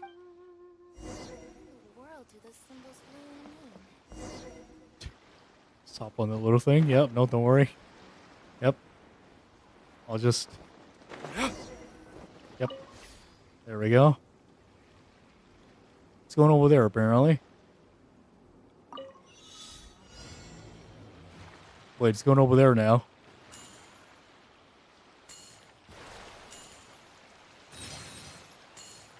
Nope, not a very good travel there.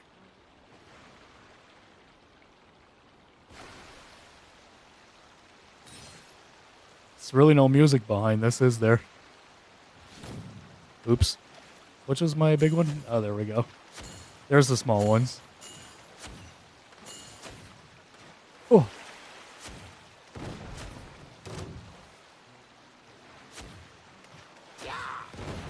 There really are no coins here, are there?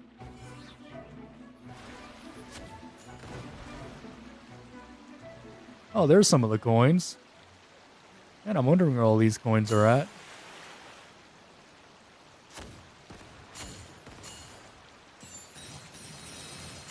Oh, okay.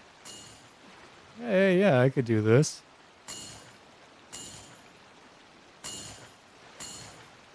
It sounds like I'm collecting coins, but I shouldn't be. Oh, okay. This is a bit of an odd thing for you to be told to do when you're on a ship, but whatever. Oh, only 13. Huh.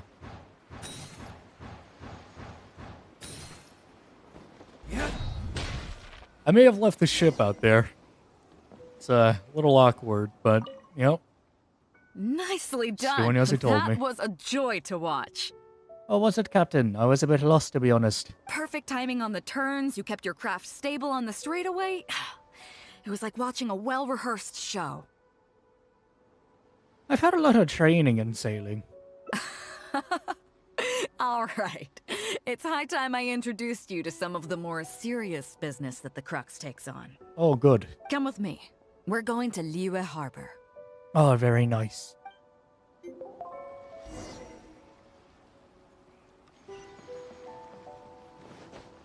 All right, Captain. Going out to the harbor. Captain, do I need to have my sailor voice anymore? Do I need to keep my sailor voice? After all, we're not out in sea anymore, Captain. I feel that the sailor voice is not necessary, Captain. But don't worry, Captain. For you, I'll keep it up. I know you love the sailor voice, Captain. You may be aware that as an armed fleet, the Crux is kind of like the maritime equivalent of a guard for hire. Oh, very good. We work as an armed carrier, earning our keep by successfully delivering the goods entrusted to us from A to B. Wait, so you're armaments and delivery, huh? Aside from that, though, there is also one other important way we make income.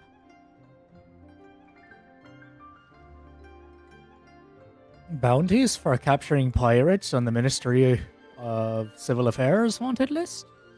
Consultancy fees for running fast-track training courses for other crews? Bounties. Actually, it's trading. In certain kinds of goods. Oh. Hey, my hotshot accountant. Nice of you to join us. Cut it out, boss. Juza sent me here with a message. He says preparations are now underway. If you give me the all clear, I'll head straight over. Okay. Be careful. What's your bookkeeper doing here? Well, she has something to take care of. Mora Grubber was right, though. The other important side to our business, the less official side, is doing exactly what merchants do. Mora Grubber was right, though. The other side of our business, the less official side, is doing exactly what merchants do. Ah yes, by the way, welcome back, Naomi. I got my sailor voice on. Importing here, exporting there. The only difference between us and regular merchants is that our transactions aren't entirely above board. You'll see what I mean by that shortly. I'm taking you to see one such transaction for yourself. Come on, let's go meet our trading partner for the day. Oh, very good. Very well, Captain. Naomi. I'm on the way, Captain. Aye. Aye, Captain. Captain, would it be appropriate to say that my butt cheek hurts, Captain? Is that a seaworthy thing to say, Captain? You seem to be stopping and going, Captain. Are you alright, Captain?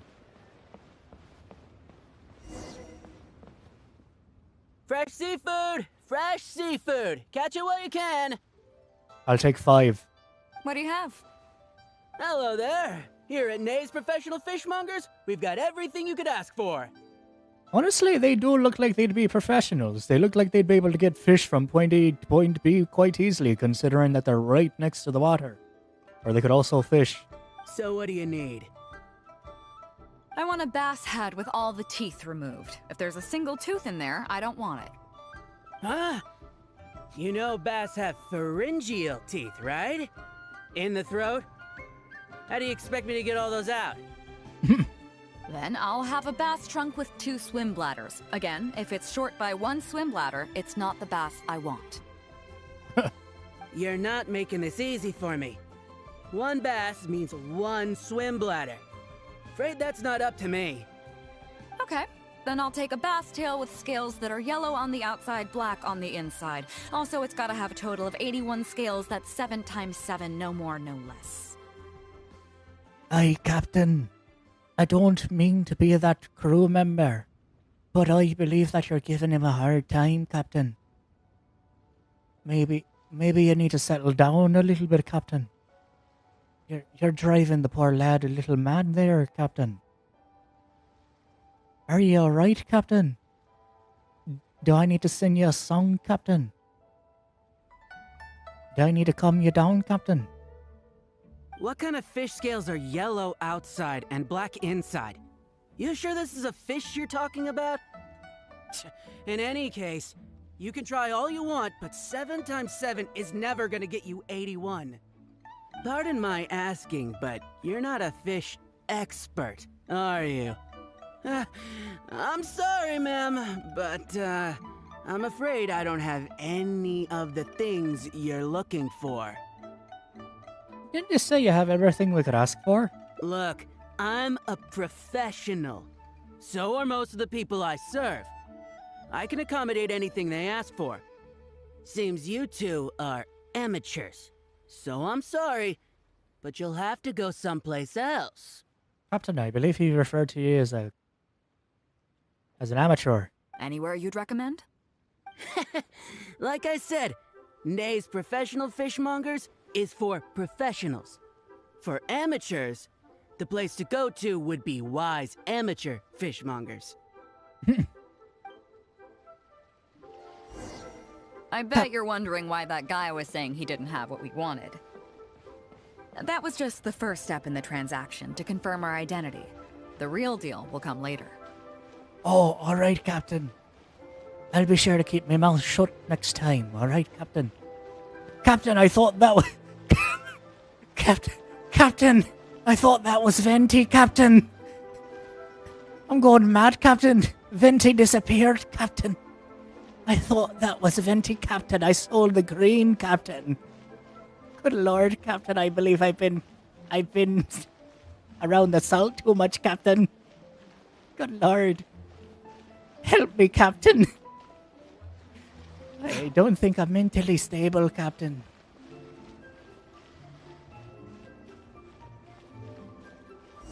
Either way. Fresh seafood! Fresh seafood! Come take a look! Is this Wise Amateur Fishmongers? That's the one. We have all kinds of amateur stuff here. The more amateur, the more of it we got. What would you like? We'd like a bass head. No problem. Ours are all toothless, mind you. Aye, Captain, I believe he's great at his job. And a bass trunk. Oh, no problem. I'll stick an extra swim bladder in there for you. On the house. Aye, Captain, I believe that's the code. And a tail. Sure thing. I'll paint the scales yellow on the outside and black on the inside, so you can tell at a glance, this ain't no ordinary fishtail. Do the scales add up to 81 or 7 times 7? If it's 7 times 7 you want, I can do you 81, 138, or even 648. It's up to you. Aye, Captain. He's as bad as math as you are, Captain. You guys would make great friends. Great. I like your style. We have a deal. I appreciate your patronage. Please, take your order to our warehouse manager over there. Don't you have the fish here? A real amateur if I've ever met one. Proud to have you as a customer. No, we don't have the fish here. All fish sold at Wise Amateur Fishmongers are still swimming in the sea. Oh, well then. Once we get the order in from the customer, we go fish it out for them. The warehouse handles that side of things. Oh. Pay first, then we bring you the goods.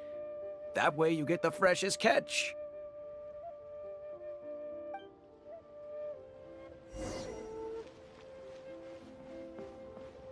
Hey, Captain. Let's go, Captain.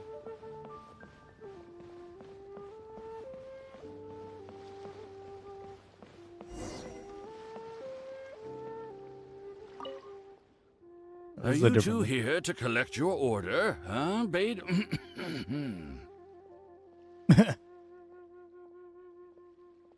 Yes, sir. We're here about that bass. I didn't expect you to come in person, but we still need to follow procedure. The bass you want is not a standard specimen. Our fishermen need to wait for the right moment to catch it. You know the rules, I take it? And so do I. Of course. Our real commitment's what we're thinking of. That guy just went walking on by. I think he's gonna go and snitch now. I think we are in trouble. Never gonna get us caught. Never gonna let us found. What rules? Oh, well, as you know, timing and location are everything when it comes to fishing. You have to wait till all the conditions are just right. That means the tide, the moon, and the wind. So, let me ask you this. When will the tide come in? Oh. The fishing song will sound out at midnight. Oh. How drunk will the moon be before the party's over? Oh. Sailor talk. It won't stop while the Star of Death shines. I see, yes. Which way will the sea breeze be blowing? The breeze should be bound for Guyan. All right, then. Well received. I'll go and make arrangements. Great. I think that wraps up everything we needed to do in Liyue Harbor. Let's head back and wait for the delivery. What did all those riddles mean, Captain? The three people we just met are our business partners. Nay's professional fishmongers and Y's amateur fishmongers are just cover names. The bass, obviously, is the code name for the goods. The numbers of teeth, swim bladders, and scales all represent different specifications. Oh. Meanwhile, the conversation I had with the warehouse keeper was the instructions for the deal itself. Let me translate it for you. Tonight at midnight, the deal will take place in Guyan Stone Forest. The Alcor will wait there as long as needed. So, you mean to tell me that they actually didn't need to know where you were, because they should have known to begin with, considering that you've been out there for, like, about a year now. As for what the actual goods are, well, you'll see tonight. This is all so mysterious, Captain. Is it as shady as it seems? We're not doing anything illegal here, are we? Is it as shady as it seems, Captain? What if I were to say yes? What would you do then? Try and persuade Ningguang to give you a light sentence. Pretend I didn't see anything, Captain. I'm afraid that you're going to throw me in the water. And then when I try to get back out, you're going to tell me that there's a fish down there that I need. And then when I look down, you're going to dunk me back in the water, Captain. Please don't do that, Captain. Thank you. But don't worry, everything will be fine. Is that another riddle, Captain, for I'm dying? I deeply value you as a friend, but ultimately, you're not with the Crux. Oh. I think she's telling me that I'm going to be sinking with the fishes, being that I'm not with the Crux. I definitely don't want to cause you any trouble just because you hung out with me. I believe that I'm going to be having so much trouble in the ocean. So rest assured, we haven't broken any laws. At least not today. She's telling me that she's going to break my bones. Oh, Captain. But I like me bones. Captain, I need me bones. That's my structure, Captain. Please, oh no, Captain.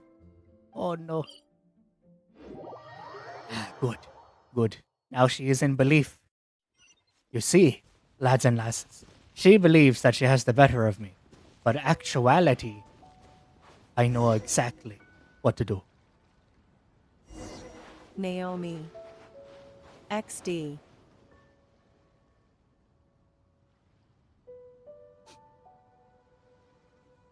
Captain Beidou, you gave me quite the surprise when you showed up in person earlier today. Well, my friend is visiting, so I wanted to show him how the Crux handles some of its important business. I see. You two must be close. You got that right. Now, down to business. Have you brought the goods? Yep, all here. Please, feel free to take stock. Stop! Nobody move! Naomi. Oh. I sent you the picture of the final moments just before he fell to look at after, smiley face. Oh, yeah. We have received certain information pertaining to a potential illegal business transaction at this location. Illegal? What? Apologies, Captain Beidou, but I'm going to need to inspect those goods. Oh no, should I run for it? Oh no, should I distract him while Beidou retreats? Oh? An illegal business transaction, you say? Well, all the goods are here. If you have any suspicions, please inspect them at your leisure. The Millilith checks Captain, the goods. Everything's been checked. It's just a bunch of potatoes, flour, and so on. And all the paperwork checks out too. Huh? Everything's been checked thrice over. There's not a single contraband item here. The paperwork was approved by the Ministry of Civil Affairs and the tax declarations are all in order. Looks like you've managed to clear everything up. I suppose we can put this down as a simple misunderstanding. Captain, was that your attempt to talk smooth to him? Are you trying to be a pretty lady, Captain? My apologies. Was that offensive by saying that you have to try to be a pretty lady? I don't know, Captain. Were you trying? What? Was that an attempt to be a pretty lady, Captain? I can't tell. Yes, apologies. This was a mistake on our end. Come on, let's go. You spoke very softly to him, Captain. You know, a man could only assume. Bravo, Captain Beidou. This was rather ingenious. Wait a second, what's going on? All this mystery over some potatoes and flour? Well, maybe because the stuff is on the ship. Seems like your friend still has a little catching up to do.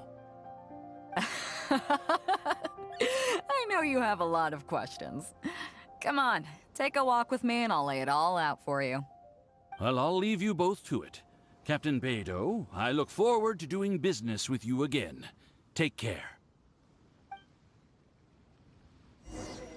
You probably thought that there was some sort of nefarious business going on behind all the secrecy today. The truth is, that was exactly what I wanted the Ministry of Civil Affairs to believe. What you might not know is that I, as the leader of the Crux fleet, and you, the great hero of Liyue Harbor, have both been on the Ministry of Civil Affairs watch list for a long time. Oh? In other words, whenever you or I crop up in Liyue Harbor, it almost always draws their attention.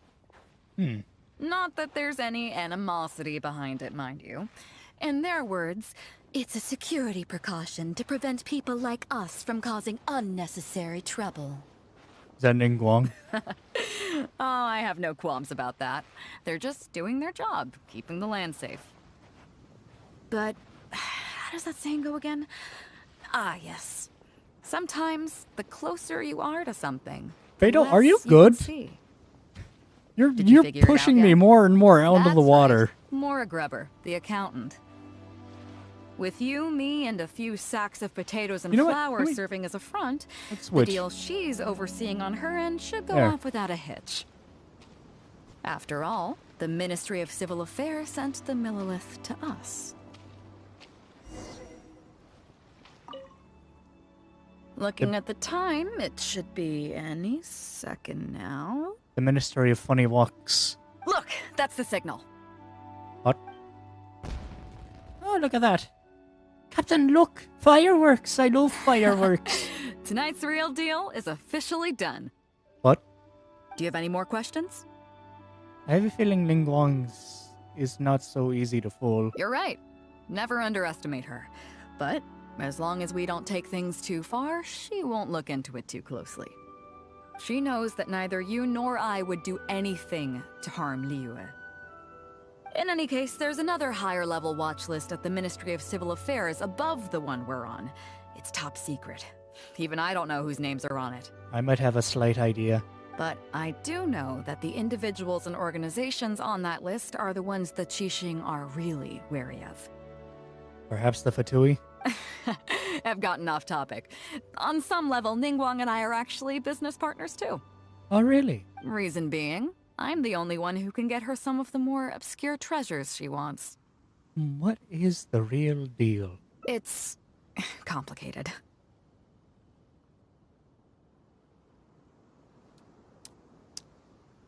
Excuse me while I look for a soundbite real quick. Excuse me while I look for a soundbite real quick. Excuse me while I look for a soundbite real quick. Don't mind me. I'm just, don't mind me. Just, it's around here somewhere. I can figure this out, don't worry.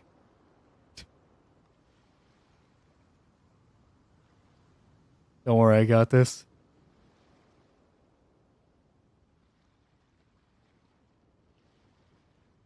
Where is it?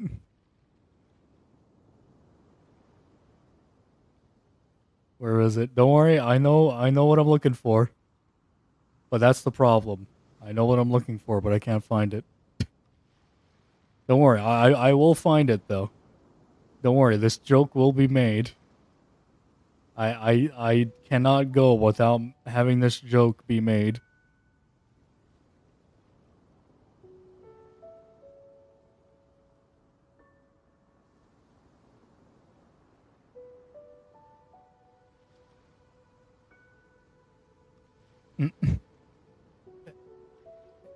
I'm very awfully far up on my soundboard right now.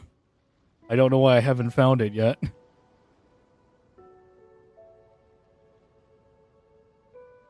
Oh, okay, I feel like we're getting close now. We should have been close earlier.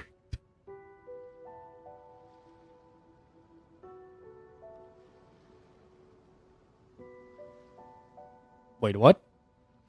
Is it gone? We got rid of it. Okay, there's that. Okay, there's that. There it is. And now to make the joke that everybody was waiting for.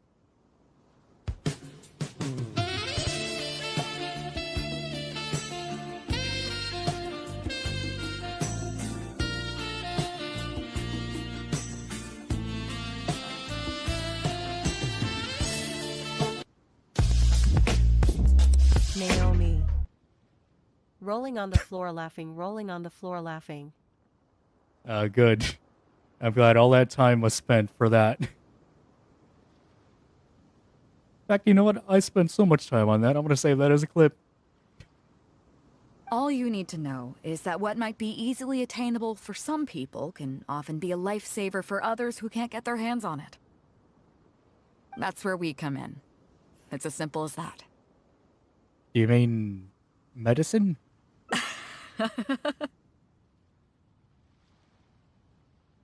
Well, it was an honest answer. Honest question. You didn't have to laugh at me. You still have some important things to take care of, don't you? What? As long as you don't know what I was referring to, you'll be safe.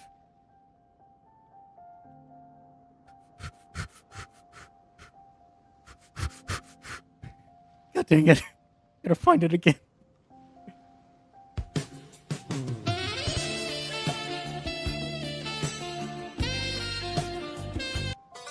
Oh, you touch my tra-la-la.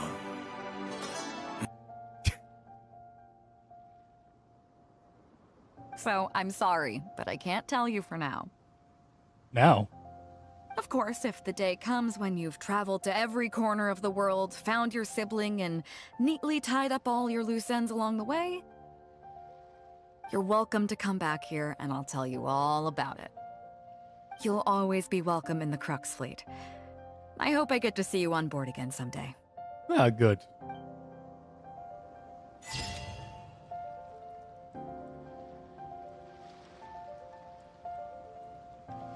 Beto hopes to see you on board again someday. Feels like a Disneyland ride. It's like you get on to have the whole, like, conjoining scenario. Or scenario of joining in the ride. And then, a scenario of getting the heck out of the ride. So I hope to see you here again, mateys. It's like, ah, good. Now to get off. Now to go and throw up. Because all I smelled was saltwater, bayou, and waterfalls. Well, that was fun. How much more of that do we actually have? Oh, some of that was actually for Primogems, though apparently we have not completed it all. So, oh, oh, that's right. If I would have picked the other, yeah, the shield. It's 7:30 in the morning. I got time. Let's go back onto the Crux. Let's finish this off with a good old bang. This time we're being a part of the shield. Alright. I forgot what the shield was. I think that was, Chief Mate Juza's breaking in the studying and whatnot. newcomers, but I think we can spare you the tedium of that. After this, the new crew members will be arranged into 2 teams for more specialized training, Naomi. according to their own aptitudes and the needs Bomb. of the fleet. One team will learn comprehensive survival skills, including maritime emergency rescue, marine meteorology, psychological counseling, and so on. There it is. Psychological counseling. That's, that one's a bit out of left field, not gonna lie, for the Shield of the Crux. Psychological counseling. It's like you got maritime emergency rescue, marine meteorology, and then there's psychological counseling. How did the captain make you feel when she told you that she thought you were a good crewmate? Oh, well, I just thought to myself, well, am I that good? Am I really that deserving? I'm just not sure. It's not her fault at all. It's really me, only me. I'm just not sure of things right now. They will serve as the support team for the fleet, ensuring safe navigation. That's why we call them the Shield of the Crux. The spear. That's right. You catch on quick. As one might expect, we call the other team the Spear of the Crux, because they'll be learning about naval warfare. They'll make up the armed portion of our crew. Also, they're responsible for handling the fleet's cargo deals. Oh, I thought we were going to be fighting. So, what do you think? Which team is for you? Well, I believe this time I'll go for the shield. As I expected, you have a will to protect others. There are 2 main subjects that the Shield of the Crux focuses on: survival knowledge and entertainment. Entertainment? What? As I was saying earlier, survival knowledge includes prevention of injuries and diseases at sea, navigation and cartography, basic meteorology, etc. You can go learn about these skills from Genshin, Huixing, and Liushi. They're all seasoned hands in their respective fields. I thought I would be learning from you, Captain. There are crewmates who know even more than you, Captain. I thought I'd be learning from you, Captain. Each sailor has their own strengths and weaknesses. I'm no rookie, of course, but you shouldn't underestimate the knowledge of the crew. If there's anything I'm most proud of in the fleet, it's my people. Go and get to work. I'll have some questions to test you later. I look forward to seeing how you do. Oh no. Oh no. Oh, test. Oh, alright. Let's pay attention now, shall we? Hello, traveler. I'm Yinqing, the Crux's surgeon at sea. Hello. Whenever a sailor has a health problem, they come to me.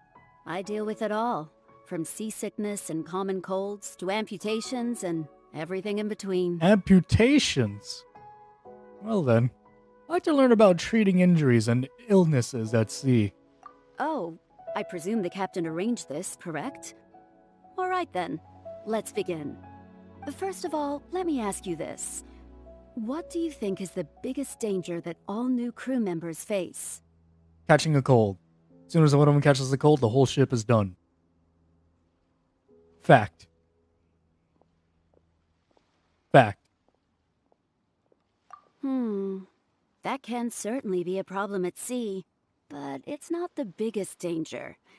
The most dangerous thing for a newcomer is to underestimate the dangers of life at sea. That was none of the options. And I feel like you are undermining, or underselling, or under-whatevering literal virusing sicknesses that can happen on a small ship. Oh, I have seen many new crew members who see themselves as young and fighting fit and have no regard for safety. They think that since they are tough enough to look after themselves on land, they'll be fine at sea as well. Well, you do make a good point. Those are the ones that always end up in the sick bay. Everyone should know that being a sailor, especially on a long voyage, is a brutal job in an unforgiving environment. Well, yeah. Yeah. I do have submechanophobia. And what is it, fascilophobia slightly? A little bit. We have to face malnutrition when we're short on supplies.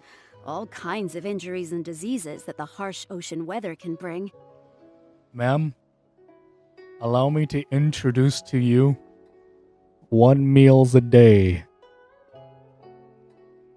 I'm ready. And even the psychological problems that can arise due to isolation and the lack of entertainment. Ma'am, allow me to present to you the voices in my head. They said hello. But the entertainment one, you got me there. I'm not ready. I'm gonna need a Game Boy, at least. To make things worse, the lack of medication and treatment options at sea can result in even minor health problems becoming serious, or even fatal. Hence the need for amputations? Oh, you probably thought I was joking, right? Well, that's not surprising. Most newcomers think the same way. Not really, actually. I was more so surprised that you handled them here. But hopefully you now realize that with a little extra precaution, a lot of these things can be avoided. Well, I think that's enough for you to think over for now. All right. Is there anything else you would like to know? The dangers of not being prepared for sea life. Got it. What happens to the crew members who have limbs amputated? What's Beto's view on this? Captain Beto? Well, out of everyone I've met, she probably values people's lives and safety the most. Although I'm just a doctor, Beto has given me the full authority to send any newcomers who I don't see as fit for service off the ship until they are ready to come back with the right attitude. Every time we're stocking up before a voyage, medicine takes top priority. I'm even allowed to choose the suppliers, regardless of the price. We have adequate budget for medical expenses. Do you know what Morgrubber, our bookkeeper, calls this? What? A significant financial risk. Oh. But Beto knows the importance of having a healthy crew. That's why she has authorized me regardless. Ah, well, that's good. She places her full trust in me and believes that I can solve these problems. Of course, I have proven her right. So, to answer your question, that's how she thinks. Is there anything else you would like to know? What happens to the crew members who have had limbs amputated? Oh.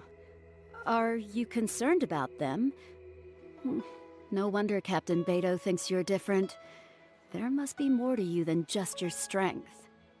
Actually, well, sure, you could think that way, but, I kind of got to be concerned for a man who's half a man.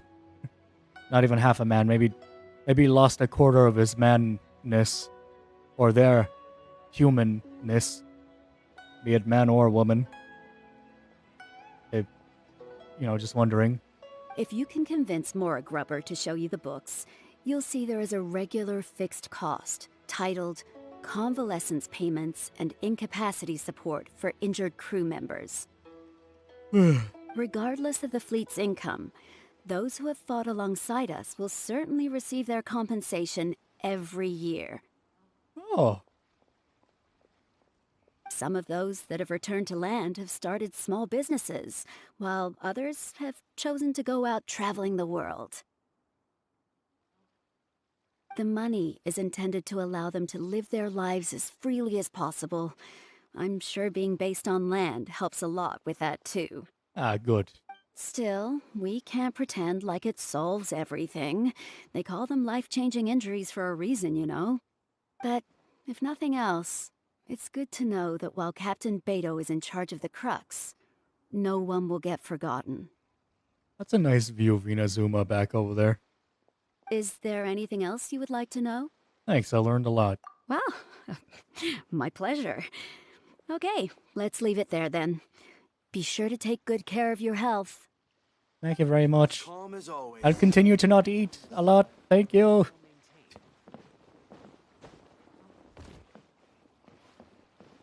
Pardon me.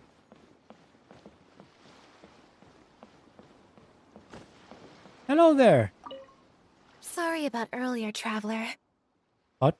Oh, right. We were so caught up on getting you to join the fleet that we didn't notice we were going a little overboard. Good thing the captain stepped in. That's okay. I was hoping to learn a little more about cartography. Oh! Well, in that case, you have come to the right person.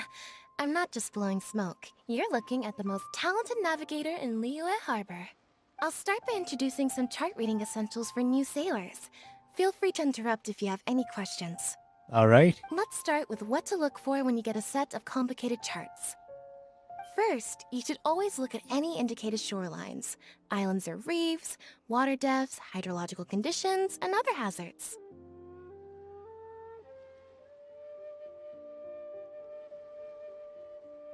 All right. With these features in mind, you can answer the basic question of, can I chart a safe course through this area?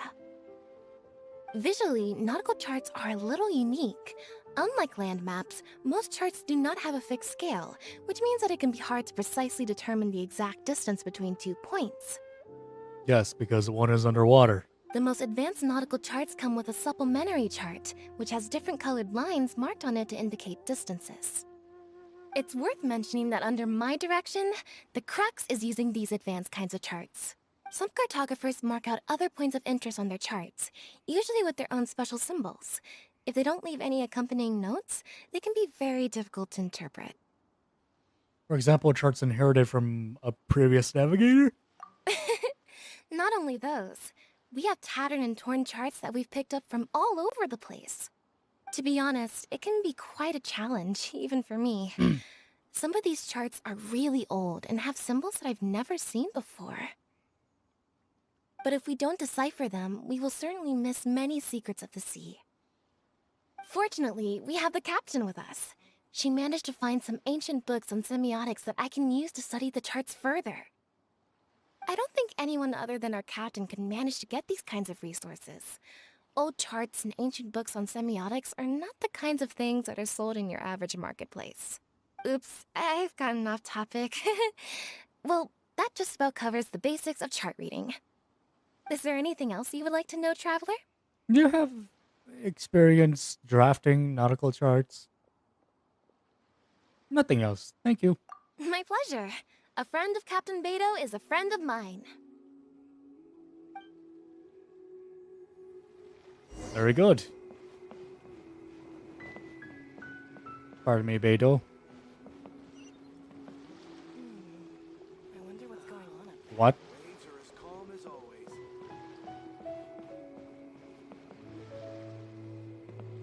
How did you get up there?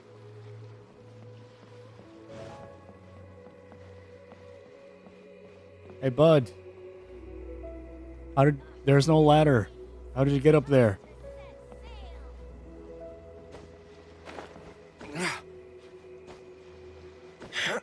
Dang it.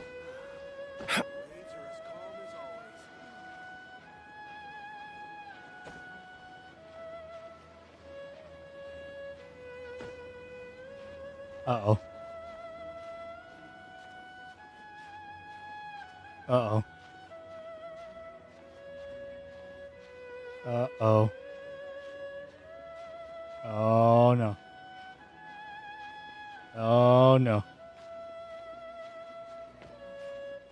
Oh, no. Drop. Woo! Yeah. Oh, God. How did he get up here?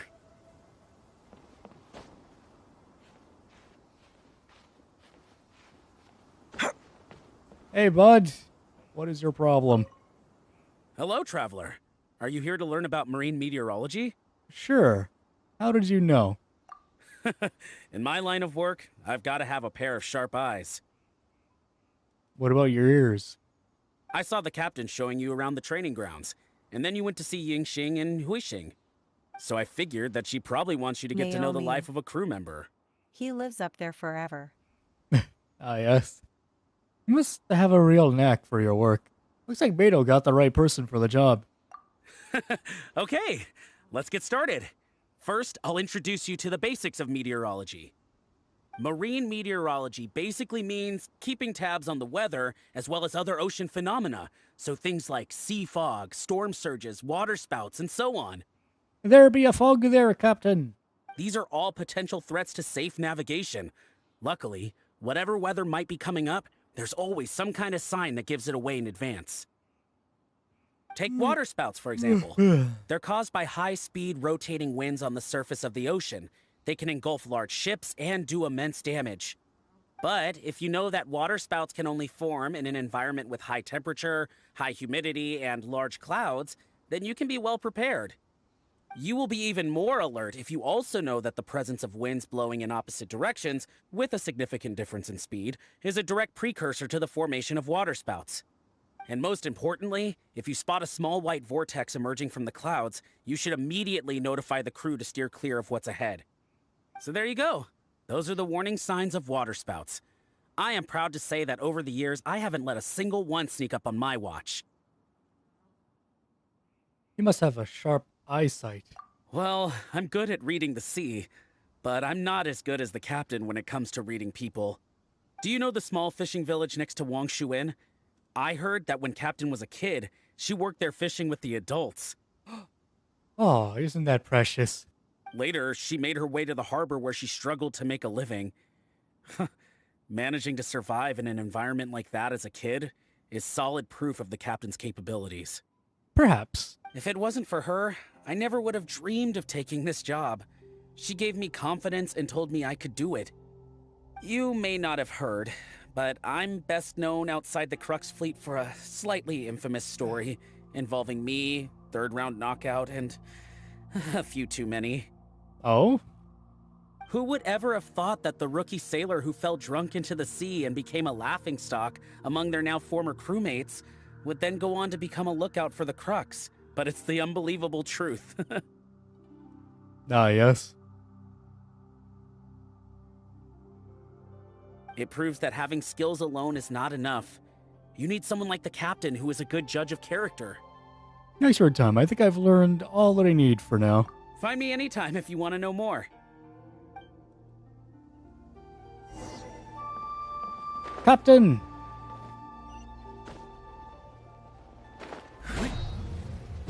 Scoot him up! Pardon me.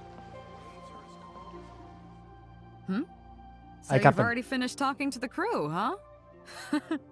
I thought it would take you a while longer.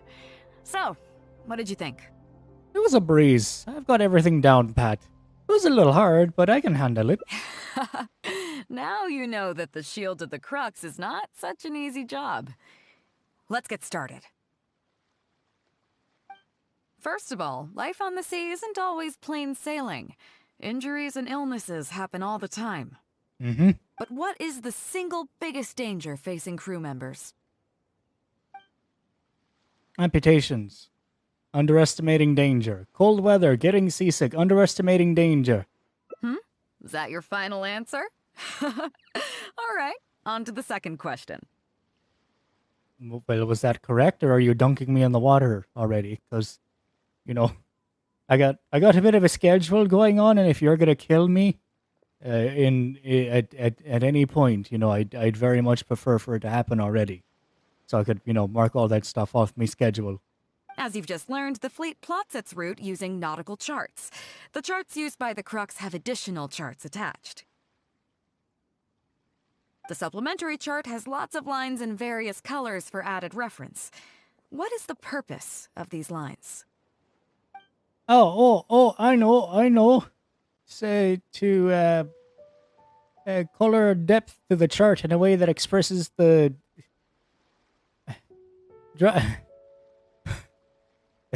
words, aesthetic preference, and foster a greater appreciation of art among the... Okay, no, that's not it. To add color and depth to the chart. It marks distances. Okay, interesting. Now, last question. On longer voyages, we have to be especially careful to avoid certain weather hazards that pose a threat to the integrity of the ship and the lives of the crew. For example, waterspouts. Mm-hmm. So my question is, how can we reliably predict waterspouts so we can avoid them? When Lishui says a waterspout is coming, it's coming. When Sea Drake says a waterspout is coming, it's coming. The presence of dark clouds and strong winds in possible directions, plus white vortices in the clouds. The presence of dark clouds and strong winds in opposite directions, plus rings of white spots in the clouds. Okay, those are all my questions. Do you want to know how you did? Yes, Captain? I gotta say, each time I think I've wrapped my head around how great you are, you surprise me with something new. Like learning knowledge? Are you saying you're surprised that I can learn? Little offended, but I'll take it. I got full hearts. You got them all correct. They weren't the most difficult questions, but they weren't ones you could bluff your way through either. You've clearly been paying attention to my crew. Absolutely. Okay then. Now it's time to apply that endless talent of yours to learning some new recreational activities. To be clear, wrestling sea monsters barehanded is not my idea of recreation. Don't worry. All our recreational activities are respectable and, above board. I lied. I wrestle sea creatures 24/7. You need to realize that being out at sea might be fun for the first few days while everything's new, but before too long, looking at the same old sea every day and being so isolated from everything can really cause people to struggle mentally. That is why regular recreational activities are an absolute necessity. We offer a lot of fun courses for our newcomer training, including fishing, photography, chess. Chess? Oh, and thanks to Kazuha, these days we also offer poetry and music appreciation, as well as communal wind listening. Communal wind listening. Bruh. I think that's referred to as the flute.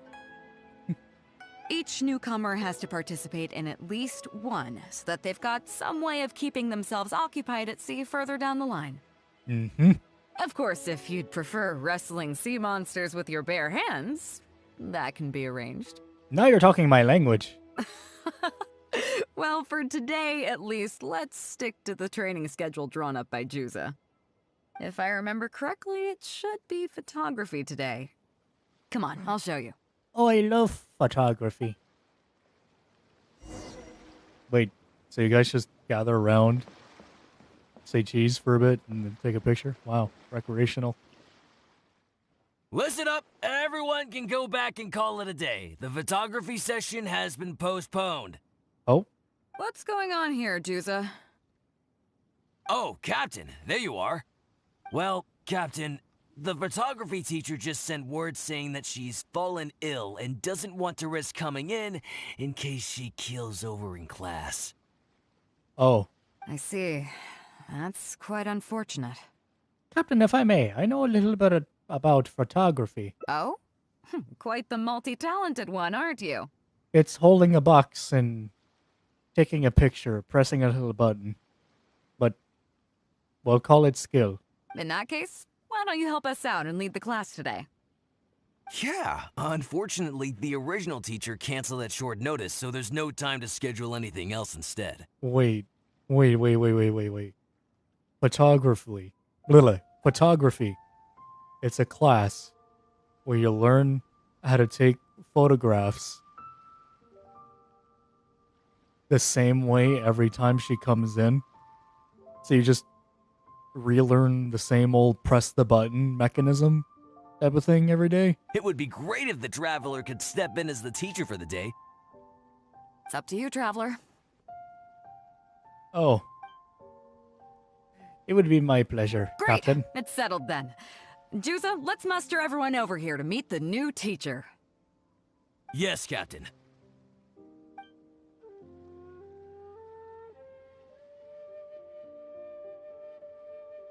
Okay, that's 1, 2, 3.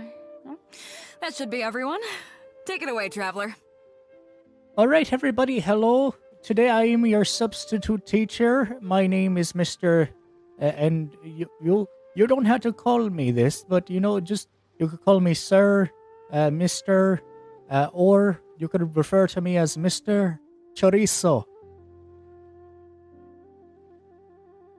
Before I begin, I do have one condition. Oh yeah? What's that? Since this is a photography course, there has to be a subject. We will need a model. Fair enough. It seems like you already have someone in mind. Yes. Paimon, get in here. So, who will it be? I think the most suitable model is Chief Mate Juza. I think the most suitable model is Yingjing. I figured one of the answers was Beto.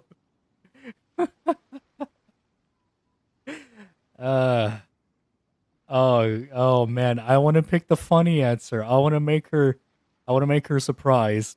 She knows the answer.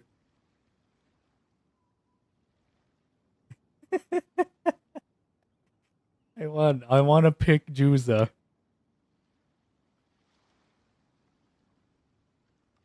But the obvious answer would be Me? Naomi. Well, we could do XD. that. Or Stone Forest looks extraordinary today. It'd be a pity to not capture the scenery for posterity.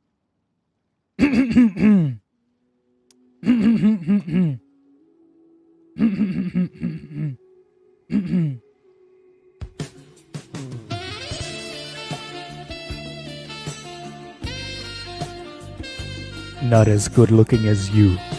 Oh. Enough of that. So how about we snap Stone Forest for today's class? Naomi. Then there'd be no need for a model. Rolling on the floor laughing. Come on, Captain. We talked about this. The photography class is supposed to be portrait photography. Have you forgotten? Darn! Cursed by the system. Scenery looks nice at first, but it gets boring after a while. I bet it'd keep the crew more entertained if we got them learning portrait photography so they could record moments in each other's daily lives. To be fair, as a male, I would be incredibly uncomfortable looking at a photo of just a woman standing there. Also uncomfortable, mind you.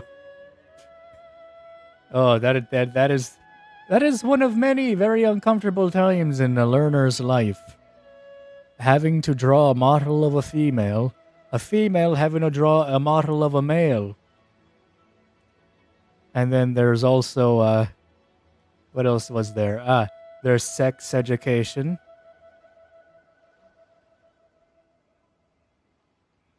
Unfortunately, my teacher back in high school was more busy talking to his failing marriage wife. And he was teaching me, by the way. Hello, mister. I do apologize about that joke. That's not meant to be real. My apologies. You did as well as you could as you received phone calls from your wife. I mean, that part's true. That part wasn't a joke. All he got was calls from his wife. So I mean, my education for the class of sex ed is not exactly the wisest. But at least I know when a girl tells me something about the human body and of her own, at least I'll know what to tell her. Ring, ring, ring, ring. Damn, Hello? LOL. Yeah, hello, wife. Hold on, let me go to the wrestling class real quick. Because I'm a coach for wrestling as well. Hold on. Ring, ring. There you go. Problem solved. Those were your exact words, Captain. Where are they now? Strange. I don't seem to remember anything about that. Uh-oh. Well, then in that case, how about Huixing? I bet she's perfect for the camera. Or Fuzhong. Or Mora Grubber. Even little Yue. Seriously, Captain? Little Yue? You're just trying to wriggle your way out of this. This isn't like you. Oh no, it's all right. No. If you lads and lasses want, I can be your model. You are the captain after all. Of all of us, you're the best suited to being a model. I agree. You were the one who invited the Traveler to be the teacher, so you should cooperate, Captain. Ah. Yes. Miss Beidou, if you can please, as the teacher for today's class, please do. Besides, Captain, you've never had your photo taken. It's high time you got one. Wait, you know, a heroic and striking kind of picture. It's a legitimate picture. Actually, now that I think about it, now that you explain it, like I thought they were saying photography for like drawing, which was weird. But oh, it's a literal photo of someone. You know what? Now I'm kind of a little bit siding with Beidou there because it's just gonna be her image, just somewhere. We can even use it to promote the fleet during recruitment. Real funny, guys. Trust your crew, Captain. You are the best candidate. Trust me, Captain. You are the best candidate. Well, I feel like saying trust me would be flippin' weird, so trust your crew. Well, if you say so. I'm not one to spoil the fun. So, what do I do now, Traveler? I feel like she's going to plant me like a tree later. You can just strike an epic pose. Like this? You look a little nervous. You're kidding, right? I've never had my photo taken before, but something this simple shouldn't be a challenge for me. It must be the lighting or something. You've got it wrong. Perhaps you feel uncomfortable with so many people around? I never said that. We can go somewhere quieter.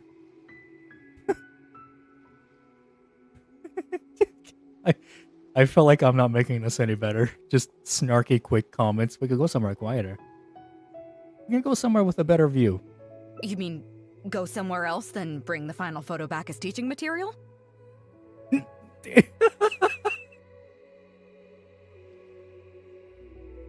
Sounds good to me. That's a good idea, isn't Naomi. it, guys? XD. The lighting may still be a problem. But I'm open to persuasion. If you have a suitable place in mind, I can consider it. Just to be clear, Naomi. I won't necessarily agree. WTH. It depends on the face place you palming, have in rolling mind. on the floor laughing. How about Yo Guangshou? We can enjoy the ocean breeze. I've heard there's a fishing village near Wangshu Inn. How about the top of Tianxing, overlooking all of Liyue Harbor?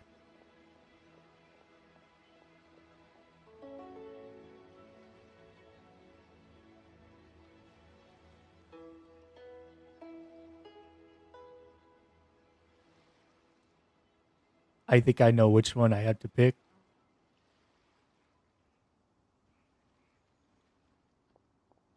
I want to do the ocean breeze.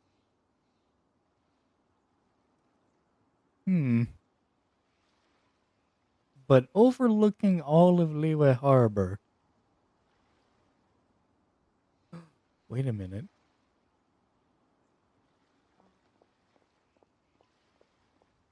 Didn't she grow up doing something near Wangshu Inn?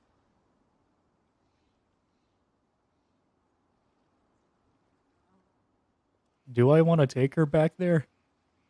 You know what? Overlooking Liyue Harbor. A view overlooking Liyue Harbor, huh? Sounds nice, but on second thought, I don't have any love for a lifeless gadget like the camera. I'd prefer to be having fun together with my crew. I guess I'm used to that rowdy bunch. Oh, yeah? So I think we can just forget the whole modeling thing for now. Are you sure about that? Sorry about that. I guess I'll owe you a favor. Oh no. Oh no. It leaves the photography class. Kevin _L _Pobra _23. Best followers, primes, and viewers on cut.ly/IATSPFT. Oh, look at that. A bot over on Twitch. Isn't that nice? Listen up, everyone can... What's going on here, Juza? Oh, Captain, there you are. Well, Captain, the photography teacher just sent word saying that she's fallen ill and doesn't want to risk coming in case she... I see. Naomi. That's quite... Oh? Bruh, Quite the LOL. multi-tap. In that case, why don't you help us out and lead the class? Yeah, unfortunately, it would be great if the Traveler could step in as the teacher for the day. It's up to you, Traveler. Great. It's settled then. Yes, Captain.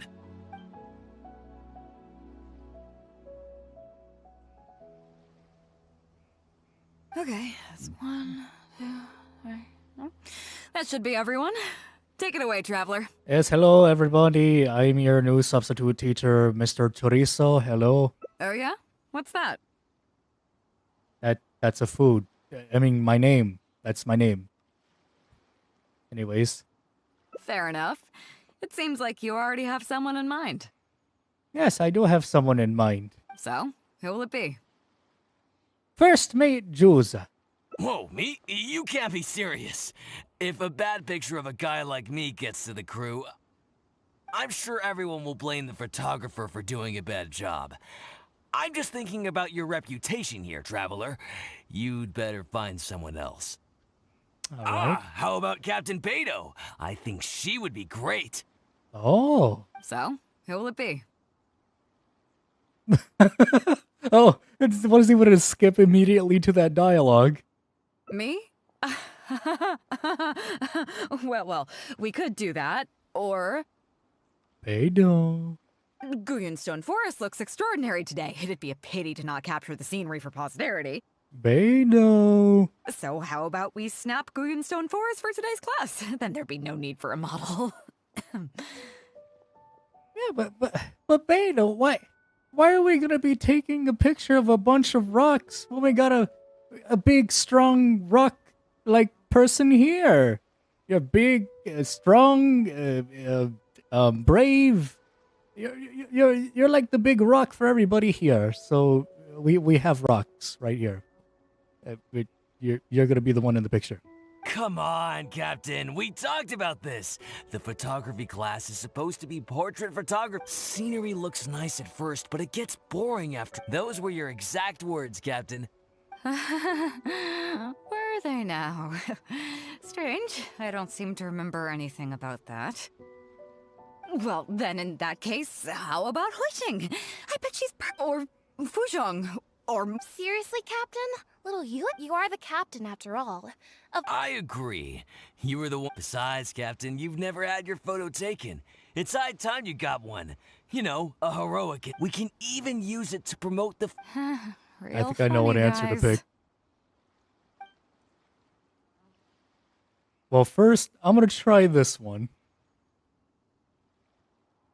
I'm going to try this one. This one adds a personal touch to it. Well, if you say so. I'm not one to spoil the fun. So, what do I do now, Traveler? Smile and be happy. Like this? You look a little stiff, but I think that might just be your build. You're a very strong-looking woman. You're kidding, right? I've never had my photo taken before, but something this simple shouldn't be a challenge for me. No, it's must fine. Be the lighting or something. You've got it wrong. Perhaps you feel uncomfortable posing here? I never said that. We can go somewhere quieter. You mean go somewhere else, then bring the final photo back as teaching material? Mm-hmm. Sounds good to me. That's a good idea, isn't it, guys? The lighting may still be a problem. The lighting. But I'm open to persuasion. If you have a suitable place in mind, I can consider it. Just to be clear, I won't necessarily agree. It depends on the place you have in mind.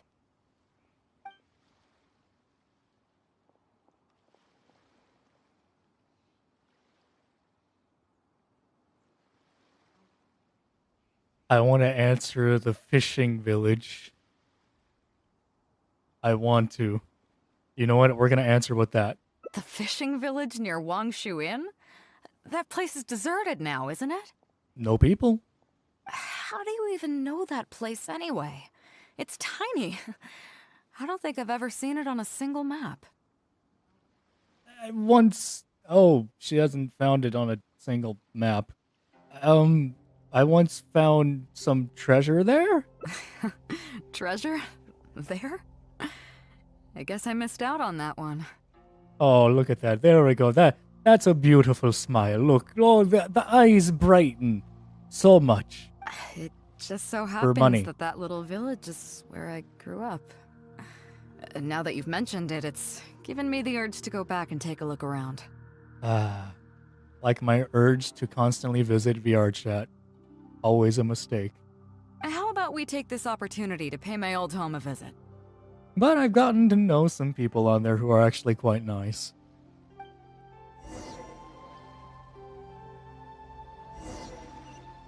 Well, as it turns out, taking her down memory lane was the right answer. Definitely would not have been my suggestion. But that's just the, we'll just say, what was the word used earlier, or phrase used earlier? Psychological, yeah. That's just the inner psychological guy in me talking.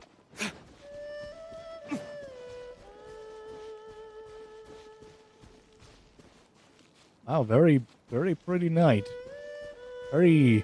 Hold up. No, wait. I must do this before it is gone. Quickly. Oh, yep. Uh-huh.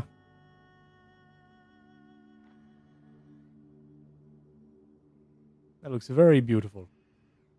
How do I control the other thingy?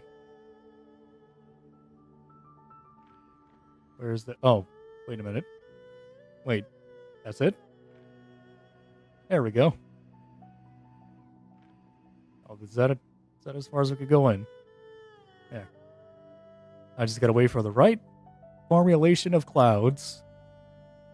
The right forming of clouds, and I think I know exactly when I'm gonna get it. Oh, wait, it might not even meet it. Oh, that's unfortunate. Yep, nope, clouds are disappearing. Well, don't worry. Patience. That is the proper way of the photographer. Patience. The right time will come. It's like flowing in the ocean. You do not question it. You do not rush it. You will be as you will be in the ocean.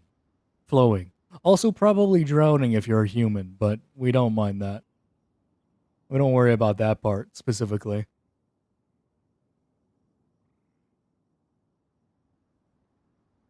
Five, 4, 3, 2, 1.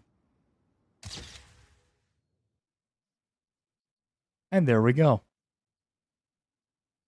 Like an egg in a nest.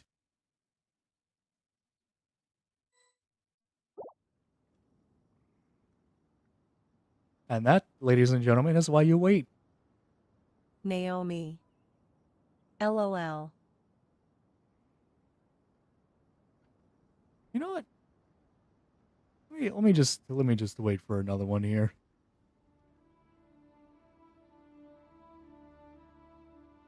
I feel like there's gonna be another one for me. You gonna give me something else, guy?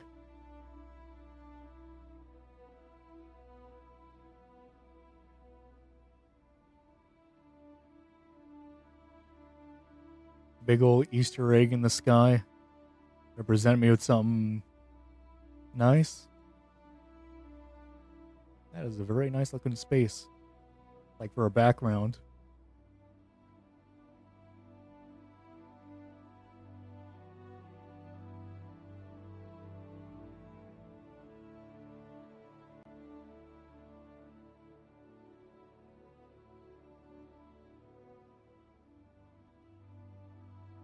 Hmm.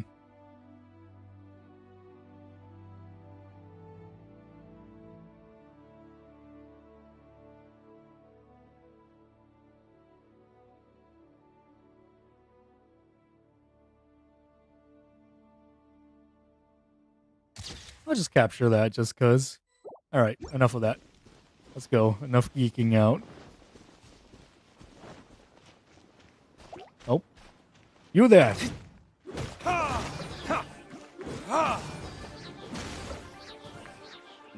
Alrighty. Nice talk. Good chat. We should do it again.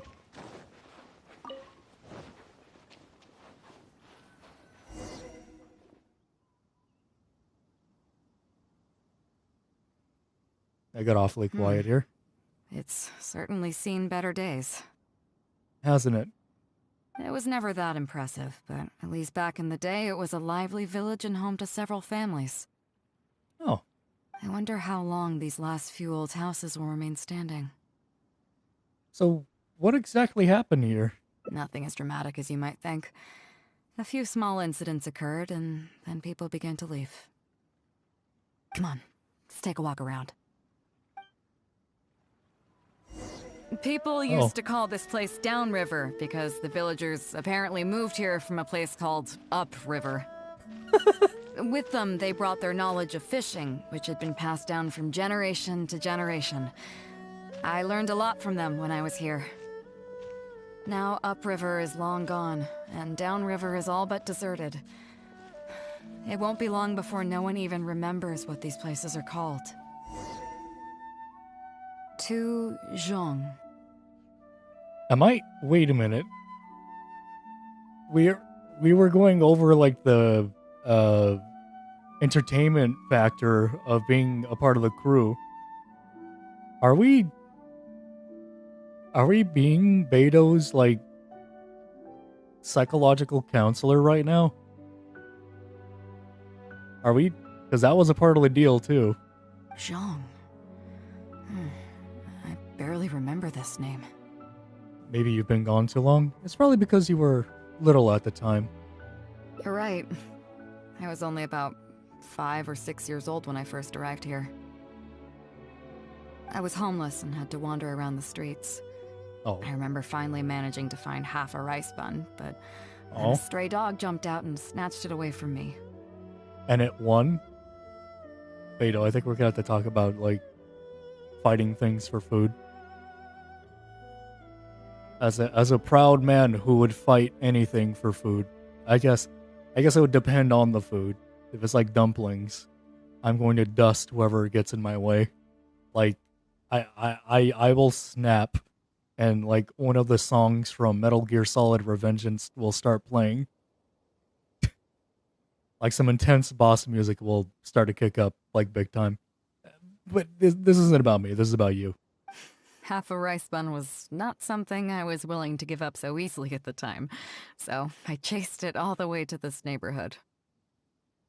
Then a few fishermen saw us running and stopped me. They were kind enough to give me some food. Seeing me stop, the dog also stopped running. Oh. But straight away it keeled over and never got up again. Maybe it was too tired, or maybe it had starved to death. I went over and saw that the dog still had the half rice bun in its mouth. It didn't let go even at the very end. Poor thing. Kind of sad. Had I known the dog was so weak, I would have let it take that half rice bun. That's when the villagers here took you in. I could tell they were wary of me at first. I was the dirty little kid who had just chased a dog to death over some scraps of food. But I got lucky. The village chief took pity on me and brought me to their home. That's how I ended up staying here.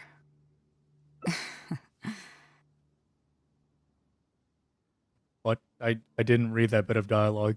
What was that chuckle for? I just pressed the button out of instinct to move on to the next text box. Do you know what the name Beto means? What does the name Beto mean? Come on, I'll explain along the way. Okay. About a year or two after I arrived, the village chief fell ill during the winter and passed away. Oh. During that same period, the harvest was getting worse, and the fishermen's catch was getting smaller day by day. Without the village chief to handle the situation, people began blaming each other. There were even rumors that some families had been overfishing and leaving nothing for the rest of the village to catch. But in the end, they all turned on me, saying that they shouldn't have ever taken me in. They said I was bad luck. Where do those carrots come They from? pointed to how that dog died on the first day I arrived. Next thing you know, the village chief dies, and then all the fish die out. They said I was a living curse, and the downfall of the village was all my fault. I told them that I didn't understand. I'm not a curse, I'm just Beto. Then some of the villagers started shouting, and drove me out of the village. Oh. They shouted, "Nando controls life. Beto controls death. Beto controls death." Oh. Before then, all I knew about my name was that it had something to do with the stars. It wasn't until then that I realized that Beto was a constellation.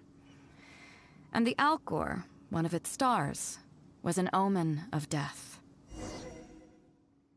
Here we are. This is the old house of the village chief. I bet he never expected that the little girl he took in would grow up to be seen as a curse that brought about the village's total destruction. If you're cursed, then I think I am too. What do you mean? The Anima Archon's Gnosis was taken after I arrived in Mondstadt. Is that all?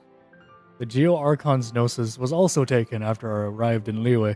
And let me guess, you got to Inazuma and the Electro Archon's Gnosis was taken as well? Maybe.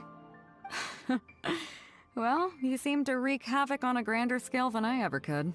Does it make you feel better now? Oh, I get it. You're trying to convince me that I'm not cursed. I appreciate it, and I'll take it.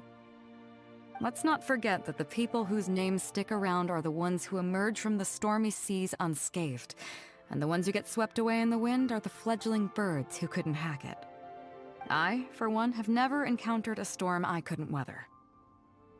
I find it very fitting that the sun's rising now. Look at that. That's like her mood. It's like the mood right now. But your journey's far from over, isn't it? Just remember, there's no telling what else you might encounter in this vast world. So if you ever find some idiot trying to brand you as a scapegoat just because you're the one who lived to tell the tale, tell them Captain Beidou demands to have the honor along with you. Remember, you'll always have the Captain of the Crux to back you up wherever you go. I suppose we're just two scapegoats looking out for each other. Two cursed scapegoats banding together for survival. Sounds like a recipe for disaster, but at the same time, I kinda dig it. I'm lucky to have a friend like you. Okay, it's time to get back to our photography. Right, teacher? You finally remembered what we're here for. I thought you might not be in the mood. I thought you might not be in the mood. Come on, let's not waste any time. Get it done while you can before I change my mind. So, do I need to strike a pose? Yes. However you prefer. Maybe go for something a little flirtatious. Heck no. However you prefer. All right. How about this?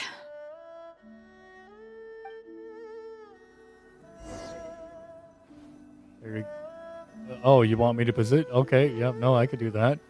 I thought I was going to try to do something like that, like from here. You know, maybe something like this.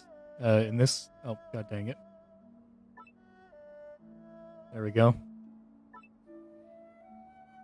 Something like that. Oh, what is happening here? There we go. Something like that a little bit. I don't know. But whatever, you know, I could do it here. Oh. So I can. Okay. You know, yeah, let's get a little bit of the mountain. A little bit of the trees back there. Or the singular tree back there.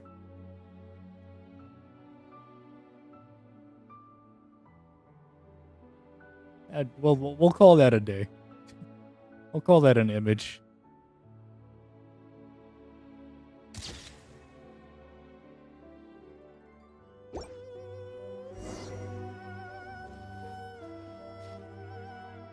So, is it done yet? Please don't tell me that it looks weird. Not at all. It's perfect. Show me. If only you promise to give it back. If only you promise not to beat me up if you don't like it. Only you promise not to beat me up if you don't like it. Yeah, sure, whatever. Now give it here. Oh. Yeah, there's the photo. Yes. I see. All right. On behalf of the Crux, thank you very much for your photography class today. You've been an excellent teacher, and I couldn't be more satisfied. Now, as captain of the Crux, I am exercising my official right... What? ...to requisition this photograph for future promotion and recruitment purposes. Oh, good. So, I'm afraid I'll be holding on to this. That's fine with you, though, right? What? I mean, I guess she didn't beat me up, which I guess is what I asked her. Laughter breaks the solitude of the long, silent village, and the lonesome scene grows pleasant once again. Look at that. The sun in the background and everything. I think that's a sun. Is that a sunset? Hold on. Let me check. Actually, I can't really check. I don't know why I said that, to be honest. I thought staring intently at it would aid me in this deciding factor. It did not. I still have a That's lot a nice to do one. with the guild. How about you take a rest while I go back? We don't have any more, do we? Oh. Take part in the Jinsei banquet with Beidou. Find out the truth behind the deal Beidou is making.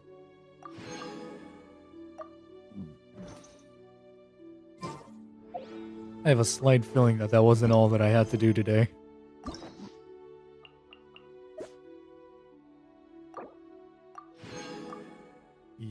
have one more.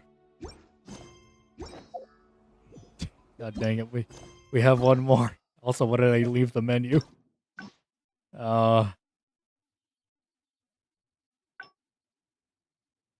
Wait, what?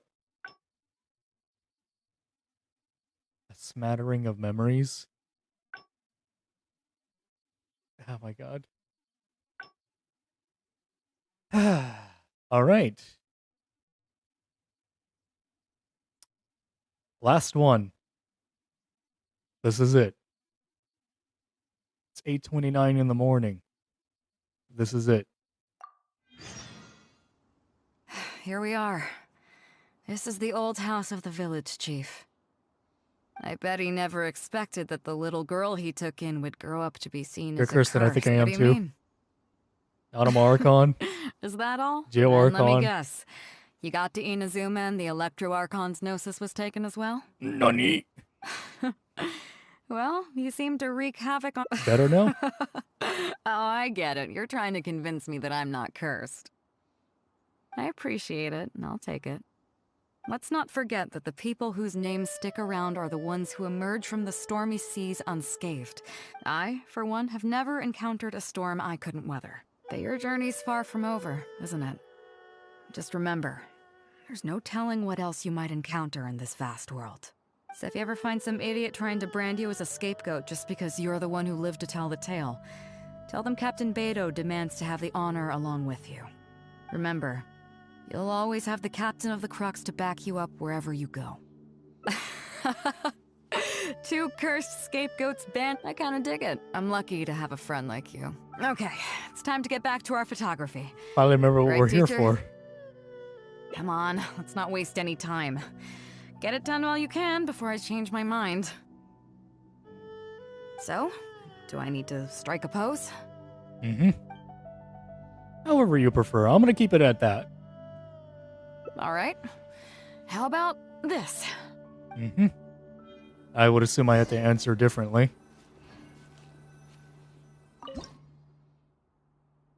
There you go.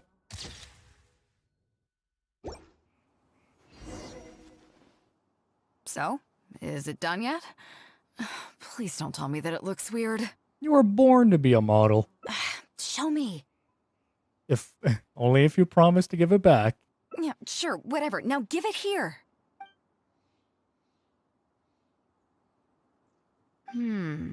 Yes. I see. All right. Now, as captain of the to requisition this photograph for future— What? So I'm afraid I'll be holding on to this. That's fine with you. What? What? What? I already saved that. What? What? Wait. No. Don't tell me I have to answer. No. No. Here we are. I bet he never expected that the— What do you mean? Is that all? No. Then let me guess. Confiscated Well, XD.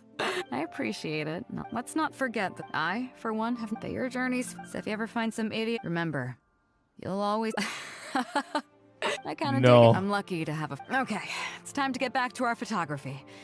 Come on, let's not waste any time. So, I know what I have to answer do I need with. to strike a pose? I know what I had to answer with.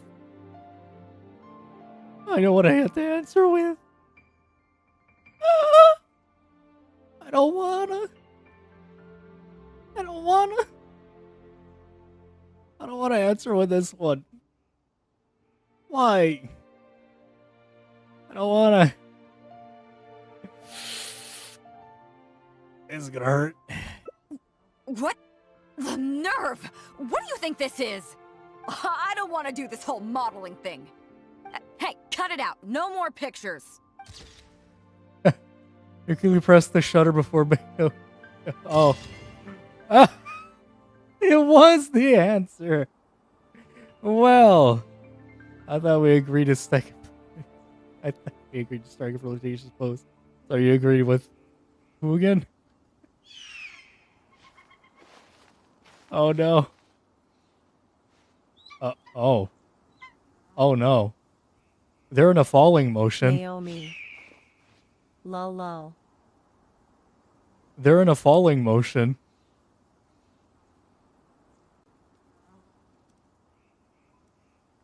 I know what's happening. I know what I still have a happened. lot to do at the guild. How about you take a rest while I go back? I know exactly what happened. Oh. Oh no. You have fallen upon me. Oh no, I have fallen upon you. Oh, what a predicament we have found ourselves in.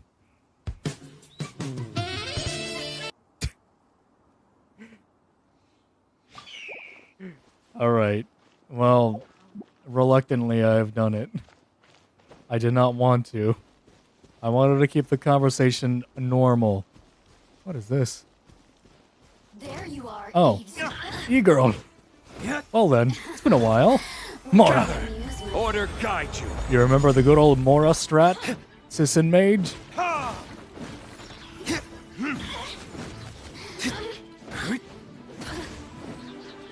Burn!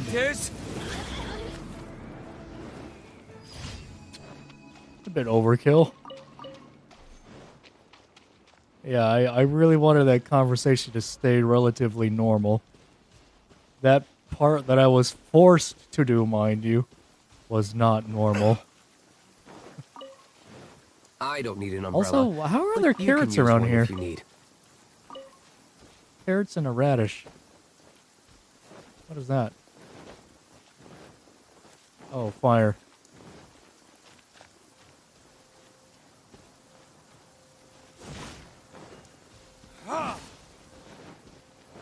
That's already been lit.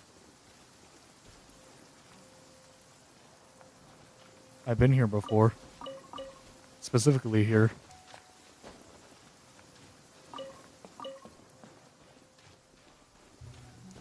What is this? What's this now? Oh. Hello there. Hey there, pal. What you guys up to, huh? Oh.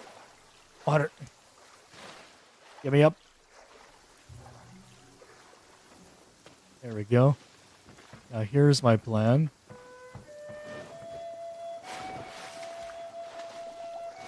I want to pick him up. No, I can't. What, did I actually have to go fishing for that? Is there a fishing item? Oh, there is a fishing item. That's right. Oh man, that is my bad. Oops. Well.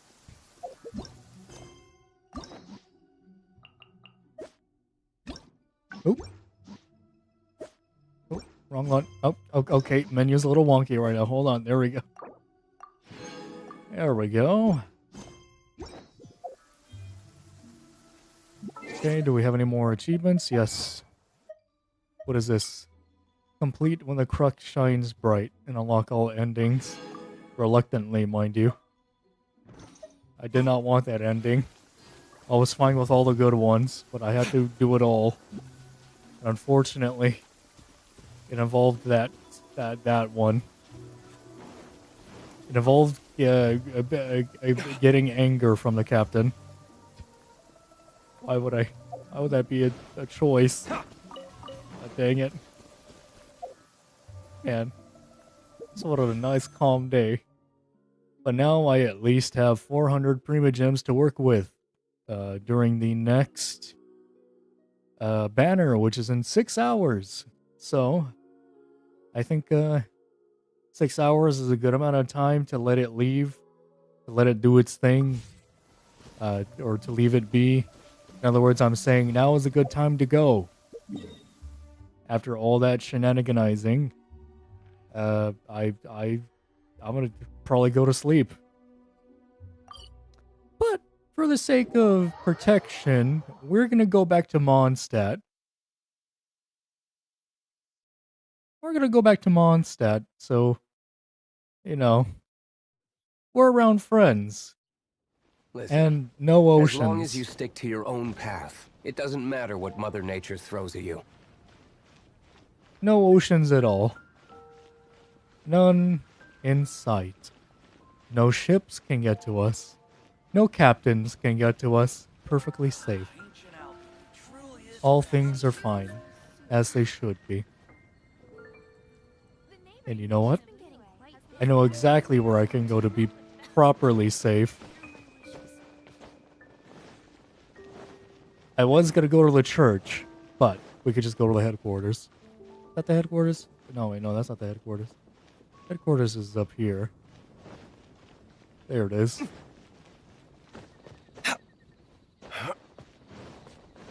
Excuse me, lads. You know what? Maybe we'll avoid the witch. We'll avoid the witch. I'm not going to where the witch would be. We are going to the church. That's the one place a pirate would never go.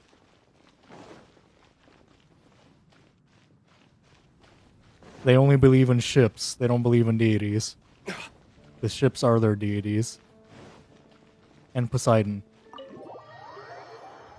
They also believe in Poseidon, which I guess is a god, but this church does not believe in the Poseidon god. I don't even know what the... Oh, right. The Animo god. Archon. Yeah. See, now we're safe. We're protected. See, now we're fine. Alright. Well. Unfortunately, ladies and gentlemen, I must take my leave now. I'm gonna head off to sleep. Gonna go do my thing later, probably. To be honest, I don't know what I'm gonna be up to later. I don't know if I'm gonna check out the new update later. I don't know if I'm gonna hang out with my boys later. I don't know if I'm gonna, I don't know, go play Halo later. I don't know. But I guess we'll see what I'll do. That also includes, I don't know if I'll stream. So, yeah, I, just like Blamo said at the beginning, have been trying to take break days and whatnot. So, Naomi. yeah. Yeah. I wanted to go back to streaming every day, but sometimes the content isn't every day. Like, it's not there every day. The excitement isn't there every day. The ability to show something isn't there every day. So, every other day is going out well. So, yeah. Let me also go ahead and do this.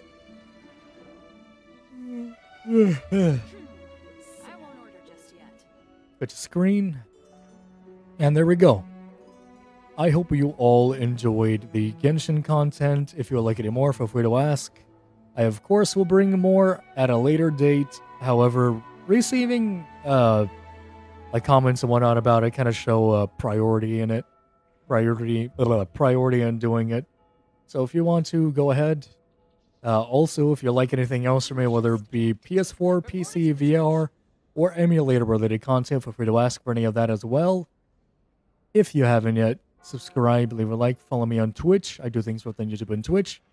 At the same time, however, there might be a case where I will edit a video or stream to only Twitch. Probably because I'm going to play VR chat. I don't know. Yeah.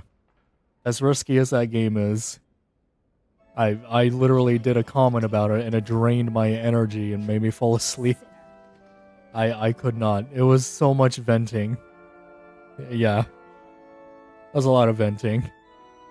But, yeah, it's aside from all that. Also, if you want to, and only if you can, please do consider a donation as well, as it would help out for games, DLCs, skins, like on Fortnite, Township Tale, Naomi.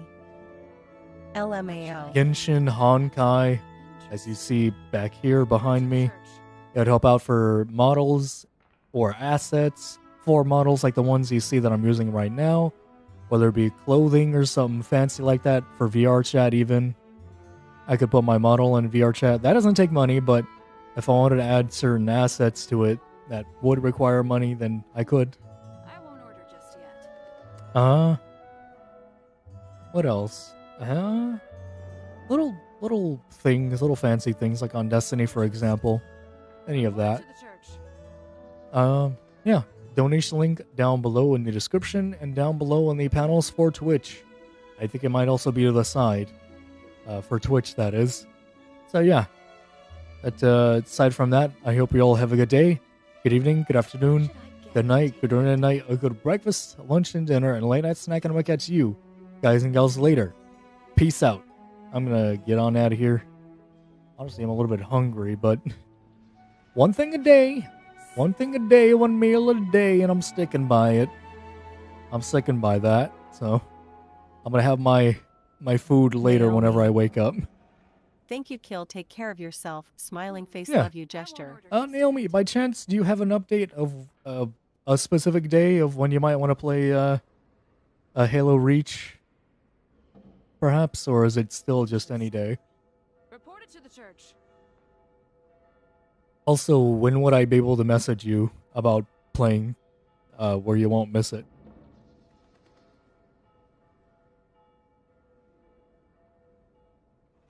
I got times over in Sydney. It might not be close to England, but I got times over in Sydney, so I guess I can make a rough guesstimate. I don't have my glasses on. I cannot see that. Let me go ahead and fix that. They put on my glasses. What is that? Naomi. Whenever you're free, really, and you can message me when you wake up if you like. Smiley face. Oh, okay. In that case, world clock's not necessary. Although I don't know what world clock I have there.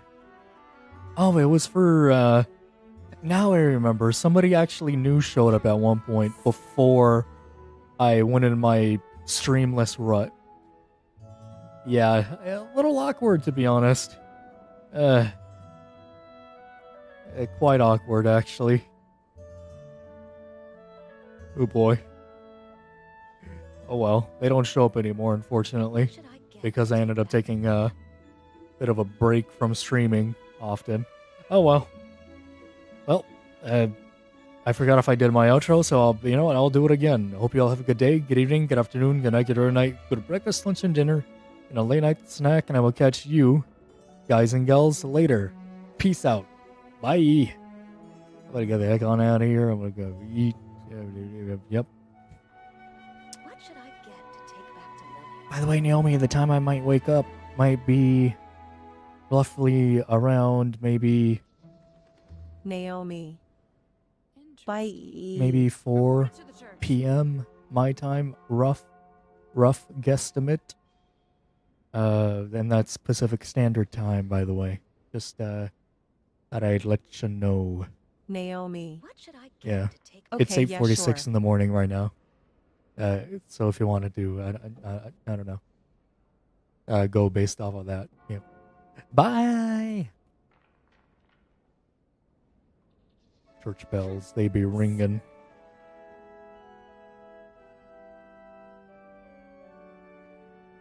Naomi.